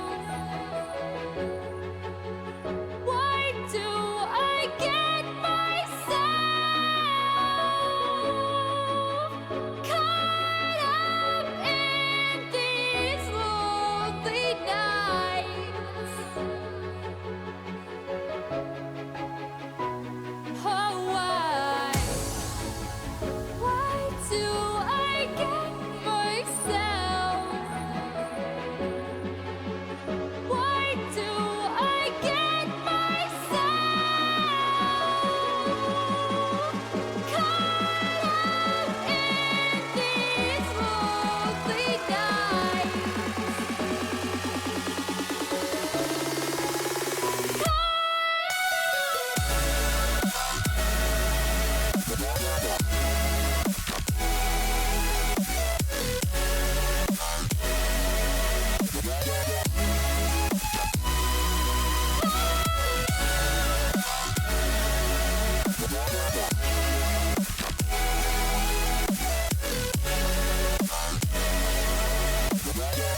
going to outrun an Echo. Phase dive forward. Forgiven's getting chunked out. Time winder plus boomerang. It's not done yet. Cube's on Forgiven. Cube's got Forgiven. Vander's not going to be able to turn it back around.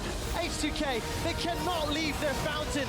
H2K, they will be going home. A 3-0 sweep will send Samsung Galaxy to the World Final.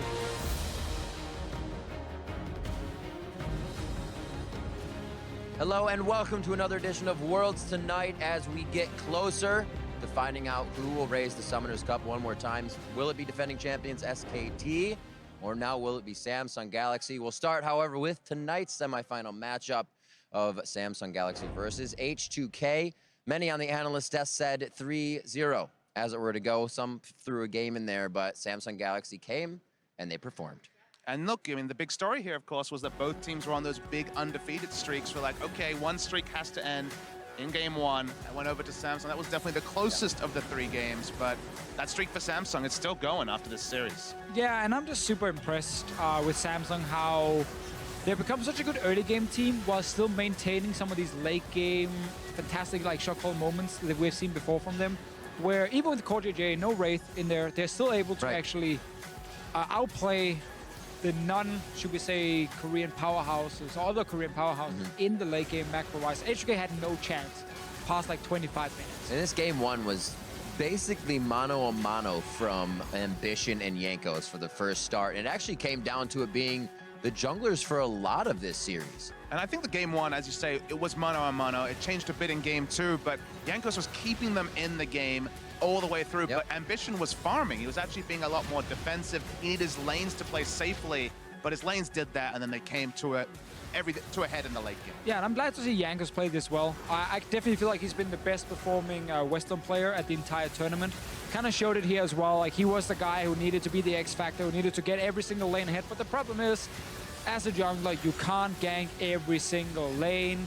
And the enemy jungler will also make plays on the map when you're doing something. And Ambition and Samsung were just able to cross-map H2K every single time. I don't even remember like a specific counter gank, but I remember Jankos getting a kill in top lane and then Ambition getting a kill bot lane or Dragon, like every single time they just traded. Then we hop into game 3 in Samsung Galaxy, basically already the train on the tracks. They were moving fast. There was little that H2K could do at this point. Yeah, I can just say here, like, this game was not H2K. This was a team down 0-2 who was super desperate, who had to try and pull off some crazy plays. And we have seen this before when a team is down 2-0 already. So judge them on game 1 and game 2. Game 3 were them trying to throw the entire kitchen sink at Samsung. And we were looking for an evolution from one of these teams. Both of them looked much better in the early game. We were wondering which team would take the next step. Over the course of the series, we got the answer. It was Samsung, tightened up their play, close game 1, less close game 2, and then Samsung in full control in game 3. All right, so before we fully talk about the matches going forward, this is Samsung Galaxy we see that could put a dent in SKT and even take the cup away from them. I think it's hard to make that prediction, honestly. SKT just beat what I expected to be the best team in the world, Rox Tigers. Many did, obviously, coming into the tournament. They just beat them in such an epic series where they play 5 hours of League of Legends with so few mistakes and on such a high level. Samsung, sadly for them, not to blame Samsung, but sadly for them, they haven't gotten to face Rox or SKT so far, so we haven't seen them fully challenged that way, and I think SKT comes in as a big favorite. And it's pretty much the same story as last year. SKT in the same situation, big favorites in the final, and now a young upstart team who's only just got it together towards the World Championship being looked at to try and put a dent. So will Samsung win a single game? I think confidently you can say perhaps, but to win a series against SKT, oh boy. Confidently perhaps. All right, well, we're going to find out why you think that in just a few minutes. We'll go into the Samsung Galaxy versus SKT final in just a moment. If you're watching in the client, head over to youtube.com/LOL eSports for the full version of Worlds Tonight.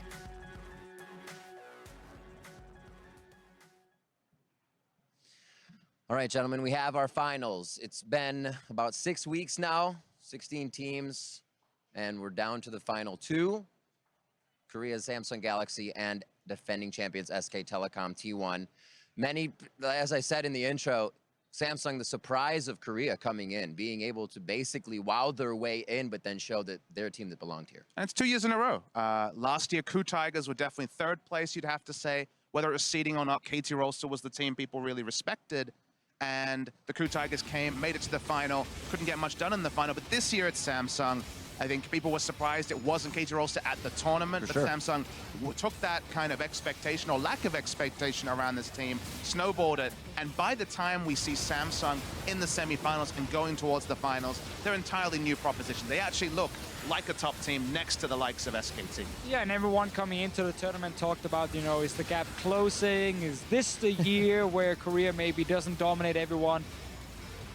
It is not the year where Korea suddenly, or when the gap is closed. Another surprise. Yeah, it is definitely the year where Korea is dominating, maybe even harder than they did last year. But let's remember, they got 3-0s in the semifinals last year as well. And KT dropped out because they played ROX Tigers in that quarterfinal. So I think we're just seeing that the gap between Korea and everyone else is still as wide as before. But I think the gap between every other region and also some of the wildcard regions coming in are closing and getting more and more even, and that is entertaining when they play each other. But when you do play these Korean powerhouses, no other team can really do anything against them other than like a top LCK team. Well, it's good we have a few top LCK teams going into the finals, and I want to dig into a few of those lanes.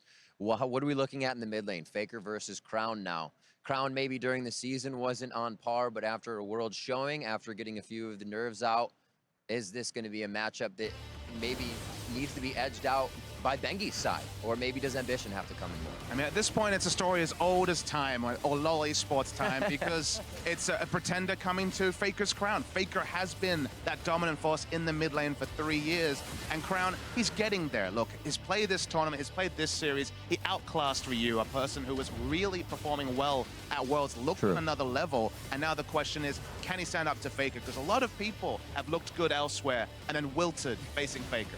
Yeah, I think this might be the most important matchup of the series, because if we look at SKT versus ROX, ROX were actually able to either win on top side or maybe win on bottom side, but mid lane they lost every single game, and it allowed Faker to either take down the tower, get a kill, and also to roam first every time something happened on the side lane. So I think Crown has to be able to hold his own, / maybe even overperform and beat Faker in one of the games for Samsung to really pull off a big upset. And I think that's really, really key. Sadly for Crown, he has played so much against Faker in the past, and we haven't seen that big upset. And the query for me also is champion pool, right? I mean, he's shown the Cassiopeia today. The Victor we know he has. Victor against Faker didn't look too great for Kuro just yesterday, and he's another great Victor player. So does he have those extra champions? We don't think he plays the Aurelion Sol. Does he have the other X factors? They have to ban Syndra a lot. Question marks on Crown, and whether that's going to be figured out in picks or bans, or if they just give him Victor and navigate around the Victor pick like they did against Kuro. I think Crown can get there, but I think he has to show something new if they're going to win more than a single game in the final. Is this a game where we have to see Ambition play as he did tonight and give Crown the edge? Is that going to be something that Samsung needs? Yeah, I think it could be huge. I think that's another good point. You know, Ambition has been playing really well this tournament so far. He's definitely been a force to be reckoned with, both early game and late game, which I think stands out. And we also know he's such a big voice on the team. So it's kind of like him and Crown together, because I actually think, like, side lanes, I think they're going to be fine. I think 2v2, they're okay. I think top lane, 1v1, they're okay. It's literally about mid-jungle, where I need to see that advantage go in favor of Samsung for them to win. And it's just such a cool matchup, because these are two obviously very long-term players, two very historical players, and we talk about good roster changes. Double lift to TSM, for example, is one that NA fans can look at that really leveled up TSM. Samsung was right down the bottom when they got Ambition at the start of this year. They were not a team that was a contender. They'd never made playoffs. After of course, Samsung White and Blue were no longer a thing. And then Ambition comes in, is that shot-calling voice. They level up in spring. They level up much further in summer. And now they're on a whole different level at Worlds. So it's just really cool to see Ambition being the key factor there. And then Bengi, his likely opponent, did the same thing for SK Telecom, just a single series. So it's nice to see the old men of the jungle, the old men of League of Legends esports, really a big Yeah, it's cool to be old right now, that's for sure. That's exactly what I got of it. And on the other side, obviously Bengi coming in, we're seeing that Blank's not working for SKT. Can Ambition even stop Bengi before trying to help Crown? So I mean, I have to say yes, because I actually think I think Ambition is a really good jungler. The problem is, it's so rare that you're just stopping one guy. You're kind of stopping Bengi plus Faker, then Wolf is there, then suddenly there's the TP coming down, and then, you know, more people join in. So just beating the jungle matchup in itself is important, but it's so hard to do. I think Bengi, and even Blank, because I think he's going to play a game or two as well.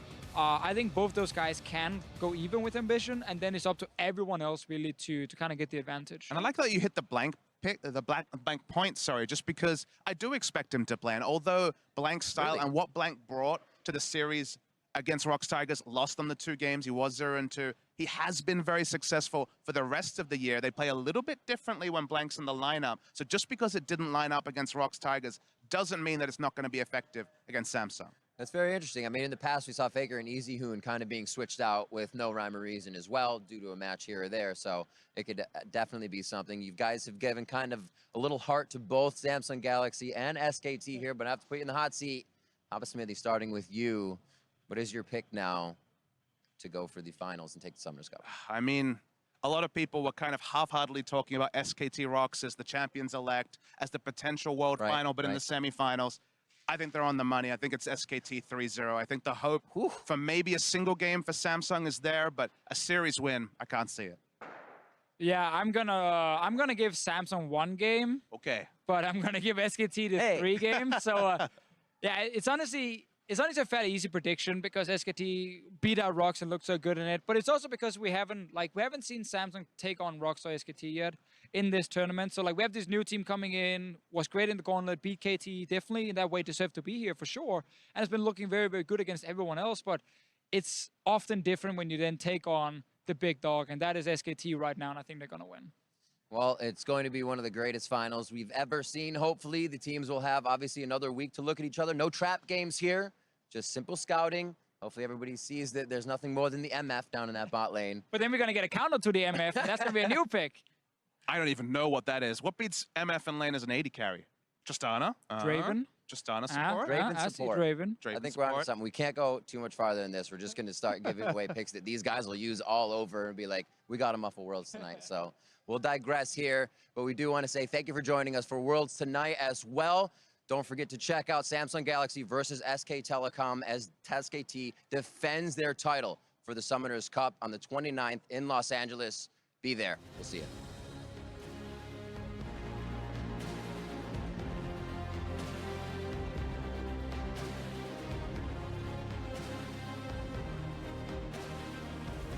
You're never going to outrun an Echo.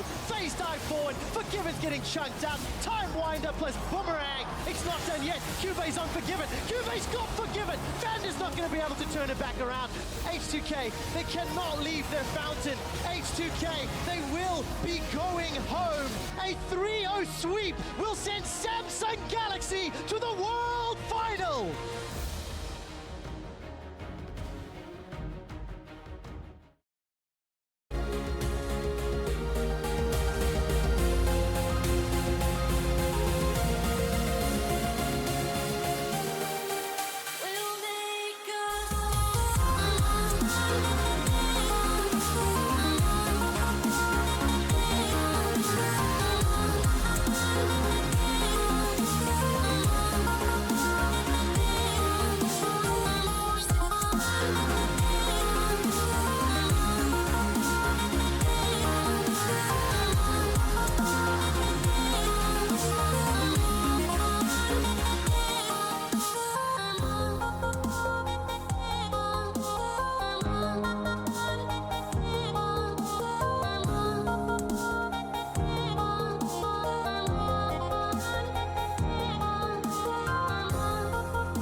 confession that you're my obsession. You're pulsing through me. The blood is rushing and I am trusting you'll come save me.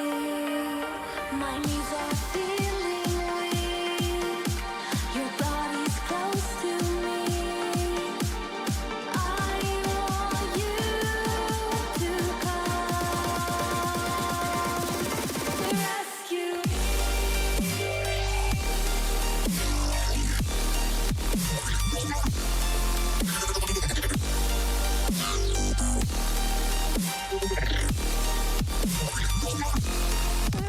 Rescue me.